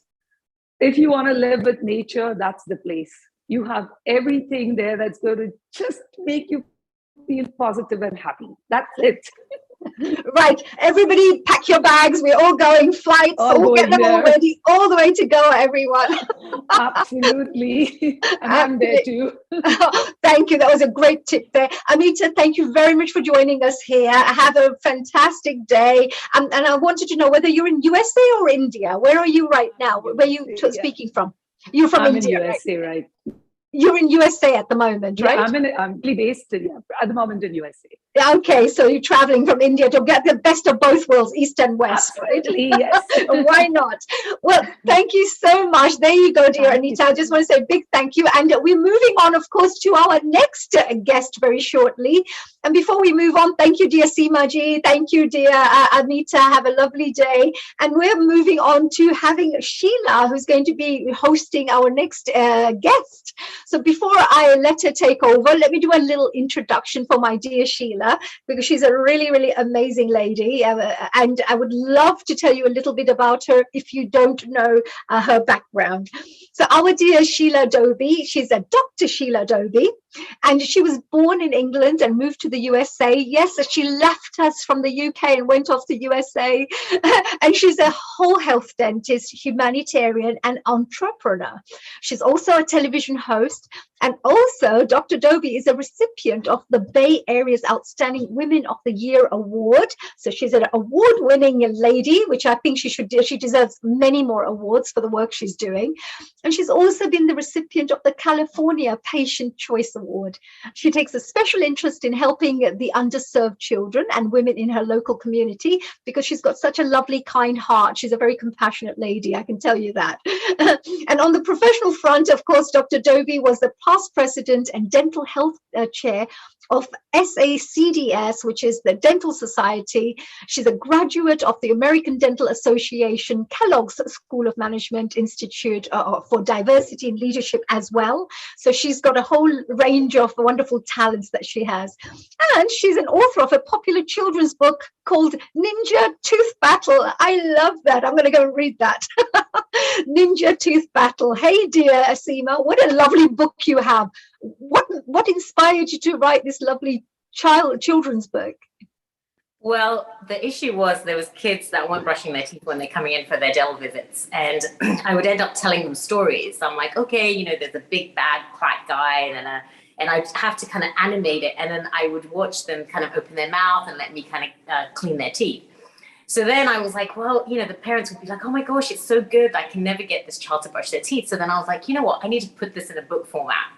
So I kind of started writing it down. I got an illustrator, and then I finally got it published. And it's been really great because I can actually get the kids to brush their teeth. So it's brilliant. The parents just read the book in the night, and then the kids just brush their teeth, and it makes my life easy to work because I have cleaner teeth. Congratulations for such a wonderful initiative. And you know, your website is yourcaringdentist.com or something, and it's actually exactly what you're exactly like that. You're just so caring, and writing a book like that helps children as well protect their teeth in their adulthood as well. So it's a really great work. Well done, congratulations. And for mums and dads out there, if you want your kiddies to go out there and look after their teeth, you know which book you need to buy. Which is our Sheila Dobie's little book. What's it called again? Ninja Tooth Battle. Is this available everywhere, like Amazon and all? You come up with the most creative ideas. Ninja. Oh, wow. Well, I'm going to leave you to it, dear Sheila, because I know you have a fantastic guest who's joining us very shortly from Kenya too. And, enjoy the rest of the evening to my dear Seema and Sheila and to my lovely sisters out there. And, oh, yes, thank you. Earth bless me too. Honey, where was this picture taken? You look so stunning. Every time I see it, I'm just like, wow. Well, I like the camera. That's what it is, So as soon as I come in front of the camera, I start going like this. It's one of those things. You can keep me in front of the camera as long as you want. I love taking my little photos there. No, this was just a photo I did in India. It was in India, and I love my Indian outfits because I'm a half Indian, half British, as you know. Half Indian, half British means that I'm a British Asian. So I love both being Western as well as the Indian culture side. So you see me in my Indian outfits here when I go to India. So I will leave the rest to you. Have a lovely evening. Thank you, dear Sheila. Enjoy the rest of the day. Thank you, honey, and thank you, Seema. I didn't get a chance to say hello to Seema. That's another beautiful host of ours. Thank you, Seema, and thank you, honey, and we'll see you very, very, very soon. I hope you're going to be able to stay on a little bit because I would love to have you part of our discussion at the end where we kind of chat with all the guests. Absolutely. Thank you, Sheila. Thank you. Absolutely. I'll be there too, my dear Sheila. Oh, you are. You're so busy. I'm glad you're going to be on later. I thought you asked for us. That's why I said, yes, I'll be there for you, my dear. So I will be there. Don't worry. Stay on at the end because I know our audience wants to see you again. And I have to listen to this our next guest's interview as well. I'm looking forward to it as well. So I'm really excited to hear. So I'll leave you to it, Sheila, because I know we've got dear Kiran Radia coming on soon. Yes, we've got our next wonderful guest, and it's Dr. Kiran Radia. And Kiran was born in Nairobi, Kenya. She followed a childhood ambition to be a doctor and trained at the University of Nairobi Medical School for undergraduate studies after she was awarded the MBCHB. She was attached to St. Thomas's Hospitals, London, UK for postgraduate training in pharmacologies. After 5 years of getting this grueling experience, can you imagine what that must be like dealing with path and dead bodies and all of that? Oh my gosh, that must have been a bit grueling. She was awarded an MRCPATH. She's a member of the Royal College of Pathologists. 10 years later, at the Fellow of Royal College of Pathologists, a WHO scholar. She returned to Kenya to build up a pathology training and services at the Nairobi University Medical School. And she was the third histopathologist in the entire country. What an achievement. I can only imagine kind of with your backgrounds coming, and this was a long time ago. This was many, many years ago where there maybe weren't that many women in that field. That's quite amazing. And Kiran continued her academic life for over 20 years and now runs a freestanding diagnostic laboratory, PathCare, in Kenya. The first PathCare, Kenya carries out tests on human specimens, blood, urine, stools, tissues, fluids, and many other things. This is quite amazing, Dr. Kiran. What an amazing bio that you have. I'm excited to have you on the show. Welcome, Dr. Kiran. Thank you, Sheila. Thank you. I feel very honored to be part of this team when I've been listening to all the people, the previous speakers, and very really good education as to what's happening in the world. Thank you. Yeah, we have an amazing team here. Healing Our Earth is, over 100 sessions now every Sunday, just to kind of bring unity and peace and education to the audiences. And the wonderful thing is we have such amazing guests like you, just talking about such a vast array of wealth of knowledge. And it's been so amazing being a host on this show. And I'm so excited about your topic. I know we had a brief chat the other day, and you had so much knowledge from the pathology, from the, the health aspect of it, from all your wealth of knowledge. What are you going to be talking about today, Dr. Kiran? Sheila, as we discussed yesterday, I chose the topic, woman, she's a custodian of family health. I really believe it. And this is because when I talk to a lot of my friends, the doctor friends, and they said, the person I want to come in with a patient is the woman of the house. And I said, why is that? And they say, she knows everything about that patient. She will follow all my instructions, and she's the best historian. And I really do believe the woman is the custodian, according to, what I've learned over the years. So I think, please, the men should not really think that I am putting them down, not at all. But the observance, the woman's observance power is amazing. So I thought I'll talk about it. Sheila, I know that all the previous speaker, Amita, talked about psychology, really a subject close to my heart as I go over my subject. I believe, really believe that it is a combination of science, healing, and the naturopathy that you need in life. I have some friends who think science should be done away with. I'm a scientist. I don't believe that at all. I think science is going to be helped by healing processes that you've been mentioning. It's a very important part of being well-being. And I think most of the doctors, most of the scientists, even you, Sheila, Joe, will agree with that. Absolutely. I do think there's a combination. Yes. Absolutely. There's the combination of science and then natural medicine, and finding that good balance between the two. Not more of one, not more of the other, but finding that good balance is where we need to be. We need to be there, yes. And science has developed so tremendously, we can learn from that too. Now, from the beginning, I want to say, as you mentioned, that there are people from different parts of the world. What I'm going to say may not apply to certain of you because of the background. It's a simple questions of what we used to call developed and undeveloped country. I prefer calling it haves and have not populations of the world. And the level of education, awareness, and resources is so important to your well-being. Let's admit, and you cannot really be talking about all the processes we have discussed if you do not have 3 meals a day, even 2. It's a reality, and we live with that reality in Kenya. Amita said, come to to Goa. I wonder if any of you have been to Kenya. It is just beautiful. It's a beautiful part of this world with a natural wild animal bases and our maras. So you should, I think it's equally beautiful as Goa is. So I think the resources is such an important part of whenever we talk about well-being, whenever we talk about early detections, whatever the awareness, education, etc. And it's part of our duty now to really get to the people. And I always tell my colleagues, when you want to do the classes, you want to have sessions, you want to have webinars, please do it to the woman of the house. You'll get more out of it. You'll have better outcomes as far as follow-ups are concerned. Everybody laughs, but I think they do believe that is true. Sheila, I thought, as we discussed yesterday, as I go over the medical sciences, what we need, we talk about the different ages, because the woman is in charge of all the ages of the family. So if we talk about the different ages, look at childhood.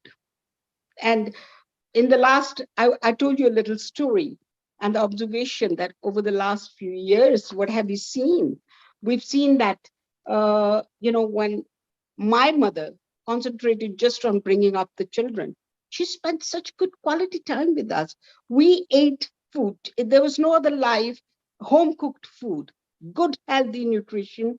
And she had all the time for us in the world. The father was busy trying to earn and make sure that we are looked after financially, but the mother was always there listening to you, listening to your problems.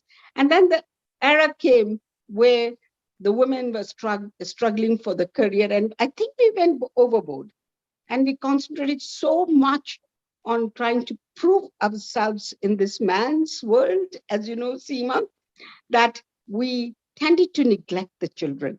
And I think this generation, this is a generation that didn't believe in breastfeeding, that said, oh, I have to be at work, it's more important than looking after the children. And I'm glad to say the new generation I'm watching now, the generation that the third one, I've noticed that is changing. And the younger mothers are finding so much time with their children. They are at their matches, they are at their drama classes, and it's amazing. I think that involvement, it's now coming around a full circle, and we're going back to spending more time with the children. So what is everybody knows the child, what a good child, bringing up a child, you need a good nutrition, breastfeeding. We have been harping about it, and I think it has had effect. Education, awareness. I think those programs are so important, and it is having an effect as more and more women are breastfeeding. You see it publicly. It's such a good sight, because what is there to be ashamed of? Breastfeeding is the best thing. Be proud of it. Then the vaccination program, everybody knows about that. And the children, as a growing up dentist, Seema, that's your subject, you seeing all the children as their teeth, etc. So children, I think, are well taken care of. Of course, we have the unfortunate incidences really of the child abuse, which, our psychologist just would be seeing them, and they have to be dealt also. It's an unfortunate and ugly part of our life. And I think that needs a lot of psychologists, really. And it's usually a psychiatric problem. So that is now the new problem, child abuse, and how to identify it. I think most of the doctors now in ambulatory care, everybody are trained to pick it up early. It's not my subject. It's painful for most of the mothers. So I'd like to move on to the adolescents, which I have really learned a lot about recently. Now, adolescents, the two problems that I'm seeing quite a lot these days is substance abuse and depression and suicide. Do you know, Seema, that suicide has been declared an epidemic by WHO? It's worrying. We got to work in it. I hope Amita is listening. I think what she touched on was important. Now, how do we deal with these two problems? As I see a lot more, what I want to share with you is it is a woman who picks it up, is the mother. As she will come to me and says, I think my child could be having substance abuse. Could you do some tests on her? And I said, how did you pick it up? It's just because she's spending a lot of time talking and observing the child, and she's seeing the behavior changes. A lot of communities now have started training the mothers what sort of symptoms you must look out for. I think early detection, Seema, it's extremely important. And that is a subject we will have to, I think, concentrate on the next few years. It is increasing. It is of concern. The second thing is the depression and suicide rates. Again, communities in Kenya especially are having a lot of training sessions on with the mothers on how to pick up early depression or any sort of depression a child might be going through.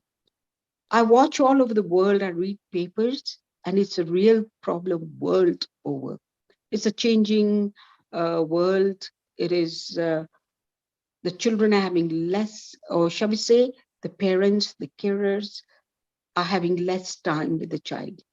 We're talking less to the children. I remember, Seema, a friend of mine told me that as her children were growing up, of course, with an extended family system, they insisted that there will be no television dinners. It has to be around the table, the whole family is sitting. And she made me laugh. She says, because my mother-in-law and I had so much to catch up with the latest and the gossips, etc. And the father-in-law came in and said, no, at the dining table, we will only listen to the children. We will encourage them to talk to us, tell us what's happening in school. And over the dining table, she said the father-in-law would be able to pick up if a child is having a problem in school. Isn't that amazing, Seema? I never thought of that. So the problems can be picked up within the family if we are talking to the children from the very young age. I don't know what you're feeling about that is, but I think that was such a good story. And that has changed. You said, I was going to say, you're right. We've taken a lot of the time from the kids now, and a lot of them, you see them and they'll just come in, like when they come into my dental office, they'll come in and they're just watching an iPad, and that communication is gone now.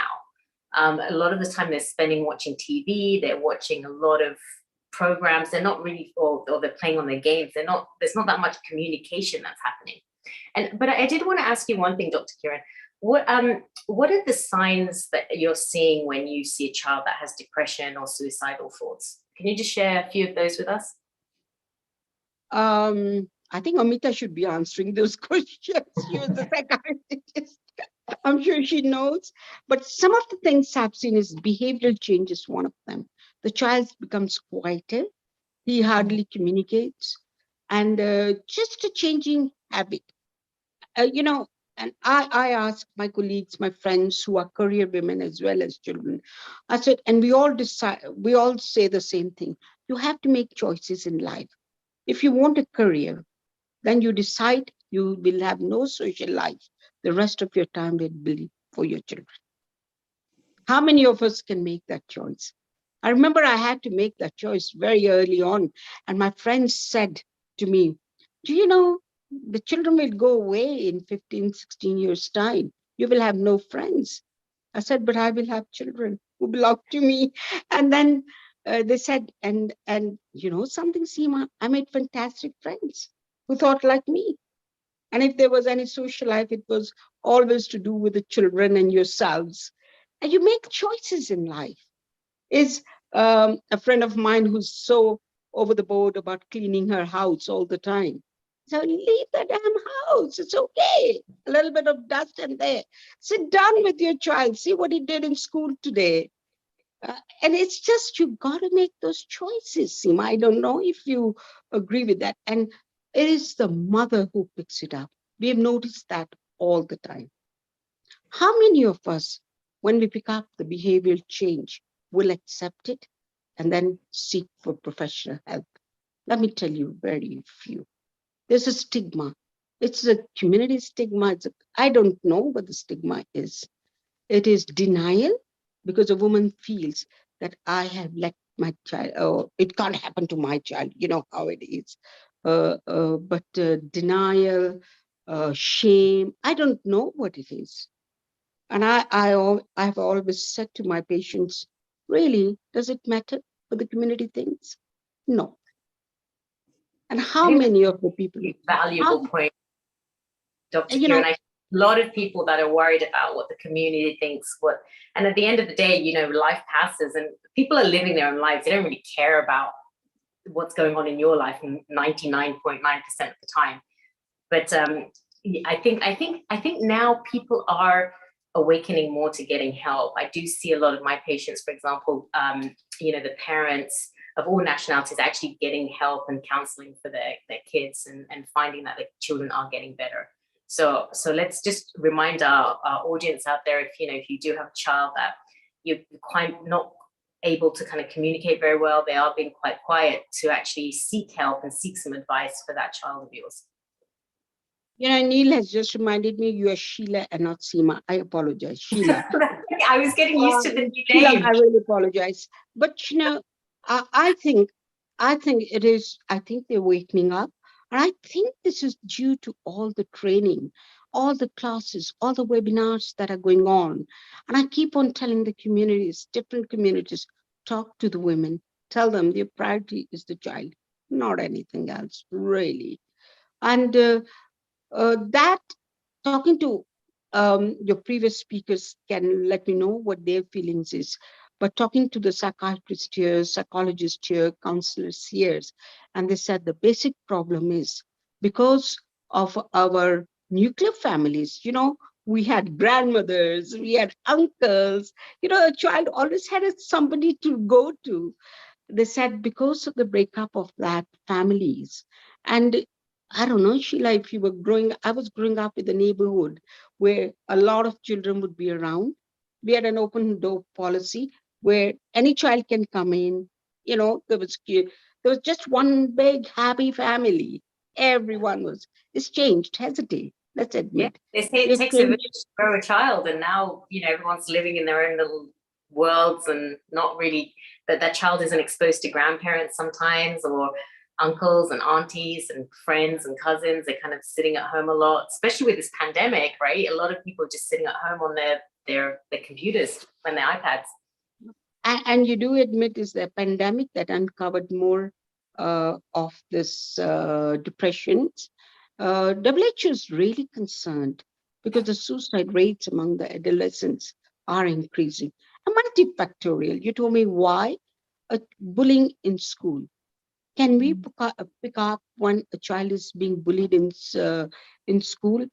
The child usually becomes very quiet and is so ashamed of himself that he says, it's because of my weakness that I'm being bullied. He doesn't talk about it openly. And it's up to the parent now to make him talk, to find out what really is happening. Why has he become so? Changing habits in adolescence, I think it's extremely important. And we should be training mothers on how to pick it up.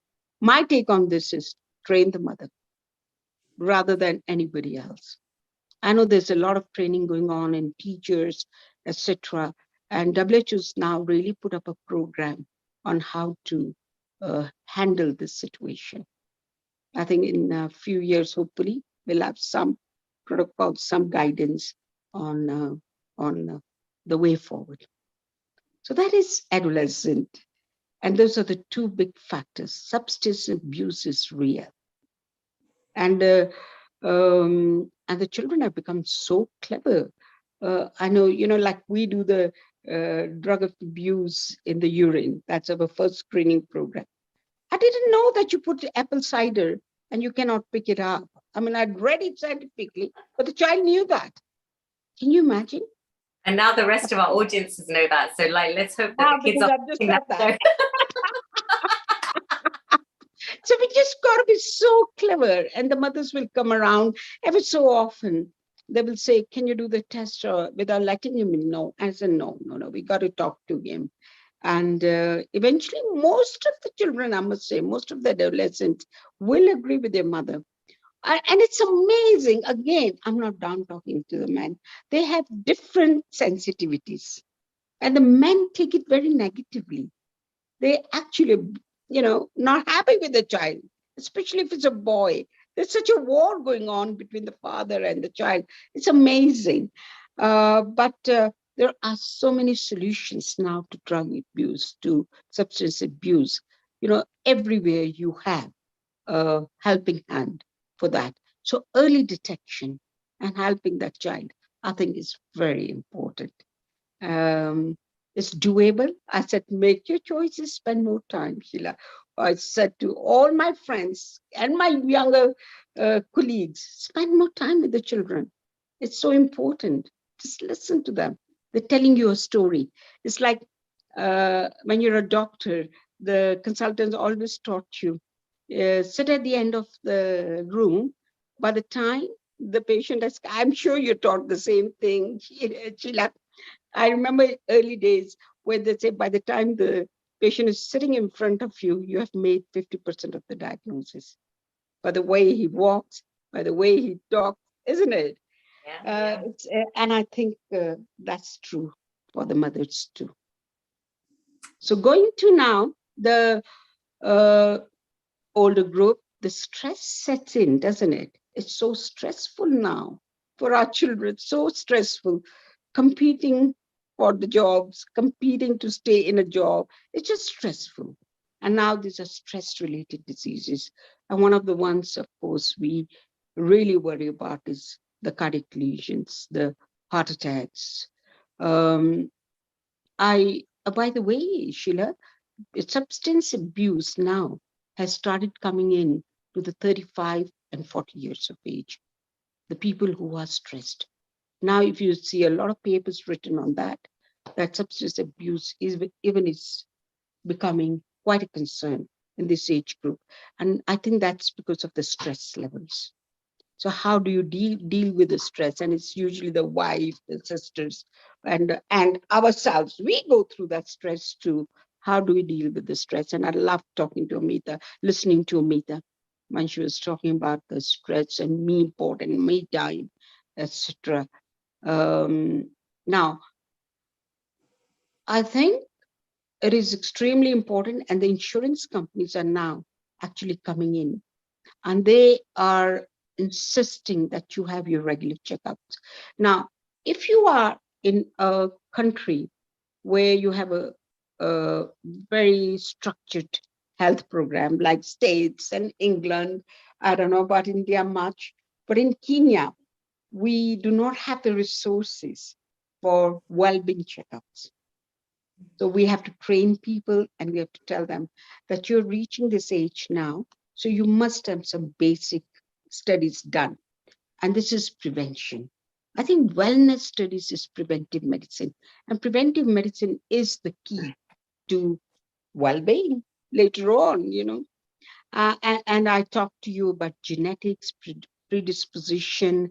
A day is going to come, and as a pathologist, I think very soon, where the moment the child is born, remember, we used to see this in science fictions. The moment the child is born, with a drop of blood, you're going to know what he's going to be or she is going to be, predisposed to. I don't know if it's going to be a good thing because we're going to be overprotective, whatever. But in a way, then you will know what they're going to be. If they're going to have a strong diabetic genes, strong cardiac heart failure genes, because it runs in the family, then you do prevention from childhood. You be careful with their diet. Actually, it's interesting that you mentioned that. I was actually reading an article where they're looking at kind of gene sequencing, and they can actually very soon they'll be able to actually take out the gene that predisposes to something and alter it so that that child isn't going to be predisposed as they get older. I mean, obviously there's going to be a bunch of ethical things that they'll have to deal with, but it's coming. It's definitely going to be around in the next 5 to 10 years, I think. I think so. Sheila, I'm having a bit of a problem. Just give me a second. Oh yeah, no worries. That's part of the beauty of being live. Yeah.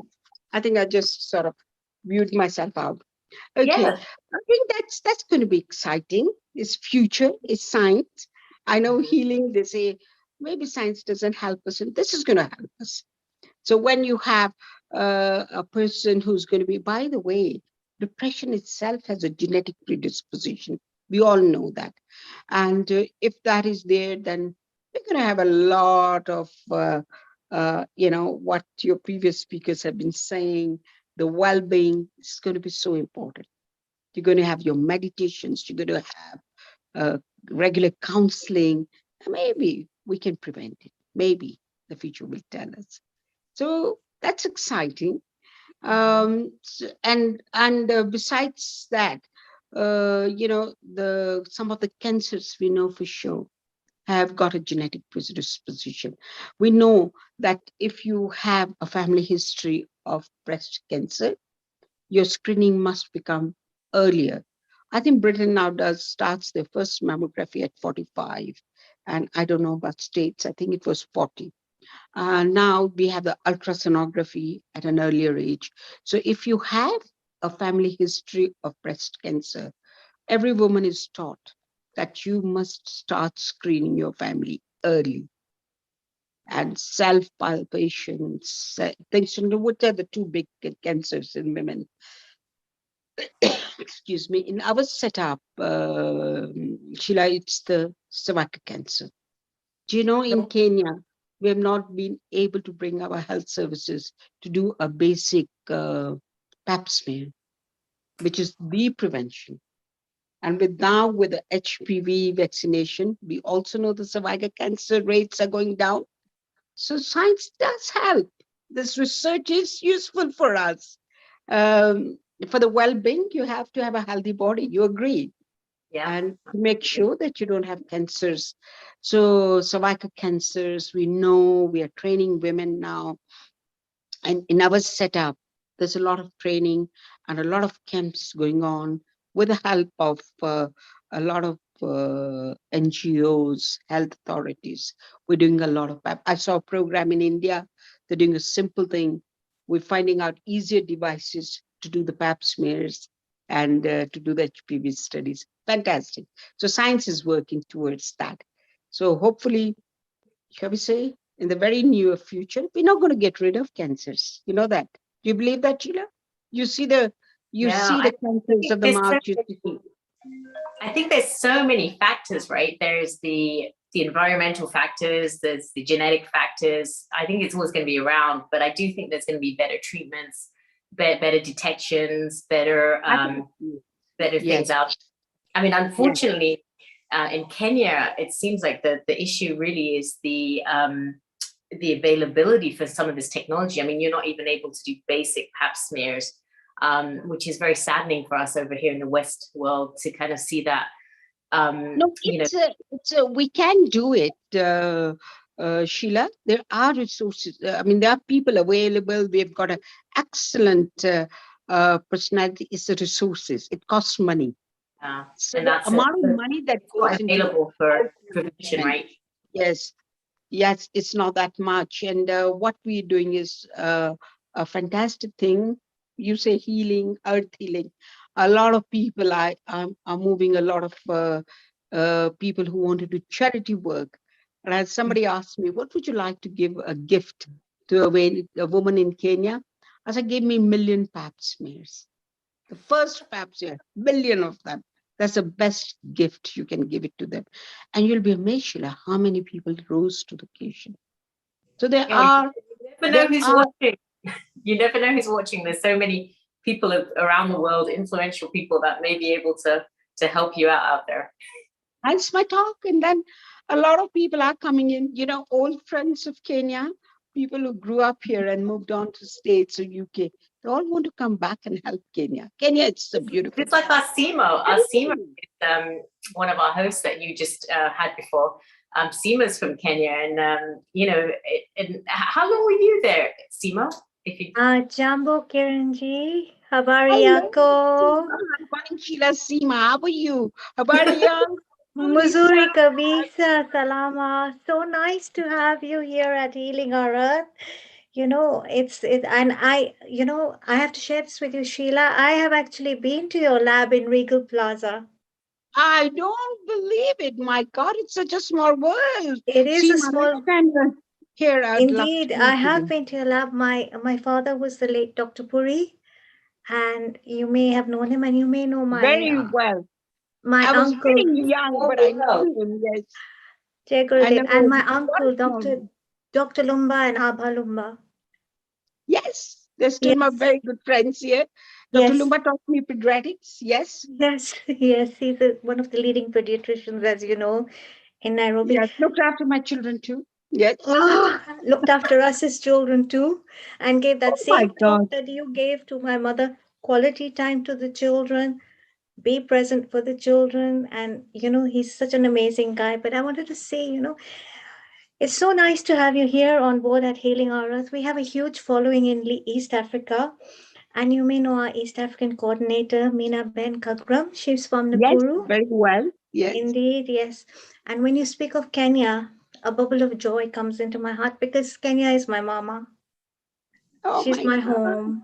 And I miss Kenya. I do visit every 2 years, you know, and it's such a pleasure and joy to see someone from back home. And from all of you who are watching from Kenya, a very big jumbo from me. And Oh, Sriman, so lovely. And I hope I'm going to see you next time. oh, I'm going well, to I live in am Kenya. planning a You trip left us. I'm going to live here. next year. I'm planning a trip. Let things calm off a little bit, then I'll make sure I come and see you in Nairobi. It is a pleasure. Yes. And I just wanted to share what you spoke about genetic predisposition, you know, very powerful conversation. And yes, it's happening indeed in a very big way. And this takes me back to the ancient school of thought, Ayurveda, which is the sister science to yoga. And Ayurveda, it's not so related to genetic predisposition, but we speak of the concept of Prakriti and Vikriti, you know, and Prakriti is your dosha, your metabolic type that is determined upon conception. And Vikriti is what happens, the changes that happen throughout your life, right? So by knowing someone's Prakriti, you can actually know what dosha they are, Vata, Pitta, or Kapha. And just like genetic predisposition, in this way you can also determine what their personality type will be and what kinds of diseases they I like to add, may be prone to, you know. So I feel that holistic medicine and medicine on the being from a medical family, okay, being from a doctor's family, I think they go hand in hand. I believe that, Seema. I really do. Yeah. You know, and we have to strike the balance because there's some things that Ayurveda can't do that, you know, allopathic medicine does do, and there's some things that allopathic medicine can't do that Ayurvedic medicine can do now. In Ayurveda, they emphasize very strongly on the body of the mind, body, and on the balance of the mind, body, and soul. It's a whole complete prescription altogether. Sheila, won't you agree? Being Absolutely, I'm speaking to two doctors here, and I think you're right. It's really, it's not just medicine isn't just medicine. There's like there's the mental aspect, the Ayurvedic aspect, there's everything, like getting you completely healthy, getting your mind healthy, the toxicity out of your systems, there's the body, there's the environment, there's just, it's so multi kind of, you just have to put it all together to be healthy nowadays. you have to tie it up into one whole package, really. Absolutely. You know, I think time has come when medical schools should have a bit of that training. I really think so. You know, they make us the pure scientists, and then you listen to it. When you deal with oncology patients on the treatment, and you see the power of positive thinking. A lot of our friends have gone through it, and we've been telling them, "Come on, positive thinking," and it makes a lot of difference. Yes. You know, the combination. One of my friend actually said, I don't want any chemotherapy. I wanted just Ayurvedic and holistic training, medicines. I was a bit upset. I said, no. You know, science has proven that this chemotherapy will help you. And there is no harm in doing the Ayurvedic and in holistic treatment also. There's no harm. They don't conflict in your body. So do both, but please do it. She refused. And I couldn't understand that. So that was sort of a failure for me because I tried very hard to persuade her to do that, to combine the two. You know, I can see the importance of meditation. Our previous speaker was talking about laughing and saying, not saying, why me? Why me? You know, say everyone, just it's one of the things, learn to deal with it. I do believe that a combination of everything we're talking about is going to happen. I think so. you know what you said about women being the custodians of the home. This is so powerful. You know, a lot of women. I mean, in Kenya, still a lot of women have the option to be at home. Yes. And not have to work. You know, they can have that balance. Although a lot of mothers are opting to work, you can still have that work-life balance in Yes. Kenya. Speaking from a Kenyan perspective myself, because I'm born and raised in Kenya, and But when you come Sheila, do you into, see what a fine person she's turned out to be? She had a lot of care and a lot of people. I had the Absolutely, I best see care. that. I had the best of the best care. I really Yes. did. I was very blessed. As and at the same time, I feel that overseas now. I lived in Hong Kong for 20 years. Now, Hong Kong, the work culture is very, very strong. Women and men are working, and the life starts at 8 a.m. and it doesn't finish till 8:30 p.m. Oh, You know, it's hard. there's, I know. there And is I said no that in my time. first remark. It's different in different countries. Yes. Different. There is no time for the children. And we had a case actually where my daughter's best friend, well, school friend, jumped off a building. We're seeing a lot of that. And the suicide rate is so high, and it's just going higher and higher. So I think schools also have to implement these mental health programs. Now in Kenya, I know the resources aren't there, but in Hong Kong, what they're doing is they are implementing mindfulness. Yes. Into the school curriculum. They're making it an integral part of the curriculum because the teenage suicide rate has been so high. That I think it's the pressure, Seema, the pressure on the pressure. children these days, and the Chinese cultures also are. They got a lot of holistic and a lot of Ayurvedic like They thinking do. in They do. treatment and management. They do, and it is being rebirthed as Ayurveda is. And I feel this current pandemic, this crisis that we've been facing in the world, really has, on one hand, we've had this real great sense of loss, which is very sad. But at the other hand, there's this sudden awareness that's just sparking up, and the holistic modalities are coming into place. People are exploring breath work, they are exploring meditation, they I are absolutely. seeking for something on a deeper level, That is so good to hear, because that's something that I really think needs to be more integrated in the U.S. and we've got Honey over there that's she's joined us and she's in the U.K. And I really think that mindfulness needs to be, because when you try and do these things older, like I was only introduced to mindfulness in my 30s, and then you kind of, it's very difficult to get started. Like even today, I don't have a very active meditation process because it's not a habit it's difficult to start, and it's good. You see it in how many hundreds of talks we've had on Healing Our Earth about moving the body, the Tai Chi, the yoga, the meditation. The session ends and then I'm like, okay, I'm gonna start, and then I just don't get started. But Honey dear, how's there? Yeah, I had a question, by the way. Hello, Kieran. That was absolutely amazing. Really lovely interview. I was hearing parts of it and lovely conversation, but I got left out. I thought, I want to be part of this conversation. It's quite an interesting conversation. And I'm from Malawi as well, Kieran. So I know that Kenya is so beautiful. So I've been there as well. Africa is a very beautiful country. It's a very, very gorgeous country. So many good natural resources there. I know that, but but Kieran, and very loving people who have time for each other. I think that's the key thing. Yes, and then we always say, whenever we come to this country, they say, you must be from Africa, right? And we say, well, how do you know? They say, well, all the Asians who come from Africa, they always got a different mentality to Indians from, let's say, other parts of the world. But when they come from Malawi or Africa or any parts of Africa, they always say that you're more open, more I don't know, get on with people a lot more. I don't know, it's just easy to integrate in society. But Kieran, I had a question for you. You studied pathology. How do you say it? Pathology is how you would say it? Pathology. Yeah. So so you're a pathologist. I've got to say it. Yeah. Yes. We'll get to it, right? So, what made you choose that? Because I know that it's all about specimens, and you have to make sure that people's health is. Because we're talking about health and well-being at the moment, I thought I'll ask you a question on that area. Why that area? Why did you specialize in that area? And how important is these? Everybody thinks that if you're not a good clinician, you become a pathologist. That's not true, honey. I actually taught the clinical classes also. But what happened during internship? I was running to the, when you have intern, Sima will tell you, Sheila will tell you how internships are.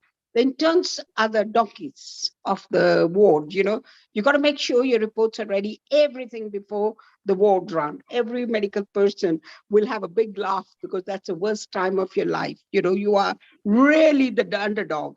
You are running around, otherwise you're going to come. So for every round, every patient, I was in the pathology lab looking for the reports. So when we examine the patient, it's a speculation. I think the differential diagnosis is this. But the answer was in the pathology lab. It's a pathology lab answers that were giving us the lead to the diagnosis. And I had a very, my mentorship with my pathology head, and he could see that I was getting so interested, trying to understand the disease.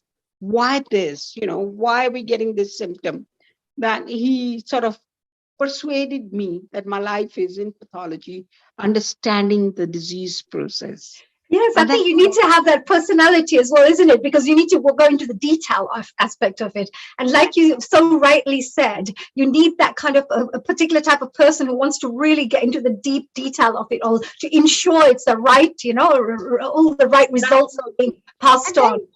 Honey, I went on to actually specialize in histopathology, anatomical pathology, where the surgeon is, did you read A.J. Cronin's book, Final Diagnosis? Everything depends on the pathologist. The final diagnosis is the pathologist.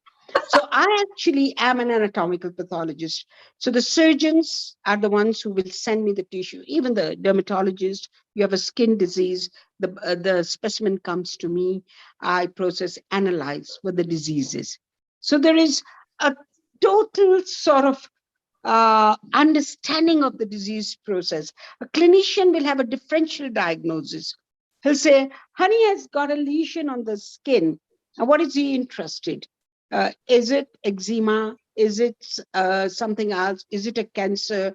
And in our setup, is it in the Caucasian family, a melanoma? I do the diagnosis. So that is the reason I did pathology. Yes. Because congratulations. It was the basis. I call it the pivot of medicine. Yeah, because just to give little advice as well to people who are listening right now, the wellness point of view, because of course, there's all different types of things you have to check, and examine, all from blood tissues, stool, urine, whatever comes through, for you guys to ensure that you get the right thing. Is there any tips you can give to our audience members out there on how to have, because I've heard that alkaline bodies tend to have very strong, good quality cells and good quality everything in the body. Is that a couple of tips you could give to ensure that we can have a healthier body, and what can indicate a healthier body for us? Honey, I only know how to do the, what we can be lacking, that I actually study and find out. Like, I remember the first time we did it, this was late in 1980s, when I was doing vitamin B12 on Indian women, and it was becoming a rage in UK where I trained. And here, a woman keeps on saying, I've got body aches, I've got this thing. And the common answer used to be, her mother-in-law is troubling her a lot. Even a GP, even a doctor would say she's having a rough time, it's psychological, etc. So I had to actually send away the vitamin B to German lab, who became my associate, to do this study. And the first lot of vitamin B12, I sent that. My pathologist in Germany said, Kiran, is there a famine in Kenya? Can you imagine? Wow. I said, no. These women have their aches and pains, but they're, blaming other things for it. So yes, we can do the deficiencies. You have no right to have aches and pains. If you do, get it sorted out. The laboratory will give you an answer. 95% of the cases, they will tell you what the deficiency is. Vitamin D, the same thing happened, body aches. And You people who went away from sunshine, I'm sorry to say you got vitamin D deficiency. We were still in sunshine. Quickly go and get the extra tablets, supplements, vitamin. Yes, It's never the same. I know. Honey, people didn't realize that. When I was again in Britain doing a study on the Asian women and why they had osteomalacia and osteoporosis, etc., there was a calcium story. But vitamin D came up. They were so used to sunlight. And when they went to the countries like where cold weather, UK, your country, they were dressed up all the time. And that vitamin D, the sunlight, is most fair on the fairest of the skin, like you. So they will actually, the vitamin D conversion in the whitest skin is easier. The darker you get, the vitamin D works less from the sunlight. You do need supplement. So these are the stories you learn. When I still love telling the story into all my lectures and students. When my German counterpart said, "Is there a famine?" And when all the doctors said, "No, this is a house problem. She's not getting along with her husband." Oh my gosh! Come on, guys. So deficiency. Well, this is a very important thing that you're saying, Kiran, because a lot of people out there, like audience members out there, and they may have aches and pains, etc. But there could be just a little tip that we could give them is like have more vitamin D or have the B12 extra, whatever the things are lacking, and that could help to change and upgrade their lifestyle very quickly, because your body's aching, you can't go out, you don't want to do anything, you don't become that active either because you now have aches and pain, so it's got a vicious circle, right? So on vitamin D. I've been doing a lot of research on vitamin D, especially with the pandemic going on. And they actually found in the studies, a lot of people that were hospitalized were actually vitamin D deficient.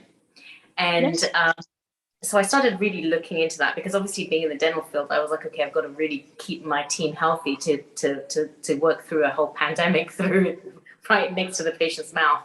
So one thing was the vitamin D, even if you're living in a sunshine place like Kenya, for example, you are very highly likely to be deficient in vitamin D, because there's a whole, how it's processed, or even the clothing that you wear. If a lot of you have covered and you've only got a certain amount of your skin is exposed, the darker skins, obviously. So supplementation, most people, even in California and Kenya, are actually vitamin D deficient. So the supplementation should be, obviously, in an ideal time, you'd go get your vitamin D tested. But if you're in a place where you're not able to test your vitamin D, anything from about 3,000 IUs up to about 6,000. And it's very important when you take vitamin D to take K2 supplement with that. So it's something that everybody really needs to have added into their vitamin supplement. Even if you don't believe in taking vitamins, there's B12 and and vitamin D3 and K2, very, very, very important. And even the studies that is showing now with COVID patients, which is something that a lot of people don't even know about. Really, really, the evidence is there, and it really needs to be. I cannot emphasize enough how important it is for our audience members and our team members here to be taking that extra supplement. That's really a good point, because I think, I don't know if Kiran could share and add to this, but I've also heard that for coronavirus, if you have extra vitamin C, vitamin D, and zinc, all those three things, that if you put that into your body, you will find that your body will not be will not have to suffer so much with if you catch the coronavirus. And you'll find we need these supplements or these elements to fight inflammation. And coronavirus, the downfall was the inflammation, the degree of inflammation. And honey, it was your own body was reacting to the virus. That was the saddest thing. That was causing all the havoc and the hospitalization. So these are anti-inflammatory drugs, that elements that you need to find the element. But it's amazing. How many women, I want to ask all the women and the men, when you are tired, how many of you really seek help? You just take it as, oh, I've had a hard day's work. Really? That is very true. Very true. People just suffer in silence. Yeah. My mom's always saying, poor thing, you know, she's always saying, oh, I feel really tired. I really feel tired. But she keeps working as well at the same time because she feels as a mom or whatever, she has to stay active. But I say to her that you really need to rest. Your body is asking to rest. So you need to rest for a few days and then you start again, you know, to refresh your body. If you're working constantly, and people don't realize, even though our viewers are watching, housewives and moms, etc., they're like 7 days a week is their job of being a mom from morning till evening. They don't get that 1 day rest. Like even people who are working in the office, they get at least Saturday, Sunday off to relax and move on, you know, again. But moms are like constant every single day. Yeah, like I was Dr. I was Kiran, telling I Sheila. know, I feel like we've like really having this wonderful conversation, but I know you had a few points that you wanted to make because you were going from like teenage to adolescence to 40s, and then we kind of got into this conversation. Yes, we talked about the cardiac conditions that come in, and you know, Sheila, simple things like a woman gets depressed, she's putting on weight. There has to be a reason. If you're not eating that much and you're putting on weight, a man also is putting on weight. There's a medical reason. You know, we will have even all your holistic approaches, your yogas, everything is not helping. Get that thyroid done. It could be just a thyroid problem. And you are really in pain because you're putting on weight. You do need help sometimes. When you've tried everything, you do find out whether it's something that is fixable in the science world, like a hypothyroid that will make you put on weight. You just have to go and do So a what simple you're test. suggesting is that at a certain point when you're getting the weight issues is to kind of look into the thyroid, getting your annual checkup, and just making sure that your everything is supposed to be working. Absolutely, all the hormones. Yeah, these things happen. So I was telling you, Sheila, yesterday that do you know at the age of 50, it's like the gods have forgotten the women. It's, you know, you've done your work, the procreation has been achieved, that's it. So after 50, we know that you're at equal risk of cardiac disease as a man. Do you know, Sheila, how many women are just dropping dead? They will send their husbands for a cardiac checkup, but they'll not get it. So let's, So you must at what train. age then? Sorry? So you're suggesting at 50, all the women should be getting cardiac checkups done by their I physician? think so. Along with their husbands, yes. They should go. And mammograms. Every woman should go for that. I think most of the insurance agencies have realized that they actually go for these checkups. So I think, and then you come to an age we all fear, and that is the older age, and dementia now is the big thing. So much research on it, so much. It's amazing. It's always a woman. I talk to my doctor friends. It says, you know, it's a daughter or the daughter-in-law who picked up that, you know, my mom-in-law is not, or my mom is trying to forget something, or she is picking it up because she's so observant. And then they bring her to the doctor to see what's wrong. And we all fear dementia now. It's so much research going on. I think your audience should know that we shouldn't be scared of it. We're just trying to make sure that we can avoid it as much as possible. Again, elements and laughing you know, treatment that your third speaker was talking about. Just, I think, Seema, this is the time, the holistic things. You should talk about holistic, Ayurvedic. I think that will help. I feel. So these are the different ages that a woman, and I want to say this for the third time, Sheila, is a woman who really is observant, is a woman who should be trained. And I know for sure a lot of communities in Kenya now are having training session, and they insist the woman of the family comes, and they're teaching them, you know, our big problems of adolescence, the two big problems I've talked about, the child abuse, and basically cancer we've overdone. Everybody knows about cancer, but I still get upset when my own good friends have not self-palpated and not picked up a breast lump. We train, but we don't do. Isn't that true? Yeah. So Yeah, that I guess it's can't also we overemphasize. get, right? It's almost like we should have a little checklist that we have to, a few things that we have to check Yeah. off. You get your annual done, you get this, you self-help and, keep yourself healthy, less time on the devices, more time out in nature, meditation, yoga. But While thank you're you. walking, you can do self-palpation. I think like your speakers kept on saying, time, you must have time for yourself.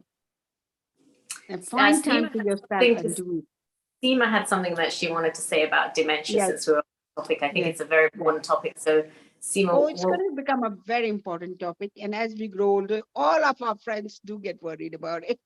of course. I mean, it's bad such a enough when you're in your reality. 40s and you get to the room and you're like, hey, I was here for something. What is that again? And then you're like, oh. What is the name of that person I talked yesterday? We call it the senior moment. Yes. Yeah, So, Seema, what is Seema going speaking to say? about dementia, my dad used to get all three of our names confused, his three daughters. He would call me Reena and call Reena Anita and call Anita Seema. I do it all the time. It's not dementia. I think it's too much in our head. But I love you equally, that's why. I recently completed my my Vedic nutrition in Ayurveda, and one of the key topics really was dementia. And my teacher did emphasize that the herbs like Brahmi and Ashwagandha, these two herbs are very fundamental for dementia. And she actually said once we reach the age of 55, 56, we should start ingesting these brain power herbs, in small amounts as a preventative measure towards dementia. But having said that, I'm speaking from a nutritionist's point of view. I would always say, yes, this is very valuable information, but always seek an Ayurvedic doctor's advice before you do it. Yeah, that's Absolutely. great advice. Thank you, Seema. And also, Sheila, I'll say, it's a complete cycle. Like you must spend a lot of time with your children. Also must make sure you have equal time for your older people. I know you'll say I have no time for myself then, but I think we can do balancing of life. Yes. Everyone. Wow. Don't Thank you. neglect the children, because neglect is what's also pushing the dementia. There's so many causes. Yeah. Of course, and all the isolation that's been going on during the pandemic, and it's been a very difficult time, which reminds us, if you do have any elderly family members, neighbors, relatives, don't forget to kind of go in checking on them. Even a simple phone call just to show them that they care. I think showing someone that you care is such a big thing to make people feel special and well and happy. Can I say something here? I think technology has been great during the pandemic. Look at all of us here. We're having this beautiful conversation during this time. I think getting our parents technologically savvy, or just setting up a simple system for them where they can connect with their children and their grandchildren. It brings so much light and joy into their lives. Yes, make time for them. That's most important. But if you can't be there 24/7, find these little, I'd say pockets which you can add to their day, because it's these small little pockets that bring they carry it on through the day. I remember my dad, first time we got him an iPhone and he saw me on the phone, he said, "Huh? मैं तेनू देख सकता है? I can see you." I said, "Yeah, Papa, you can see me." He said, "You're here?" I said, "No, I'm in Hong Kong." Oh my gosh. It just lit up his day. He was so happy, Amazing, isn't it? that he could see his children, It was so special to see that reaction on his face. And then after that, he'd be chewing up my sister's brains every day. Now connect me to Australia. Now connect me to my sister in England. Connect me to Seema in Hong Kong. But it was so cute, Yeah, and he carried that through the day. We are so blessed. I mean, just look at now we've got, Kenya.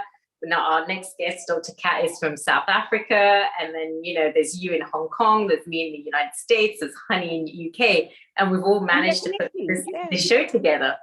And, we've got Neil Kumar, who's the producer in England, and he's managed to get all these people all around the world together all this great information, and our audience is global. It's fantastic. It's phenomenal. And you know, for me, Sheila, the best thing is the CBT points for my registration. It's so easy now. Before I couldn't get to a meeting because it took me 2 hours in the traffic to get to a lecture. Now my TPD points are more than what they need. But thank you so much, Dr. Kiran. I know we're going to have you back again. You know, you've been so wonderful, such a wealth of knowledge. Thank you so much. And we're definitely going to have you back on the show where you're going to be able to talk about the wealth of knowledge that you have. And thank you, Seema, and, you know, always so much great holistic input. That's been wonderful. And please do stay on, because I know our next guest has a wealth of knowledge. And at the end, we can all have another discussion and pick each other's brains and get some more valuable information out. So again, thank you, Dr. Kiran. And please join me. And thank you, the producers, for inviting me. It's been great meeting you all. Great meeting you all. And it's my honor to introduce our next guest, which is Dr. Kat. And Dr. Kat, she's all the way out there in South Africa. How are you, Dr. Kat? I'm good, thank you. Can you hear me? Absolutely, we can hear you. And you're all the way in South Africa, right? Yes, I'm in sunny Durban, South Africa. Oh, how's the weather out there? Is it nice and sunny? Yeah, we've had a great day today. It has been a bit difficult for me. My grandmother had a fall yesterday and ended up in ICU today after a hip replacement. So I did text Dr. Nails. So I'm just in liaising with the anesthetist. She's not doing too well. So I'm going to ask for special healing prayers for my grandmom today. Yeah, and all our healing audience out there, those that are in that healing space, let's send some good vibes out there to your grandma. And obviously, we understand if you need to leave in the middle of the, and we're live here, so if you need to go, we'll, you know, the rest of us can manage. You know, do take care of your grandma. And thank you for being here, because I know that's when you're dealing with that kind of emotion, to kind of be on live, it's very challenging. So thank you, and we really appreciate that. So let's find out a little bit more about you, Dr. Kat. Dr. Kat is, she's her name is Dr. Nasima how do I pronounce your last name? It's Nasiba with a B, Nasiba Katrada. My name means fate, as in luck or fate. That's what my name means. Oh, what a beautiful name you have. And everyone knows you as Dr. Kat, and you are a general practitioner in Durban, South Africa. She specializes in weight management. She's the owner and CEO of Dr. Kat's Weight Loss and Anesthetic Center. She founded the COVID home management team Durban during the early months of the pandemic. Her group, I Can Make a Difference, won the case for ivermectin to be unbanned in South Africa High Court. I'm going to definitely be asking you some questions about that, Dr. Kat, because that's a very interesting and controversial topic. So I like to really pick your brain on that at the end of your talk. She is the founder of the group Caring Healthcare Workers Coalition and is on the steering committee of World Council for Health. Her biggest achievement and what she's most proud of is being a single mom of 2 amazing, beautiful teenage daughters. Be better than your best is the motto she lives by. Thank you, Dr. Kat, for joining us. Well, thank you so much for having me. And I want to say thank you to everyone who's listening live and everyone who's here. I always like to start my presentations, or if I'm involved in any meetings, with a short prayer, which I'd like to start off with now. It's a universal prayer. It's, Dear Lord, bless all those who have the courage to be part of this discussion, the organizers, the panelists, the attendees, and those who are watching live streams across the world. Show us the truth as the truth, and give us the ability to follow it. Show us falsehood as falsehood, and give us the ability to avoid it. Amen. With that, I'd like to share my screen. I'm going to do a presentation on the post-jab detox guide. But just so you know, before I start, that these are the same supplements that are used for the treatment of COVID. And these are the same supplements that are used for post-jab detox, because it's the same, it's the spike protein that actually causes the illness. And also, like I heard many talking about, it's the immune system boosters that will prevent you from getting illness or severe illness. It's the same immune boosters that you need to make sure that you have enough off so that you can do post-jab detox. So I have to say as well that when I did this presentation once, I always have my iPad here and my laptop here, and I saw these messages pop up saying, you should not be advocating the jab. And I want to say out there that, my personal view is that many people have been forced and coerced. We cannot exclude those people. And then there are those people who've taken one jab and thought that it was just one. And then they realize it's two, then it's three. And it's up to us to help those people, because we are all encompassing. We don't discriminate, because that's what we want to teach. It's love and hope. It doesn't matter how many you've taken. It's never too late. Ideally, you don't want to take any, because once it's in, you can't take it out. But we want to make sure that people understand that there's no discrimination. Like we're asking people to say, don't force us. We're saying we're not anti-vaxxers, so we have to heal everybody, and that's what a healer does. So with that, I'm going to share my screen. Also, this presentation that I've done today is available in a PDF format, which I will share with Neil and with Sheila. So if anybody wants access to it, you're welcome to. You also can find me on Telegram at Dr. Nascat, and you will find it there as well. So I'm going to just share my screen. Let me just have a look here. Okay, so let's have a look. So okay, this is so you guys can see my screen now, right? Yes. And this is, can you see that? Absolutely, yes. Okay. Oh gosh, wrong one. That's okay. This is the part of going live that's it happens a lot because we're live, so we get to see the back end of things. Right, good. So you got that, right? Post-COVID jab detox guide. Yeah. Okay, so this is, so when I just, let's go here. Okay, so I heard everyone talking here about, the other things that we need to be doing for COVID, and everyone assumes that when we start talking about it, it should be just supplements. It's not. We start off with basic things like eating a well-balanced diet. Some people advocate no meats at all. Some people, they say mostly plant-based, but remember that you need to be eating healthy for your immune system to be healthy.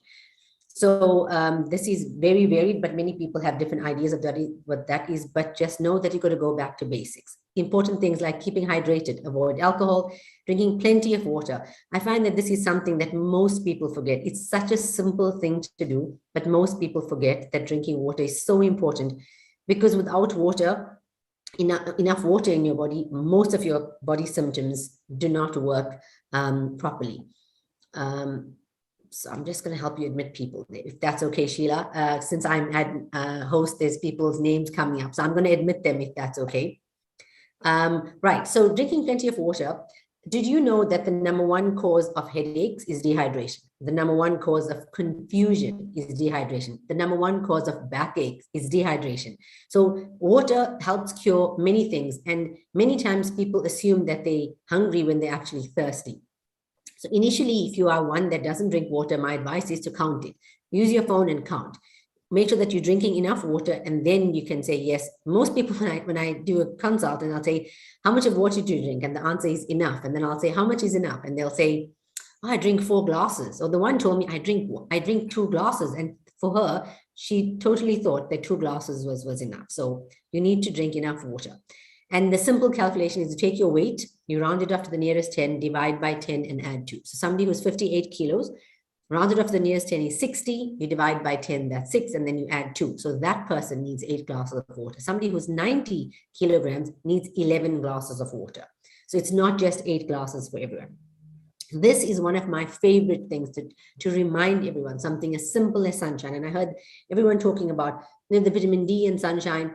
And yes, 100% people with darker skins absorb less vitamin D. But the thing about sunshine is not just about the vitamin D. It's about being outside. It's about, looking at beautiful things, looking at nature, God-given nature. The best form of exercise, in fact, is green cardio, which means walking outside. So sunshine and exercise, excellent way to to boost your immune system. And when you are post-jab, this is also something that you want to be able to make sure that you're doing.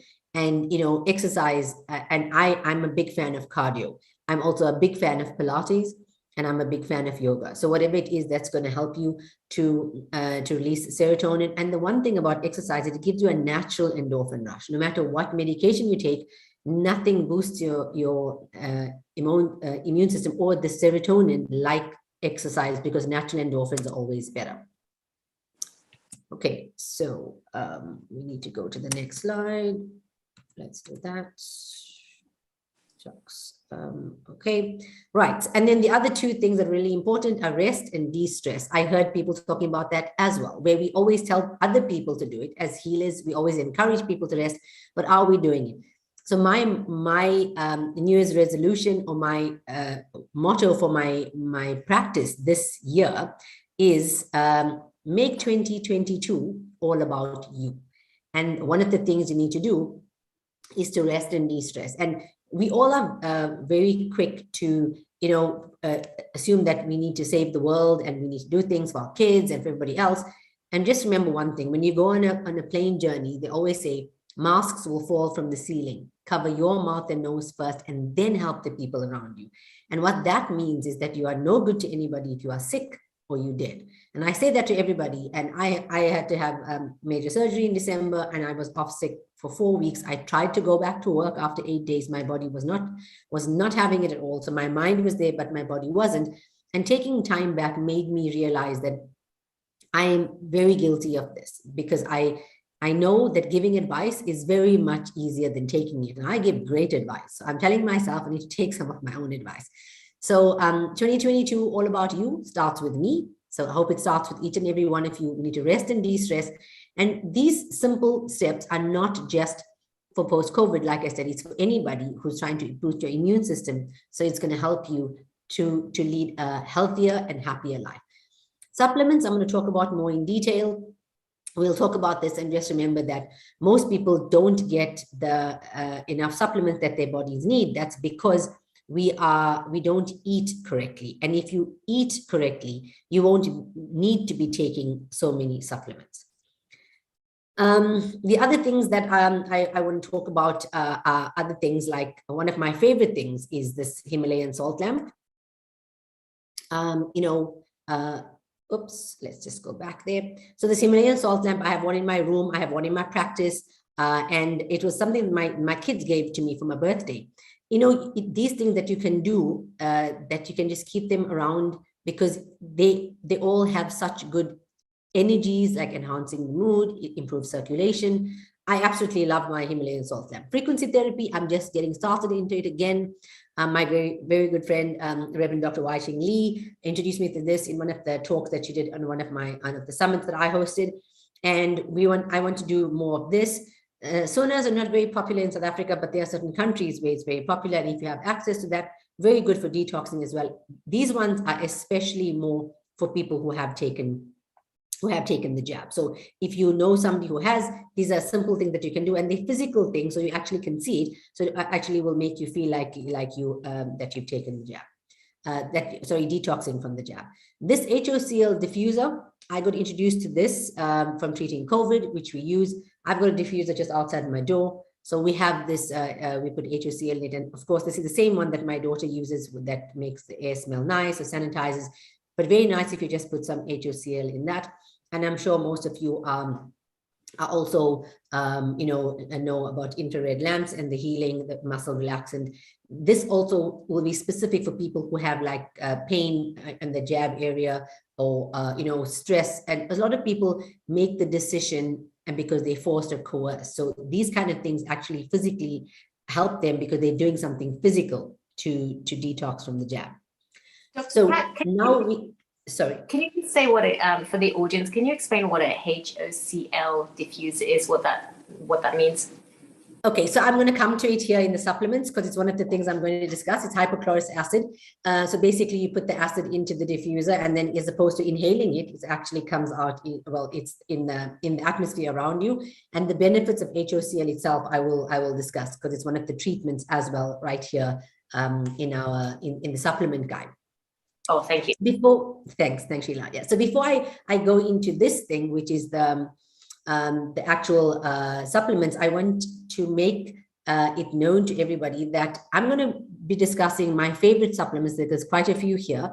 It doesn't mean that you have to take all of them. You take the one that's available to you. And one of the doctors in the Caribbean was one of our summits, and she made such a good point, because a lot of people, we deal with people of all different walks of life, and sometimes people can't afford to go and buy expensive supplements. So always look around your house and look for things that you have already. And if you have something at home, there's no need to go and buy something else that has the same properties. So if you look at this, the way I've done this, I did extensive research on each and every one of these before I put this together. So when I give you the properties of it, you know that most of the sites that you go to, if it's something that's natural, they'll say, but there's no evidence, but there's no evidence. All of us who do natural therapies can see the evidence in our patients. So they'll call it anecdotal, but even you start seeing it in your own patients or in your own family, it's not anecdotal. For me, these work. So you don't need to take something that's an antioxidant and an antiviral and then take something else that's an antioxidant and antiviral. What I'm saying is that when you're choosing the supplements now, choose something that you already have available and something that's easily accessible to you. Okay, so pine needle tea is something not very popular in South Africa. I've got tons of friends and also colleagues from the World Council of Health who've been using pine needle tea with great results. I'm actually getting my first batch next week, which I'm going to try on a few of my patients. I don't have too much of personal experience, but from reading up on it, it's excellent. So back in the day, sailors used to drink pine needle tea to protect them from scurvy, and pine needles are bursting with vitamin C, with 4 to 5 times more per serving than a glass of orange juice. So that's also the myth, that people think that oranges and orange juice has very high vitamin C levels. So as you can see, pine needles have more. So did you know that guavas actually have more? A guava, I'm quite sure people who live in the tropics know what a guava is. Guavas actually have more vitamin C than oranges. And the thing that actually has the most vitamin C is a green bell pepper. I'm sure you guys know what a bell pepper is. Bell peppers are very high in vitamin C, and it's part of your salad, not part of a fruit, and it has less calories. So also people keep eating fruit and assuming that it's calorie free. No, it's not. Try and do freshly squeezed orange juice. You need about 6 or 8 oranges to get a full glass of orange juice. So that's at least 200 to 300 calories. So remember that there's sugar in it when you're juicing it. Rather eat the orange by itself so you get the benefits of the entire thing. This turmeric, which is curcumin, is one of my favorites. When I'm at the end of this, I'm going to give you a recipe, which is my dad's, one of the recipes that my late dad shared with us. He was very big, and he was also a medical doctor, but he was very big into Ayurvedic treatments. And it's from him that I learned, sometimes he would get injured or it hurt his knee playing badminton or hurt his elbow playing golf, and he'd come home and ask my mom to make him a mixture of turmeric and water, turmeric and water, and boil it in the stove and then put it around the area and bandage it. And I'm thinking, he does that at home. Does he ask his patients to? And he would never go for Voltaren or Panado. He'd go directly for this. This was his go-to. And then you see the amount of benefits from turmeric. So there are over 10,000 peer-reviewed published articles that prove the benefits of turmeric. So those people who are saying, follow the science, you can give them the science, because this one's got enough, especially curcumin. Turmeric is arguably the most powerful herb on the planet at fighting and possible reversing disease. This is one of the reasons why people who cook a lot of curry and put turmeric in their curries, they will actually, it actually benefits them because they have it. It's just that the amount you'll need, if you were trying to do it for therapeutic levels, you'll need to go slightly more. So Ayurveda and traditional Chinese medicine practitioners have been prescribing turmeric and extracts as part of holistic protocols for thousands of years. And studies show the use of turmeric greatly reduces instances of platelet aggregation and potentially reduces the risk of blood clots. And this is particularly important because, as you all know, that the spike protein actually causes microthrombi, and that is one of the things. My grandmother is double jabbed, and one of the things that they were concerned about is that she may have microthrombi in her kidneys and in her lungs. It's long difficult discussion as to why she got jabbed in the first place. But what was the thing that we gave her yesterday was we gave her turmeric water, because we know. So turmeric is an anticoagulant, anti-inflammatory, analgesic. It's also antidepressant. It's very good for skin health. I know all of the Indian brides, they do the night before, where they use the the chickpea flour with the turmeric, or you can't put too much or you'll be yellow. That gives you nice glow. And now suddenly it's being used everywhere, and they're taking this basic thing and putting it into posh bottles and charging a hell of a lot, but it's really good for scarring. It's anti-diabetic, so it controls your blood sugar levels. It's anti-parasitic, it's antibacterial, antifungal. It's also cardioprotective and good for gut health. So this is one of my favorites. In fact, it's so big that my Dr. Katz range that I do of my own supplements, the turmeric is called Super C. And I've got it now, and I've been prescribing it for years, well before COVID. So it is one of my favorites. Dr. Kat, do we need to add, I know I've read some studies where you might need to add pepper with that, black pepper?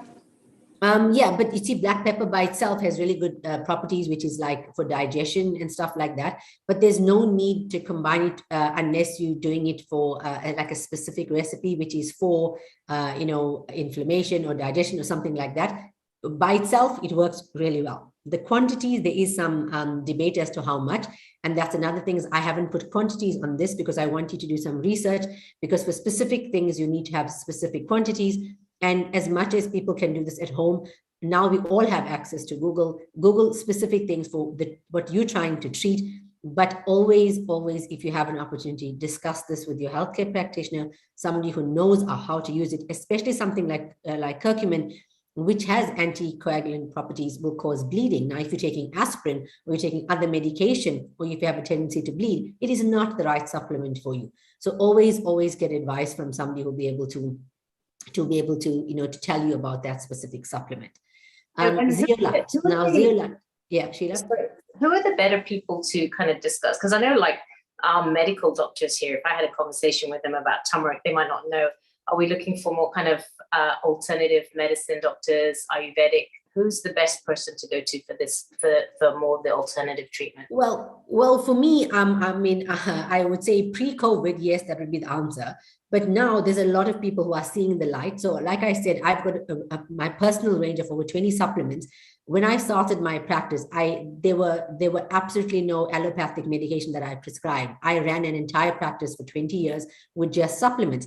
There are a few people who've done the same as me, but you're right, most medical doctors are going to go with allopathic medicines. But now with COVID, where we started using a lot more, and we are having these kinds of discussions. I do a roundtable discussion once a month. I've been doing it for the last 6 or 8 months. And more the discussion is about supplements. And there are more and more general practitioners or doctors or specialists who are using this in their everyday practices. In fact, today I had the discussion with the anesthetist about giving my grand high dose IV vitamin C, and he was open to listening to it. So I won't say just Ayurvedic doctors, but those people have been using it for years, yes, but always just put it out there with your own general practitioner, and you'll see immediately the energies, whether they're willing to discuss, or they'll say, oh no, that's all hogwash, whatever, then you know, but by and large, the tide is turning and people are beginning to see the light. And say a little prayer when you ask your GP that question, and hopefully he or she has converted and is on the other side. Right. So zeolite is also one of my favorite ones. I learned about this during COVID. And the nice thing about zeolite is that it's not absorbed in your body, but this is one of the very, very potent things to use post-jab, because what it does, it's not absorbed by your body, but it absorbs all the toxins, and especially heavy metal toxins. And everybody knows that there's this whole talk about graphene oxide, etc., etc. So you want to take the zeolite. So you just mix a tablespoon or a teaspoon in a little bit of water, and you drink that. Zeolite is not, it's the brand that's here in South Africa, but you can Google it and then find out, and you can get this in this is very, very readily available. I didn't realize how easy it was. So very, very easy to drink this one, and it doesn't have, there's no very minimal side effects because it's not absorbed by your body. So it actually takes that stuff, bad stuff, and takes it out of your body, and also helps to maintain your pH. I heard somebody talking about alkaline pH and how good it is for your body to be better as opposed to remove the acid. So this is also very good. And as you can see, it has tons of other benefits as well. I'm sure all of you have heard about Nigella sativa, which is also known as black seed or kulunji. This one is particularly a favorite of mine because I'm Muslim, and it's we talk about it a lot. And our Prophet Muhammad, peace be upon him, once touted black seed oil extract as the cure for everything, except for every disease except death. And you know, that's how much it's used in medicine as well. So the nice thing about this is it's super cheap. super cheap, not the tastiest. I'll tell you that if you want to have it. So have it with a bit of honey, especially if you got cough and cold or COVID symptoms. Very nice, but as you can see, it's got tons of other benefits. It's an immune booster, it's antioxidant, anti-inflammatory, antibacterial, lowers cholesterol. So somebody who's got cholesterol and blood pressure issues, they won't take curcumin, they'll do Nigella sativa because it's got both of them. And then you'll take, you have to look at your combination so that you're not taking too many that do the same thing.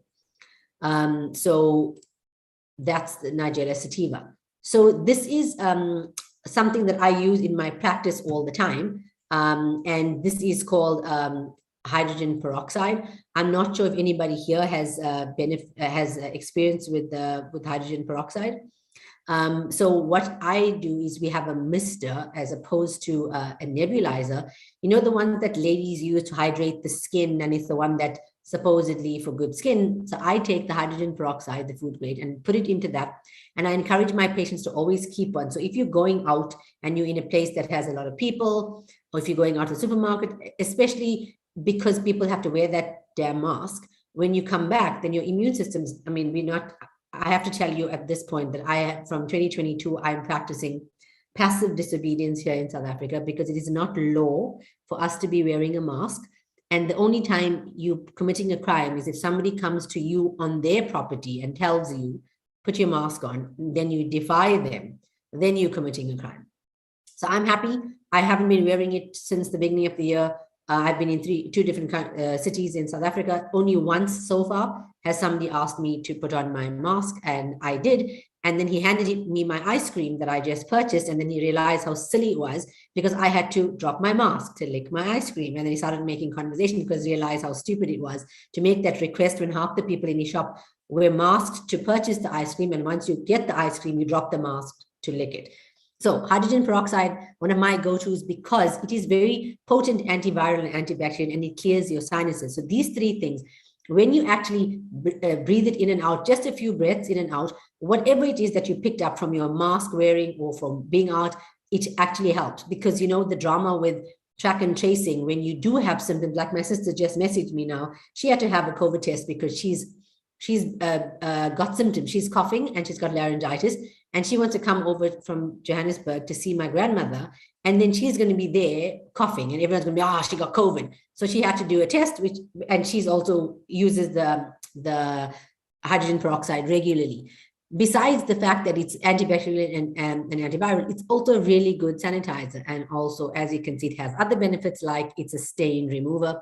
And that's why people would assume that it's bad for you, because people say you're taking peroxide and bleach, etc., etc. Not so, depending on how you dilute it. It's really good for detox. And this is also something you can put into the diffuser, because it's something that you breathe and becomes into a mist. So this is great for the diffuser that I spoke about earlier.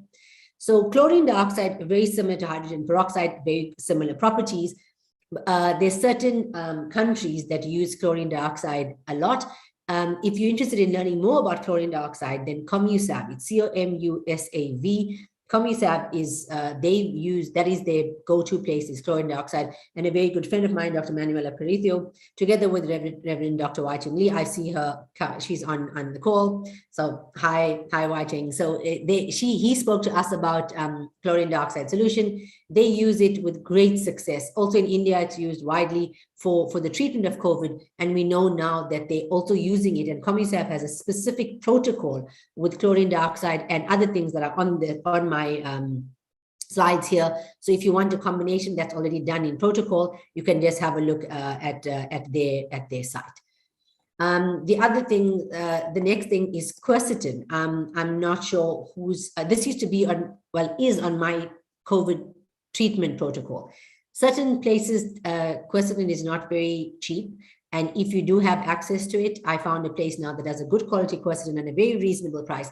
I give it to all my patients who have any sinus issues, especially patients who have allergic rhinitis. So this is my go-to for anybody who's got allergic rhinitis. And what we're also finding now is that post-jab, people are now allergic to things that they were not allergic to before, because it's changing your histamine levels. So this is something really, really good. So quercetin very, very good to have in combination with things. So this quercetin is on my protocol. So I don't have everything that's here, but this one is on my protocol. And specifically because it's so good for the rhinitis, it's something that I take daily as well. So Artemisia annua, also something I personally don't have experience with, but since I started doing research, I actually realized that this word wormwood, which is actually known as, comes in a lot of programs and movies where they talk about things that happen in the in the 1400s, the 1500s, and whenever you see them literally taking like a plant like this and they put it into a mortar and pestle and crush it and then make it into a paste or whatever. It's wormwood because wormwood has so many different properties. It's antibacterial, it's anti-helminthic, that means it's used for worms, it's anti-rheumatic, it's anti-malarial, it's anti-spasmodic. So they use it, I've seen it used many times in movies as an antipyretic. So they take it and they crush it and then put it on the person's forehead, and you'll see it. So in the forehead thing, so it's for the fever. Also, it alleviates menstrual disorders. It's also cardioprotective. So recently I saw in the movie where they were actually using it for somebody who had like a mild heart attack symptoms. So yeah, so I've seen it a lot and now I know what it is because I did some research on it. And Sheila, this one's for you. So we on ivermectin now because Sheila said she was going to ask me some questions on ivermectin. So I'm sure all of you know that ivermectin is a semi-synthetic anti-helminthic agent used for oral administration. Ivermectin is derived from the avermectins, a class of highly active broad-spectrum anti-parasitic agents isolated from the fermentation process of Streptomyces avermitilis. That's how you say it. So this is with the Japanese guy, Satoshi Omura. They were doing some work with soil samples, and that's when they found ivermectin. The benefits of ivermectin, there are few drugs that can seriously lay claim to the title wonder drug. We spoke about curcumin, and this is this is actually a semi-synthetic, so it's not entirely natural. Penicillin and aspirin being two that have perhaps had the greatest beneficial impact on the health and well-being of mankind. Ivermectin can also be considered alongside those worthy contenders based on its versatility, safety, and the beneficial impact that it has had and continues to have worldwide, especially on hundreds of millions of the world's poorest people, because it's quite cheap, right?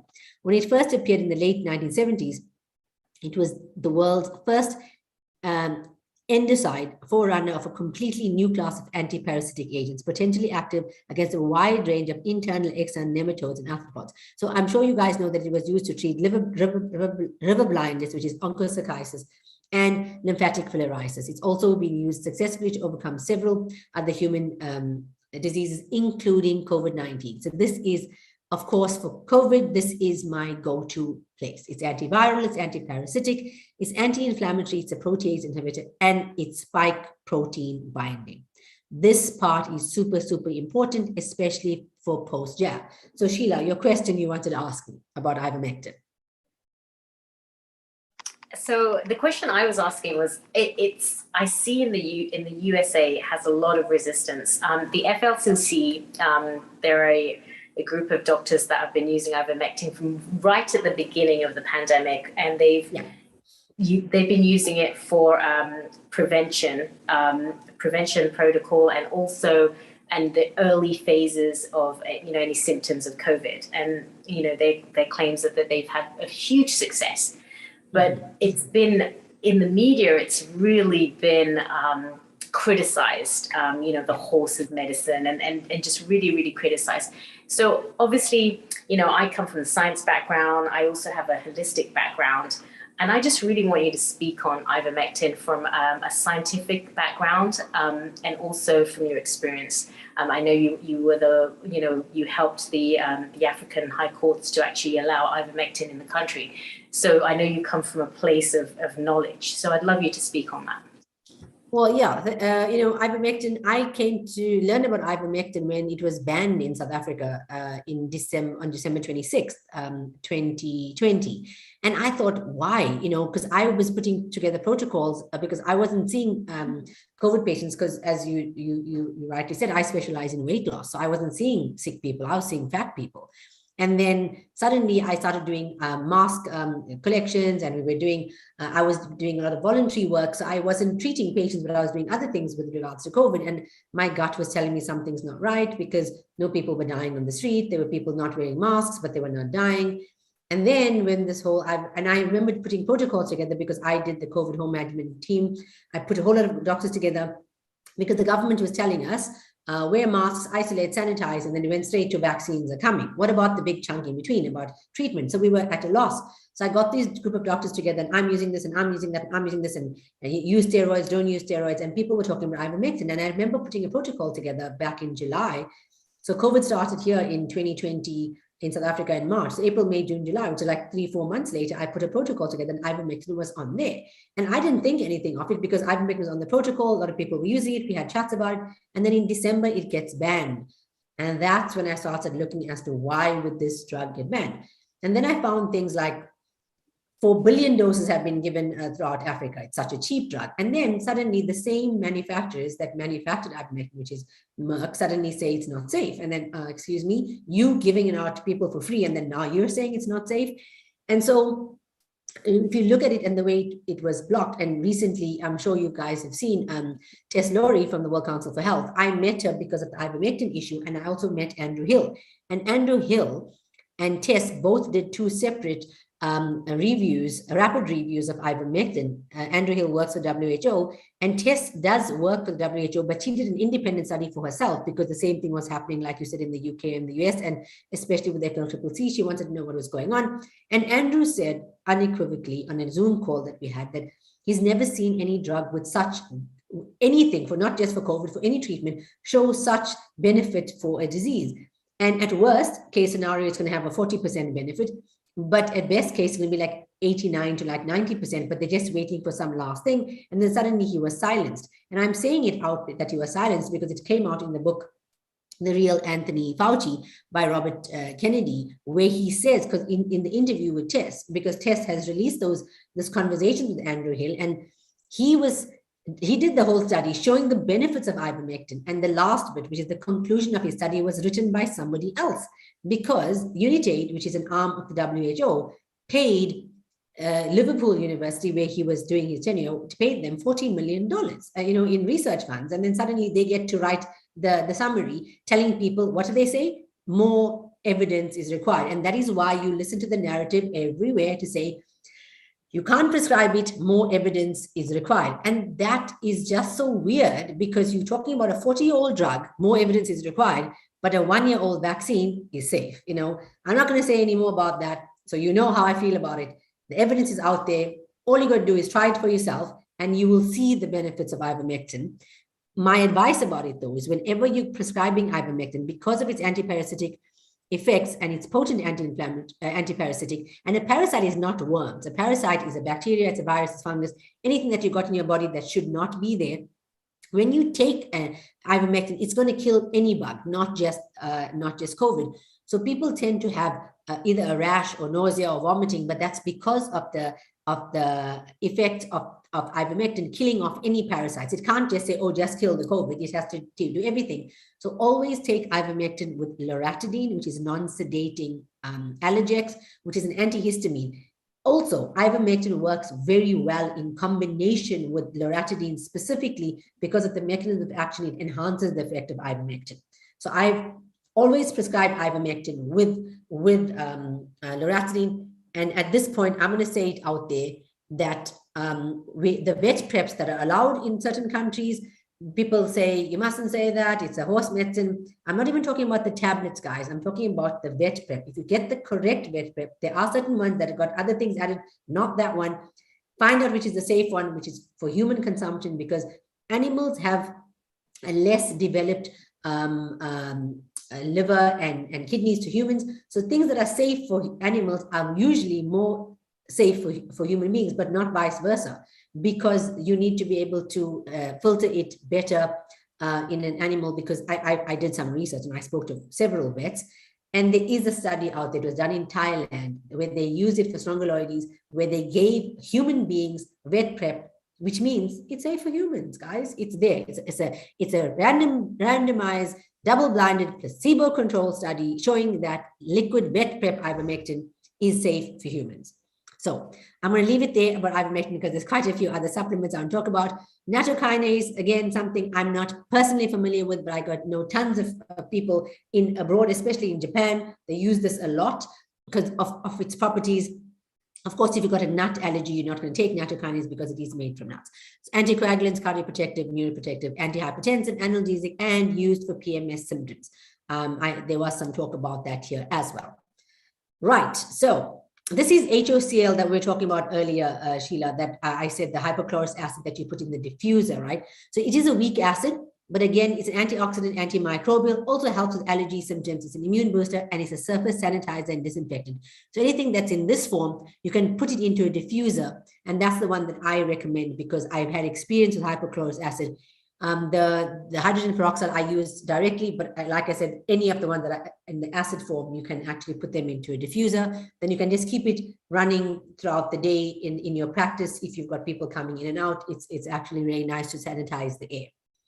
Hydroxychloroquine, right? So as you know, this one just as controversial as ivermectin.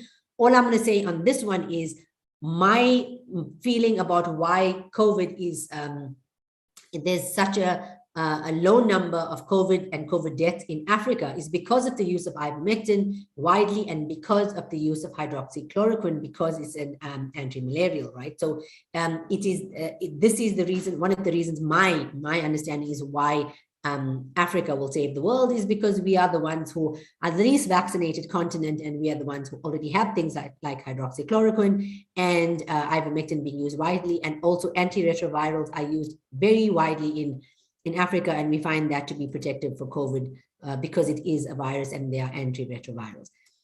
So glutathione and NAC, I'm sure everybody knows about this because this has been the buzzword for the last couple of years because everybody thinks they're going to get fairer and lighter using glutathione. I'd like to say you get brighter, not lighter using glutathione. And glutathione is very good for your liver to, and also that's why I use NAC for people who can't do a drip. With me, I do IV glutathione. It does not absorb well orally. So I add this on a piggyback. If you're ever going to be doing an IV and somebody tells you that they put glutathione together with vitamin C, they're lying to you. It crystallizes and you cannot put glutathione together with vitamin C. You're going to have it as a piggyback or you're going to put it in a separate bag. It's a very fussy supplement. It likes to be by itself. Also, it probably has reason to be because it's super awesome. It's an antioxidant. It enhances detox. Mitochondrial support is the reason why we give glutathione for people who have that post-COVID or long COVID tiredness. And this is what we're seeing a lot of in people post-jab. They get tired a lot and they say, you know, I was never that way until I got my vaccine. So you give them glutathione or NAC if they can't do the IVs because this N-acetylcysteine is the precursor to glutathione. So you give it orally and then it replenishes glutathione. So you get all of these effects by taking NAC. NAC is one of my go-tos for anybody who walks into my practice having a jab, they get NAC. This one, like I said, skin brightening, not lightening, and it's anti-aging. So you get all of these together with NAC. So these two, one of my favorites. I have a lot of experience using them, love them to bits. You have to know, once you start using it, you will see the benefits in your patients, and you will see that it's something that you will be able to use regularly.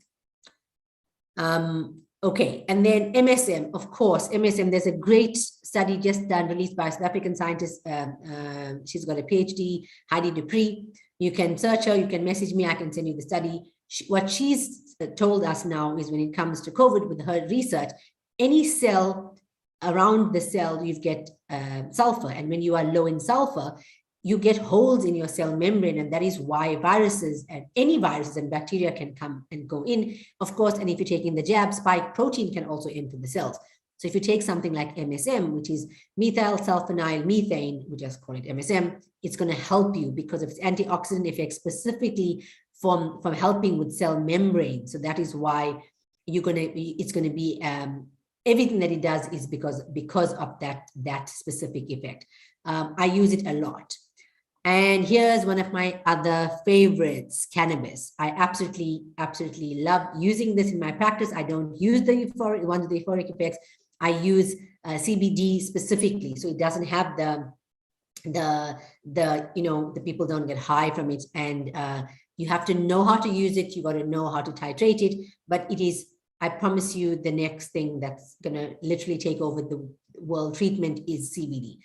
Learn how to use it, know how to use it, be comfortable using it, and you will see. I started using it in my practice about 8 years ago. When I had to use it for myself, I was told that I had needed spine surgery because I've got a slip disc. Used CBD oil, the correct one. I had to use different brands until I found the correct one at the correct strength. And it's been 8 years now, I haven't had surgery. So it's potent anti-inflammatory, potent analgesic, and yeah, the antidepressant, lovely. Absolutely love it. And also it does help a little bit with the weight loss as well. So that was one of mine. There's just a paper that was done recently. Oops, I think I missed a thing. There we go. Echinacea and melatonin. I've been using echinacea for years, personally, because of its acne treatment. I've got adult onset acne myself, and I take 2 a day. And I was actually wondering the other day, how come I've had 9 COVID tests? I've been symptomatic and I've always been negative. And the only thing I religiously take is my echinacea. I take it with me everywhere because of my family history of acne and scarring acne at that. So echinacea, absolutely love it. Get the right one, because again, this, and also this one, you need to get some advice using it, because if you've got things like rheumatoid arthritis or lupus, you want to make sure that you're taking it in. If you're taking any other treatment, echinacea does interact. Melatonin, very, very good post-jab. Why? Because a lot of people get poor sleep post-jab, so they can't sleep properly. And melatonin is like Sacardin, one of the brand names we got here. But melatonin, as you know, if you don't have enough melatonin, you're not going to lose weight as well, because you need to sleep well, you need to replenish, you need melatonin. So on Comusab's post-jab protocol, when they have the chlorine dioxide solution, they've also got melatonin on there. And of course, they've got their vitamin C, D, and zinc, which I think we're coming to next. Oh yes, scletium. I don't know if you guys have any experience, anybody has any experience with scletium, because I'd love to hear about that, because most people don't know about this. So scletium tortuosum, I've been using it for years, and my brand of scletium, my Dr. Katz's one is called Stress Buster. It's anti-anxiety, it's mood elevating, it's appetite suppressing, very good for stress reduction. I trained all my patients who are on an allopathic antidepressant with side effects. I wean them off it and I put them onto scletium. You get it in a tea forms called Scletia tea, makes you feel lovely. So anybody who has problems at home, spouse problems, husbands and wives, drop some of this in their tea. Promise you, you're going to have a new spouse. And don't say that I said, I'm going to deny it, and you're going to have to delete that part of the recording, please, Sheila, because I didn't say that. Colloidal silver, something I use a lot in my practice for COVID. So colloidal silver, the difference with this and hydrogen peroxide is I use the hydrogen peroxide for its potent antiviral properties, and I use colloidal silver for its healing properties. It's also very good when you inhale it. It's good for healing the lungs. So I use it in combination. And if people come to me late into their COVID, or if they've got symptoms now post-jab, then I will give them colloidal silver. I use it for my cat as well, guys. I use colloidal silver on my cat when he has any, always in a cat fight and he comes back with a scrape and a bruise. I use colloidal silver. I got a spray and I spray it on him. He doesn't like that. So I, put it, sometimes I put it onto a little swab, and then I swab it and it cleans the area, the wound, and it's really, really good for healing. Now, vitamin C, vitamin D, zinc, and magnesium, which are the next 4, I'm not going to go into much detail about that. It's on this document, which I will share with Sheila so she can share it out there. I'd rather perhaps take more questions about these. I love using vitamin C IV because it does give some people some tummy upset, and the dose that you need when you need it for treatment, you can't get orally. So in India, they use 1 gram per kilogram. So somebody who's 70 kilos, they probably use 70 grams. We give like maximum of 6 grams. I know in South Africa, they won't even give more than 1 gram in the hospital setting. But this, I prefer using vitamin C. And you guys had a nice discussion about vitamin D. I like to use the natural vitamin D, which is in a spray. It's called Deluxe. I'm sure you get it in quite a few other countries. I don't like using the tablets because it doesn't absorb as well. I changed my vitamin C from 11 to 40 in a month using a natural vitamin D spray supplement.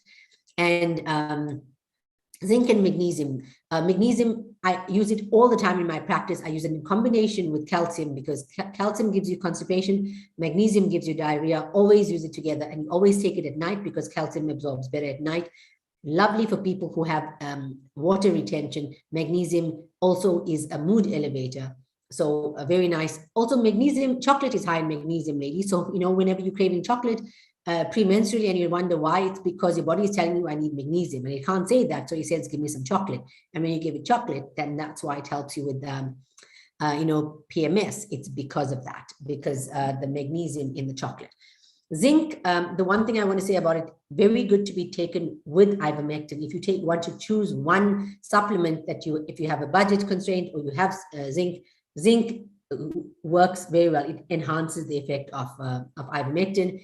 And it's a potent antiviral, but for people who have mouth sores and mouth ulcers, which we see a lot of post-jab, herpes and stuff like that, you will take zinc in a chewable form and you chew the tablet. When you swallow it, you get the other benefits, but when you chew it and keep it in your mouth, the direct contact with the zinc, potent antiviral especially for mouth ulcers. So that's zinc, and I think we spoke about this one already, hydrogen peroxide and chlorine dioxide. And I think we spoke about this one already. Oh gosh, I think I'm going right forward. Let me just get back to where I was. Sorry, guys. We were past vitamin C and vitamin D, right? So let me just get there. There we go. And 16, vitamin D, magnesium, zinc. Okay, so this is the one I was telling you about. This is my dad's recipe, which I made my mom find. She had it written down somewhere, and she only gave, I just remembered it the other day.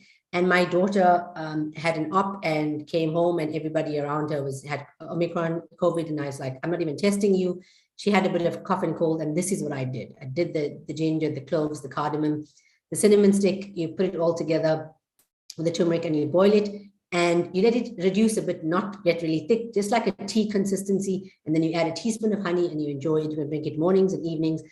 I tell all my doctor friends, whenever we're having a chat on any Zoom call and I hear the one of them coughing, I go, check your phone. I sent you a recipe. Go and do it now. And I get tons of them messaging me back to say, try your recipe. It works wonders. It also tastes really nice. I wouldn't advise to do this with water. With milk, because some people get extra phlegm and extra chesty when they take milk. So rather do it with water. That's there. So thank you very much. Like we say at the World Council for Health, there is a better way. And together, let's find it. So I hope you guys enjoyed that. And if you have any questions, I'm happy to take some questions. Dr. Kat, that was such an amazing presentation. Such a wealth of knowledge. Even the way that you described all the vitamins and just how to take it. I mean, thank you so much. I know our audience greatly benefited from that talk. That was really good. So when I was looking at all your slides, I was like, oh my gosh, I'm not going to know what to take. You know, do I take a little bit of this? Do I take a little bit of that? You know, and here in the West, luckily we can just go online on Amazon and we can have everything shipped immediately. And then there's people like our global audience from people like in Kenya, for example, that may only have the black cumin seeds or pine needles, a few things, and they can. So what I hear you saying is you can combine a few things and have a great effect. Dr. Kat, do you think every so often we should just change it? Like, let's say one day we're taking pine needle tea, and then the next day we're taking. How do we change the supplement so that we can maximize the effect? So when you're asking me that, I'm just thinking about the last summit we had. And what I did was everybody was talking about supplements. And I was like, listen, guys, there's so many. I'm going to go around the room and ask all of the practitioners, give me your 5 top ones. Like if you had to choose 5. It was actually hilarious because nobody could choose their top 5 because like when you get experience with them, you'll use a different combination for a different person. So giving you advice and telling you that it's going to be specifically for you. And that is why I had so much of difficulty putting together the supplement guys, because so many of them are so good. And if I put my 5 on there or my 6, then you wouldn't necessarily get that in your country. And like you said, we want to be able to make it available to everybody. So I remember what Manuel Aparicio did. He said, my top 5, Dr. Cut, here it is. Number 1 is CDS solution. Number 2, they use seawater, right? So they use seawater because it's high in salt. And then he goes, number 3, ivermectin. Number 4, he said vitamins, C, D, and zinc. I'm like, that's 3 right there. So he goes vitamins, and he put that in one list, and then his last one was melatonin. But to answer your question, it depends on availability, right? When I was doing my research, there was only one thing that came up and said, watch for long-term use, and that was echinacea. And I can tell you, I've been taking it for, over 10 years now. And post-procedure, after my op, I stopped taking it for a while, and then I started again. And the weird thing is I started getting this weird, I don't know if you guys can see, it's like a really weird discoloration of my hands. And it started off with the Clexane, and it went all the way down. And I'm 5 weeks post-op, and I've got this weird like discoloration. And everybody was like, oh, it's the echinacea. I'm like, dude, I'm taking it for 10 years. Why would it issue now? So I did some bloods yesterday, and it was high ferritin levels. I went from very low ferritin to very high ferritin levels. And that's something we're seeing with all our patients. So you've got to, look at drug interactions, and specifically when you're changing, to see what were you taking that for. So I know that one of my friends, Jennifer from World Council, she loves the pine needle tea, and she gets it from neighbor's garden or something because they can get it. But there's certain pine needles that don't work, and certain pine needles are apparently poisonous. So make sure that you're taking the right one. And, even if it means sending somebody like, who has experience in it, send them a text with asking one of us, which is the one. And you can see my favorites because I did highlight them. And that last bit, that you can just make that tea at home when you're symptomatic. But if you want to take something consistency, my go-to would be curcumin, because it's so readily available. And even if you do that tea every day, so what? It's something that you enjoy, no problem. And a lot of people are doing this, golden tea now, and golden chai and golden everything. That's exactly what it is. That right there. Making it fancy now. They're putting some fancy names on there. Yeah. And then charging a packet for it. Yes. Yeah. I'm really glad that you also spoke about sleep, the importance of sleep, because sleep is so vital for immunity. I mean, with my patients, we're always looking for sleep apnea, making sure that they're getting the adequate sleeps, because most people aren't sleeping correctly. A lot of them are on their devices just before they go to bed, and then that blue light means they don't get good sleep, or they're just worried and stressed out. So what are your suggestions again on sleep? You said melatonin. Do you have a certain amount that you recommend? Okay, so for me, sleep is very important because I specialize in weight loss. When I do a body type analysis for my patients, and I tell them there's adrenal, thyroid, pituitary, and ovary. Like, for example, a thyroid type person is somebody who has 6 to 8 cups of coffee a day, and they're buzzy, and that person should eliminate caffeine completely.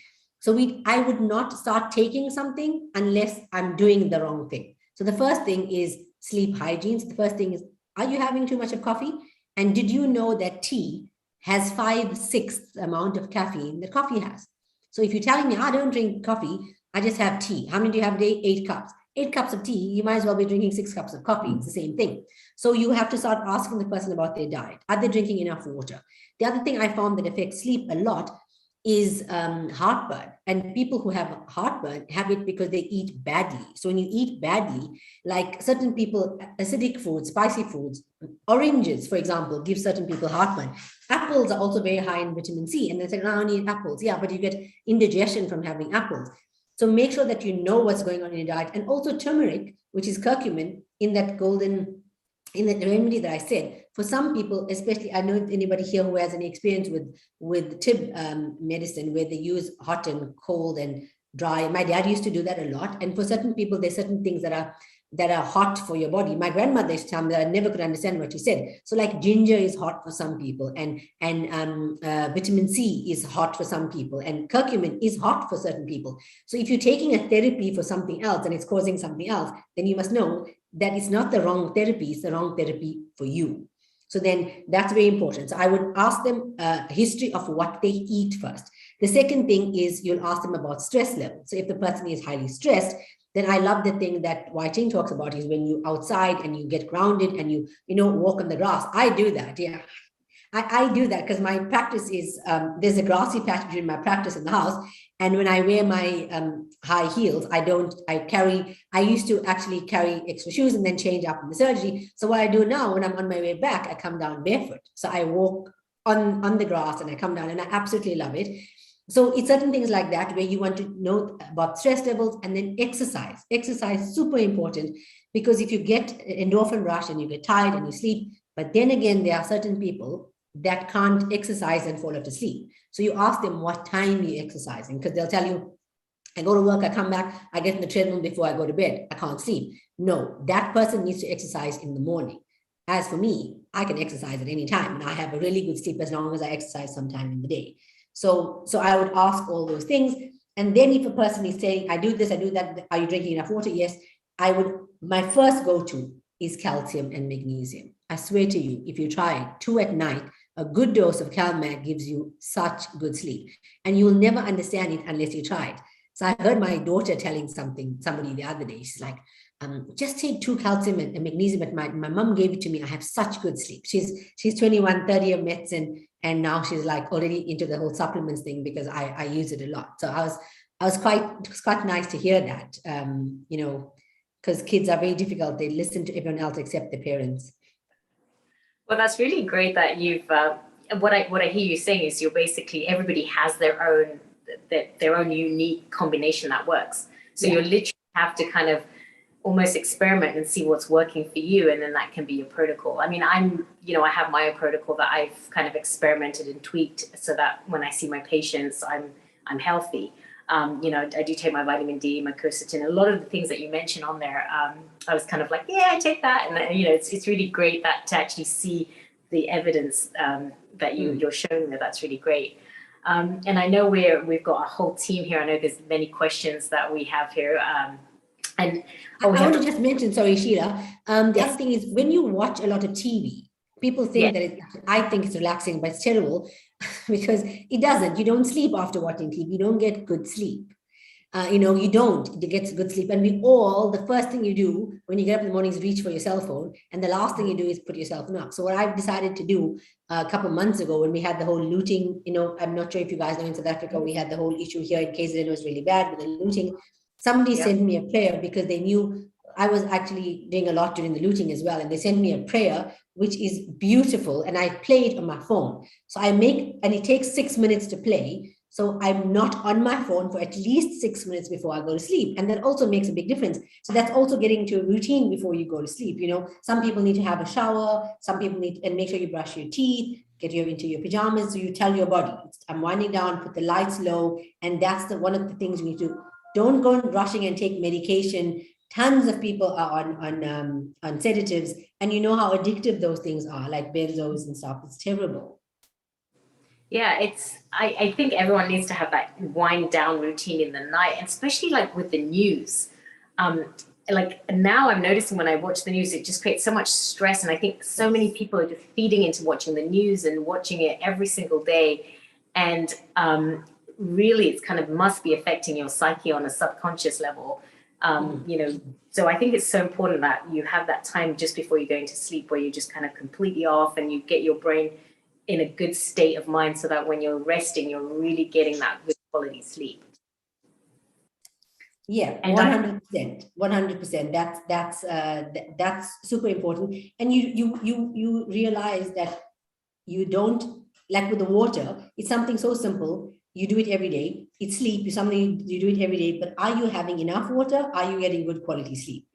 Such basic things, which we don't necessarily think about because we want to go straight ahead and start thinking about, am I having enough vitamins? Am I having enough that? No. Are you having enough sleep? Are you drinking too much of coffee? Like that. I wanted to ask you something else, Dr. Kat. As a female practitioner in South Africa, did you have a lot of pushback when you were trying to implement some of these protocols in your practice, like, for example, ivermectin, these other ways of treating COVID patients, for example? And the reason I ask that is in the US and the UK, a lot of the doctors, they really get kind of a lot of just negative publicity. is what I would call it. So I've learned one thing because I do. So I was super proud of my slideshow because I did it in Canva. I've been doing a lot of Canva designs. I do all my marketing. I'm very involved with my business, and I've been in marketing for like 20 years. And I can tell you something, there's no such thing as negative publicity.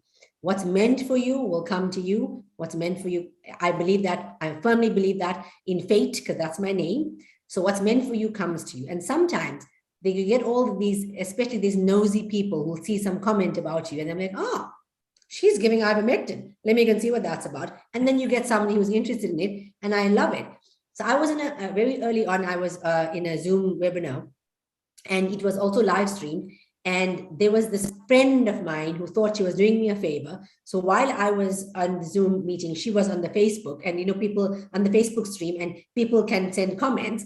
And there was this woman who actually, I'm saying woman, I don't know, could be a guy, made a profile only to diss me on social media, right? So I'm talking, and it's like, Dr. Cat is a fraud. Dr. Cat is making millions from ivermectin. I'm like, yo, I wish. But I was like, and she's sending me these messages in between the other speakers. I'm checking my phone, and I just see these screenshots. So of course, the people who were doing the webinar, they edit before they put it out. But I saw them already because I saw her name, and it was a lady's name, and I checked, and yes, I get tons of people. So when she was putting that out there, there were a few people who were defending me, but I bet you tons of people were like, ivermectin, what's that? And then they would start reading about it.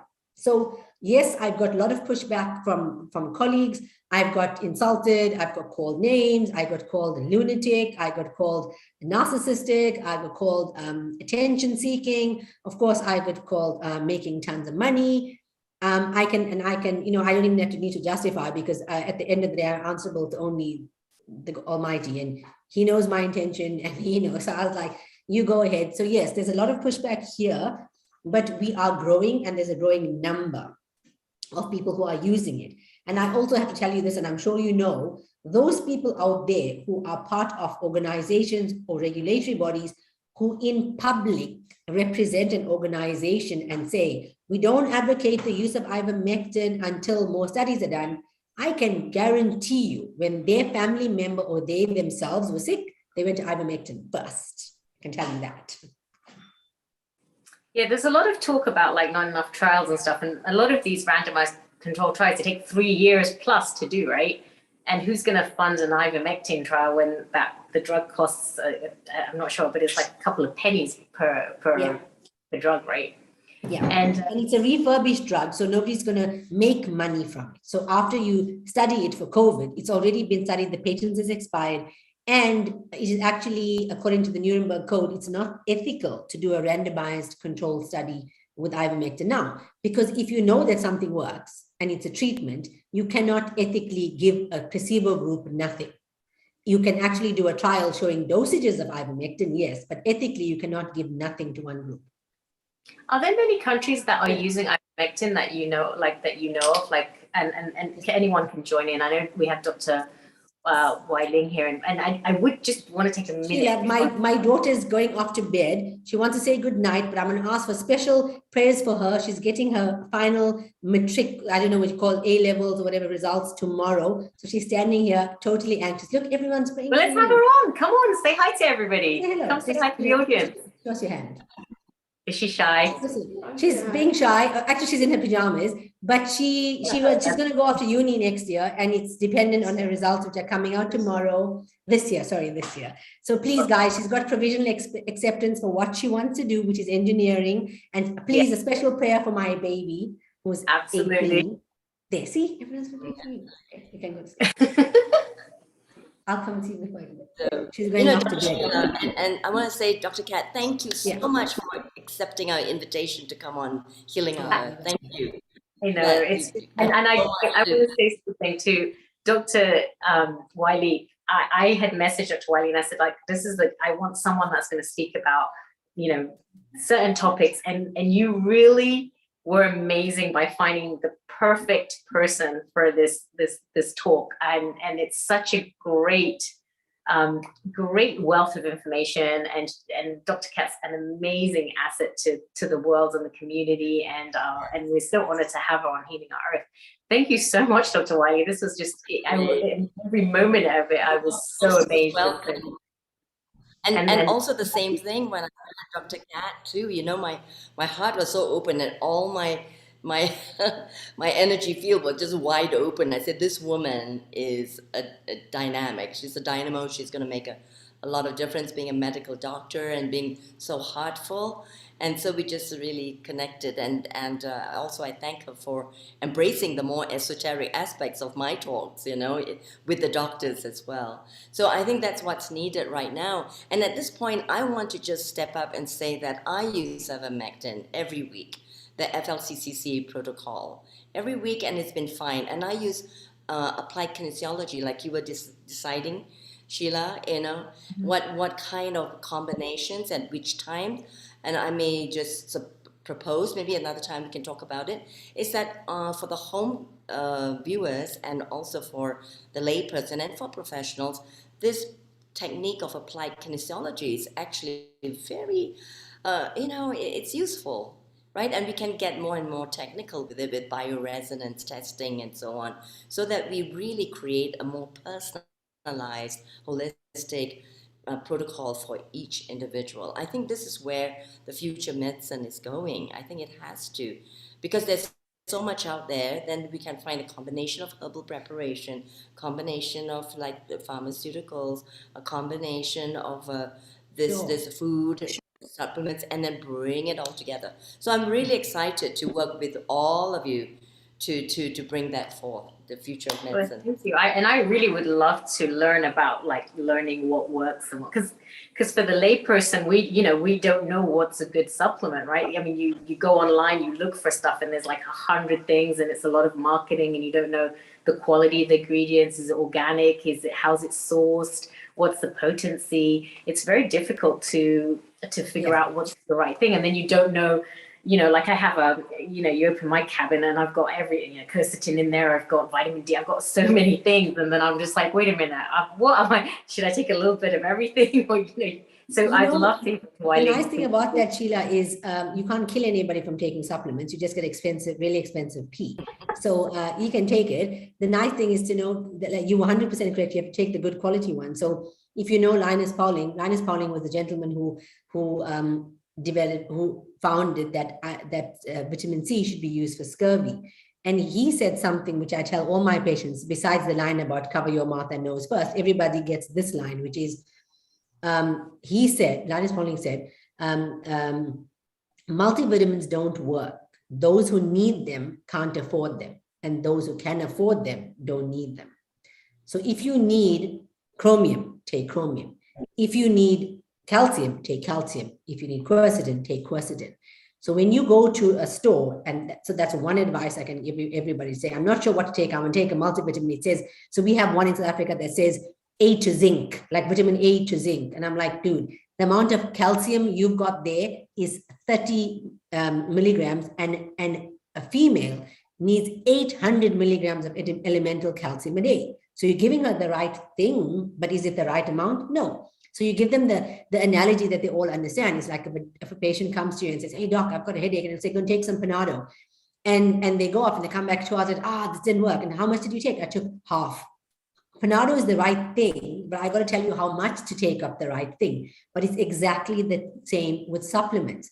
You got to take the right amount. And because it's such a wide, I would say, a non-regulated industry, somebody will put on a bottle omega-3 1000 milligrams, and you're like, great, I'm going to take 3 of these a day because I need 3 grams of omega-3 a day. And when you look at the back of the bottle and it says EPA, DHA, it's got like 30 and 60, and you're like, that's nothing. You got to take, you got to look at the ingredients, understand them, and you should not be afraid of it. So choose one. Like, that's a nice thing, like you said, start using it for yourself, choose it, look at the correct one. And even if you got something in your cupboard and it's the wrong one, it's the wrong dosage, just take 5 of it, just because you bought the wrong one, and take it at the correct dose, see if it does any benefit for you, try it out on yourself. That's everything that I do in my practice. I try it on myself first, and then, you should give it to other people. But I want to comment on what Wai-Ching said about, working together,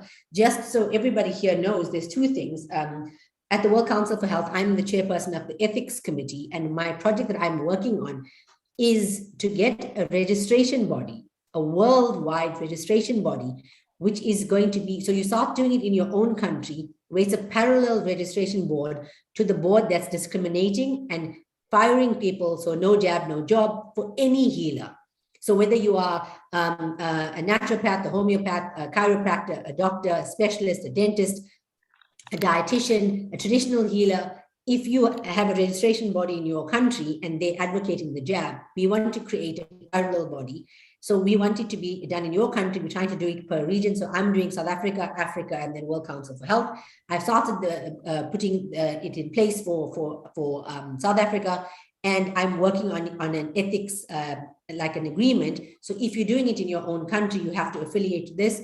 So we're working on our own like Hippocratic oath, because basically it's called the Humanity Code. So if you are a healer and you agree to that and sign that code, you can be part of that, but your organization in your country. And we should start looking to do things like that, where we bring each other together and work together. And the other thing is, on a forum like this, I always, and Wai Ching will tell you, I always bring all healers together. It's not just about medicine, because I know that there's benefits from everyone, and I always try to do that. Our next one that we're doing is a SAM Summit. It's South Asia, Malaysia Summit, where we want to highlight that region. So I connected with Wai Ching in I think it was a Caribbean Summit, but now she did the African Health Summit with me. And then we did the round table, and then now I'm going to do the next one, because it gives us, highlight that region so other people can see what's going on there. But we talk about the whole world, and we bring advice in from the whole world, and we take from there. So if there's anybody on this call who would like to be part of that, I'm talking about as a speaker, you'll definitely get an invite to come and watch. But I'm looking for speakers specifically from South Asia. So you know that is India, Pakistan, Sri Lanka, Bangladesh, that area, and Malaysia. I'd like to hear from you, and I'd like to give you a platform to speak. So you can get my details from Sheila, or you can find me on Instagram. It's the first three letters of my first name and the first three letters of my surname. So it's at Dr. Nascat, and that's how you'll find me on Instagram. Just pop me a message, and I'm usually quite good at answering on Telegram. I'd like to say something here. You know, the insight you've given us such a wealth of information today. It's been so valuable for all of us. And I'm so on the same page as you, Dr. Wai Ching, when you speak about kinesiology and biofeedback and muscle monitoring, and the answers it gives you, and implementing that to actually know which supplements can work with you. I had my first experience of kinesiology in 2020 in India. And I want to share my experience with all of you. The first thing he told me was, without me telling him anything, it was a gentleman called Stefan from Germany. He said, do you go in for lymphatic massages? I said, yes, I do. I have one every week. He said, yes, they've overdrained your lymph system. You need to stop doing that, and you need to minimize it, to come back into balance. And I was so amazed at the power of kinesiology, at how much it could tell you. He also told me about a lot of other different things that were happening in my body that I wasn't aware of. And I said, I need to really look into this. And I did look into it at a deeper level, and he was 100% spot on, Sheila. I can't believe it. It was amazing. And one thing he did highlight was magnesium. He said, we don't get enough magnesium in our system from the foods we eat. So you need to start taking magnesium supplements. And I did, and my sleep patterns improved. So there you are, bang on. What is his surname? He might say Dr. Stefan Becker. I have his number in my phone, and I will try and get you connected. I've got him down as Stefan Kinesiology. I'll look for it, and I'll get that number. We've got on the health, I changed our name of our science and medicine committee on World Council. I was like, we're not about science and medicine, we're about health and humanity. So our committee from tomorrow, so all of you are invited to our World Council for Health General Assembly tomorrow. I'm hosting the council meeting, and I will give an update on the health and humanity committee, and Stefan Becker is on there, and he had a nice discussion with Wai Ching. He spoke, and then I think Wai Ching was after him. He spoke about frequency therapy as well. So I don't know if it's the same guy, Stefan Becker. But we know what Is he Germany based? Vienna. He's actually in Vienna. Okay, so this gentleman was based in Germany, and he's an Art of Living follower. That's where I met him, actually. Okay. At the Bangalore ashram. And he was totally spot on. And they were actually looking at developing a course in kinesiology. You know, we have something called craniosacral therapy. They do a lot of craniosacral therapy as well in the ashram. And now they have an actual course that they're teaching over there. And they were thinking of implementing a kinesiology course. I don't know if that took place or not, you know. But like when you spoke about, I can truly very strongly relate to two things you said, you know, magnesium, spot on. It worked for me. Having a routine before going to bed at night, you know, unwinding, getting off your phone, which is a bit of a challenge for me to do. Having a hot bath, maybe having an Epsom salt soak, you know, magnesium laced salt bath, you know. Other things I did implement into my lifestyle besides the magnesium was these magnesium laced creams. You know, you get these lotions and potions with magnesium. And I also do swear by one thing we didn't really discuss is aromatherapy. That's what I think. You know, maybe, you know, before sleeping, soaking yourself in a nice salt bath laced with lavender or bergamot just to de-stress, you know, improve your frequency, you know, cleanse, and the quality of your sleep. As you said, sleep is so important because if you don't sleep well, you have several other issues. And of course, weight gain is one of them. You know, you said if you don't sleep I use well, lavender in my bath. You know, there's this absolutely stunning store that just opened in South Africa. It's called Spa Ceylon, like CEYLON, like Sri Lanka was called Ceylon before. And they have all of these stuff, which is totally overpriced, but I absolutely love them because they use all natural stuff. So in my bath, in the morning, I use a tea tree one for and lemongrass for energizing, and in the evening I use the lavender one to tone down. And I've got lavender drops which I put on my pillow every night. I absolutely love the lavender, and you know, and I think that's probably why Wai Ching and I resonated, because when she was talking about it, I was like, those are the things I do, and I wouldn't necessarily talk about it because like you talking about it now, and I'm thinking I do that every day, but it's not something that I think about, but it's because I need it. I need it because it just helps me. And that's why my cat sleeps with me, because I think he likes it as well. He sleeps with me. for aches and pains, you know, if you have aches and pains, if you have a carrier oil like jojoba or coconut, you have 2 tablespoons and you add in 10 drops of therapeutic grade, may I emphasize on therapeutic grade, essential oils, and you have a massage with that, you just feel so much calmer, you know, your frequency gets higher, there's more clarity of thought. Rosemary, I believe, and now talking about dementia, we spoke about dementia earlier with Dr.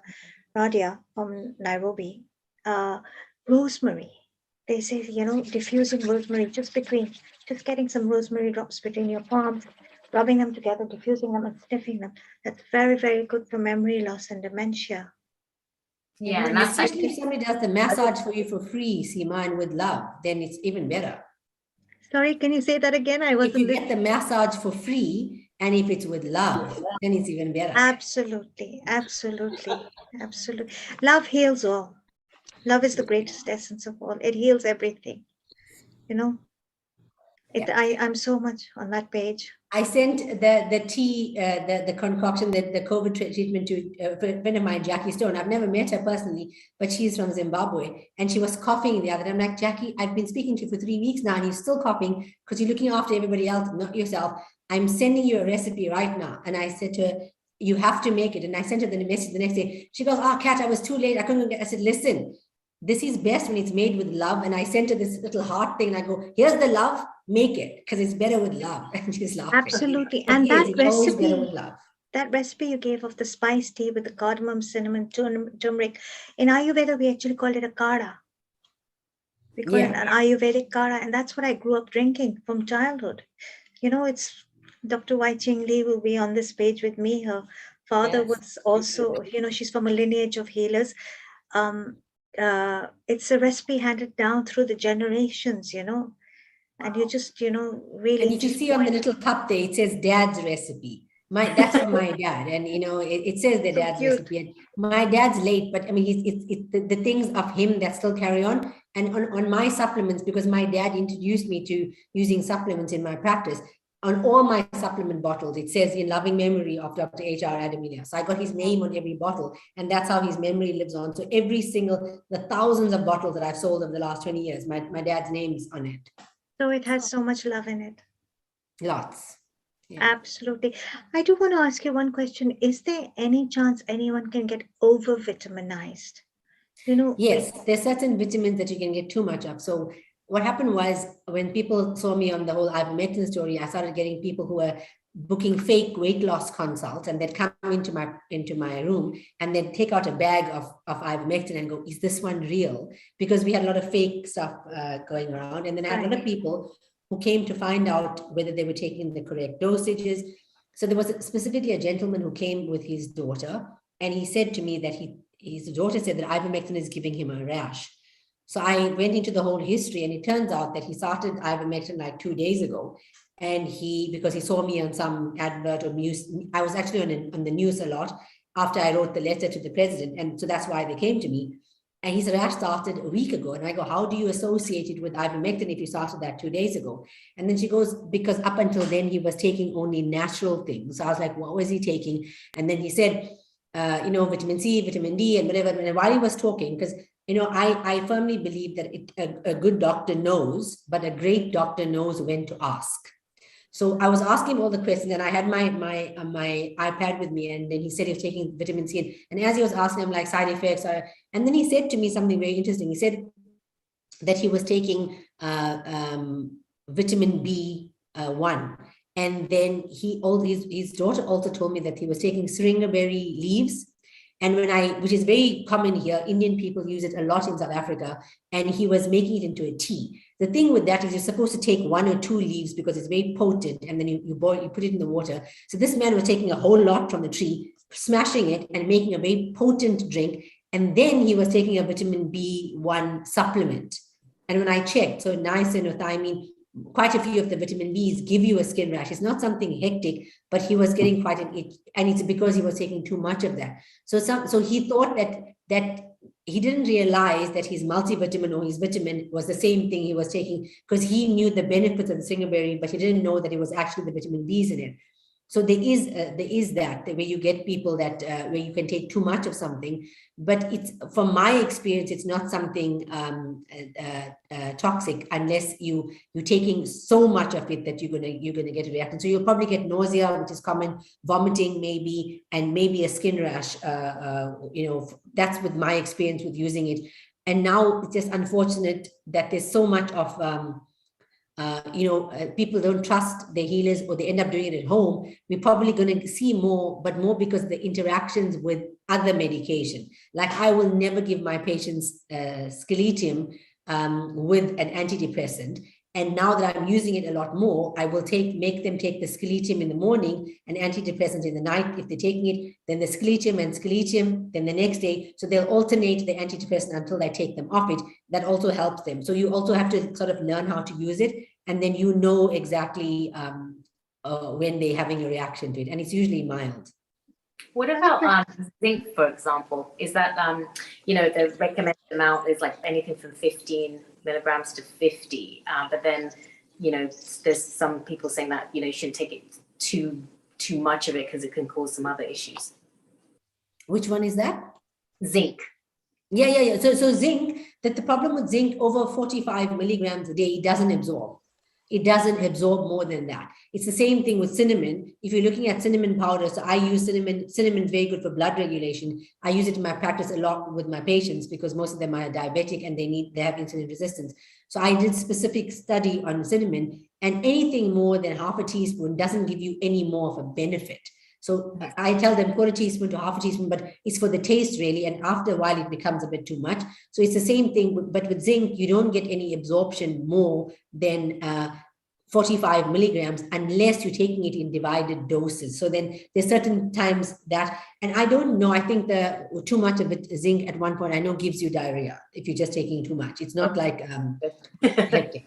The one thing you don't want to give too much of is potassium, but it's not on any of our stuff because you know that you can get a heart attack with too much of potassium.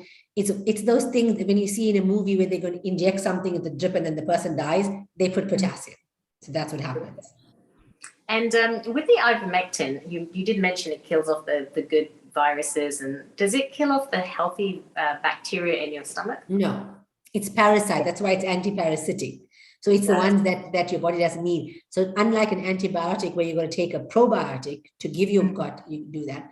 The ivermectin doesn't. I give it, it's called the Herxheimer reaction that I give them the loratadine for, because it's not, you don't get the diarrhea or the vomiting or the skin rash from the side effect of the ivermectin. It's the side effect of the die-off of the parasites and bacteria. And when I gave this talk the very first time, one of my friends who was using it a lot more than me sent me a message saying, that's why the first time I had it, I had a very itchy scalp. She works in an old age home and they had an outbreak of scabies. And ivermectin is used in South Africa for scabies and it's used for lice. So she had lice because of the old age home. And she's like, I was scratching my head all the time. And then I realized that it was killing off the lice because that's a parasite.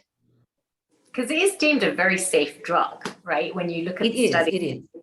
Yeah. It's a pretty safe drug compared to a lot of things that are out there. It's better off to take that in a prophylactic doses as opposed to some of the other things that they're touting. It is very safe. We had an issue in South Africa where as soon as ivermectin was becoming popular and people were using it, and the black market was huge because they were banning it, they were trying to make people scared because, you know, that's what they do. So about 6 or 7 months before the actual news coverage, there were a family of 3 people that were admitted in a local private hospital for taking too much ivermectin. But they were in ICU, they were okay, and then they left. Why were they in ICU? Because nobody knew what the reaction was going to be. All of them survived, but the headline, family in ICU took overdose of vet prep ivermectin. And when you get the story, because I knew the person who treated them, they took, so ivermectin, the vet prep, you get it in a 0.8% solution, you get a 1% solution, and you get a 3% solution. So when we work, we usually use the 1% solution. These people took the 3% solution at the dose of the 0.8. So basically, they took 17 times the normal dose so many times a day. So that was like a load of ivermectin. So of course, you know, and that too, with that such high doses, the 3 of them, 2 of the family members didn't even end up in hospital. 3 ended up there, and they were overnight, like pumped your stomach, whatever they did, and then they, you know. So it's a very safe drug. And now in Africa, are you able to prescribe it routinely now, or are you still getting pushback? No, we have to prescribe ivermectin on a Section 21 basis, the same way we have to prescribe CBD, not the CBD that I was telling you about if you want to do it at the higher titers, and which means on a per patient name basis, you're going to go online and give the person name and the whole scenario, unless you get it from a compounding pharmacy. The compounding pharmacy will do a bulk application, and then you prescribe it per script, and it's 3 times the price to get it from a compounding pharmacy. And what happened when we won our case, the judge ruled that SAPRA which is our regulatory body, should keep a record of every of all the doctors that are using ivermectin and compiling it, and they opposed that ruling. They said they're not going to do it. They don't have the manpower. And the reason why they opposed it is, you must remember, if they're a regulatory body and they're getting information from qualified practitioners, you can collect that data and use it as a study to show how good the effects are and how poor the side effects are. And now that nobody did it because they didn't want it, now when the Omicron strain came out and more people are going to start using ivermectin because you need it at a lower dose, when we start getting it from the regular pharmacies that we got it for over a year and a half, in the last week, I got 10 pharmacies that messaged me to say, can't get any more ivermectin because now SAPRA is asking them, where's all those thousands of dosages over the last year and a half you prescribed? We now want the data.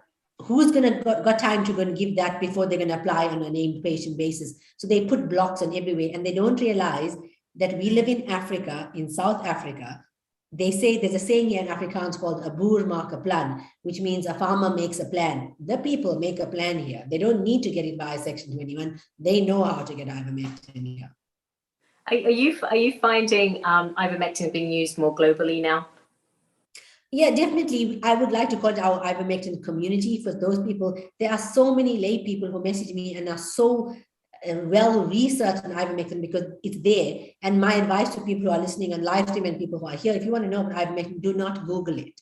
Download a new search engine. It will change your life. Move away from Google, move away from just, I use DuckDuckGo, and it will tell you who's watching you. And when I did that supplement research, I researched the supplement on Google and I had my DuckDuckGo open. What you find on one and what you find on the other, especially for ivermectin and hydroxychloroquine, I could find nothing except bad reviews on Google. So if you want to learn information and get both sides of the story, download a different search engine, and then you will start seeing things that you don't see on mainstream media, which Google is very much part of. Can you just share the site that you said again? www. No, it's not a W. It's a search engine. So you will download it. It's an app. I've got it on my iPad. Let me just show you what it looks like. Please do. Because I have it here. So let's go here. That's actually my question, Sheila. You can ask me a question. I can multitask. That was my question is, what is the search engine? Because it's very, very interesting. Okay, now this is my PA's computer. So I've got my Zoom here. What is this one? This is something else. So you have to just go to maybe here. Let me show you here. So this is a search engine now. And then over here, this is Google. Can you see this G here? That means I'm Googling something. So I'm going to just search it here and go. You actually download the app. So it'll say, can you see this icon here? Yeah, this is what you want to get. So DuckDuckGo, and then you will download this here. I think we're seeing just a page right now that says time and material approach. Is that the right page? Oh, okay. Let me just show you which one. So I got it now. So it's basically this one. Here we go. Can you see the screen now? Yes, thank you. See, it says DuckDuckGo. So this is a Google screen because can you see this? This is Google. But when can you see this icon here with this little duck on the right? Got it. Yeah, so that's DuckDuckGo. So when you don't want this icon, you want the DuckDuckGo. So if you don't do it here, you download it. It should come in your browser bar at the bottom. And I've downloaded it on all. So you see, it says install. So you install it. So it's already installed on my computer. And when you search something in the bar on DuckDuckGo, it tells you who's watching you. So this is my PA's laptop, and she is supposed to have DuckDuckGo on here. And if it's not here, I did tell them. So I'm gonna have some words at work tomorrow. So yeah, so that's basically what it is. Yeah. It's nice to know who's watching us. Yeah, it is, and it comes up there. It's actually very nice to see. When you do it the first time, it gets a bit, and you see it like that. So yeah. Wow. Well, thank you so much. I know it's coming to the end of our time. Dr. Kat, that was like such an amazing presentation, and thank you for sharing that with us, and Dr. Weiling and Seema, and it was just such a great bonding session and learning so much. And please do look up Dr. Kat's information. She has a wealth of knowledge there, and thank you for everything that you're doing out there. I do want to take this time just to kind of thank again Dr. Weiling for introducing us to such amazing people, Dr. Kiran, Dr. Kat today, just really wonderful people. And I'd like to spend a few moments just kind of saying thank you to everybody and thank you to our audience. I do want to share with you what's coming up in the following weeks, what we have to look forward to on Healing Our Earth. A special thanks to Neil Kumar, who's putting together such a wonderful, wonderful show every Sunday for the 111th show this was. Our next one is going to be Sunday, the 16th of January. Can you believe we're already kind of starting in the middle of January? This year is already flying past. And that's going to be the Rotary in Action, Making This World a Better Place. That's coming up next Sunday. on Healing Our Earth. Then after that, we have Happy Republic Day, One Nation, One Vision, One Identity. And that's going to be Sunday, the 23rd of January, 2022. And then after that, our next session is going to be Women Empowerment and Self-Care. And that's Sunday the 30th, and our usual time 2 to 8. And do remember, a lot of our sessions are our past sessions, like today's recording, are on www.healingourearth.com, where we all have our wonderful sessions. You can just, if you've missed anything, or you can share with your friends and family so that they can catch up with what they've missed. Oh, one of my favorite sessions here, Vegan Vegetarian Kitchen. And that's on Sunday, the 6th of February, 2022. That's where I'm going to learn how to cook once and for all.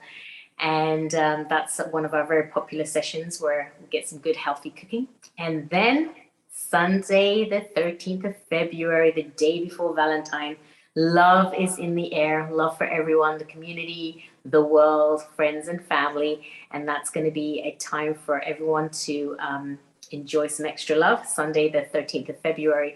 And please remember, if you want to get involved with us on Healing Our Earth, if you are a speaker or if you know anyone that's got some great knowledge, please do contact us on Healing Our Earth, and we'd love to talk to you and get you on to our community.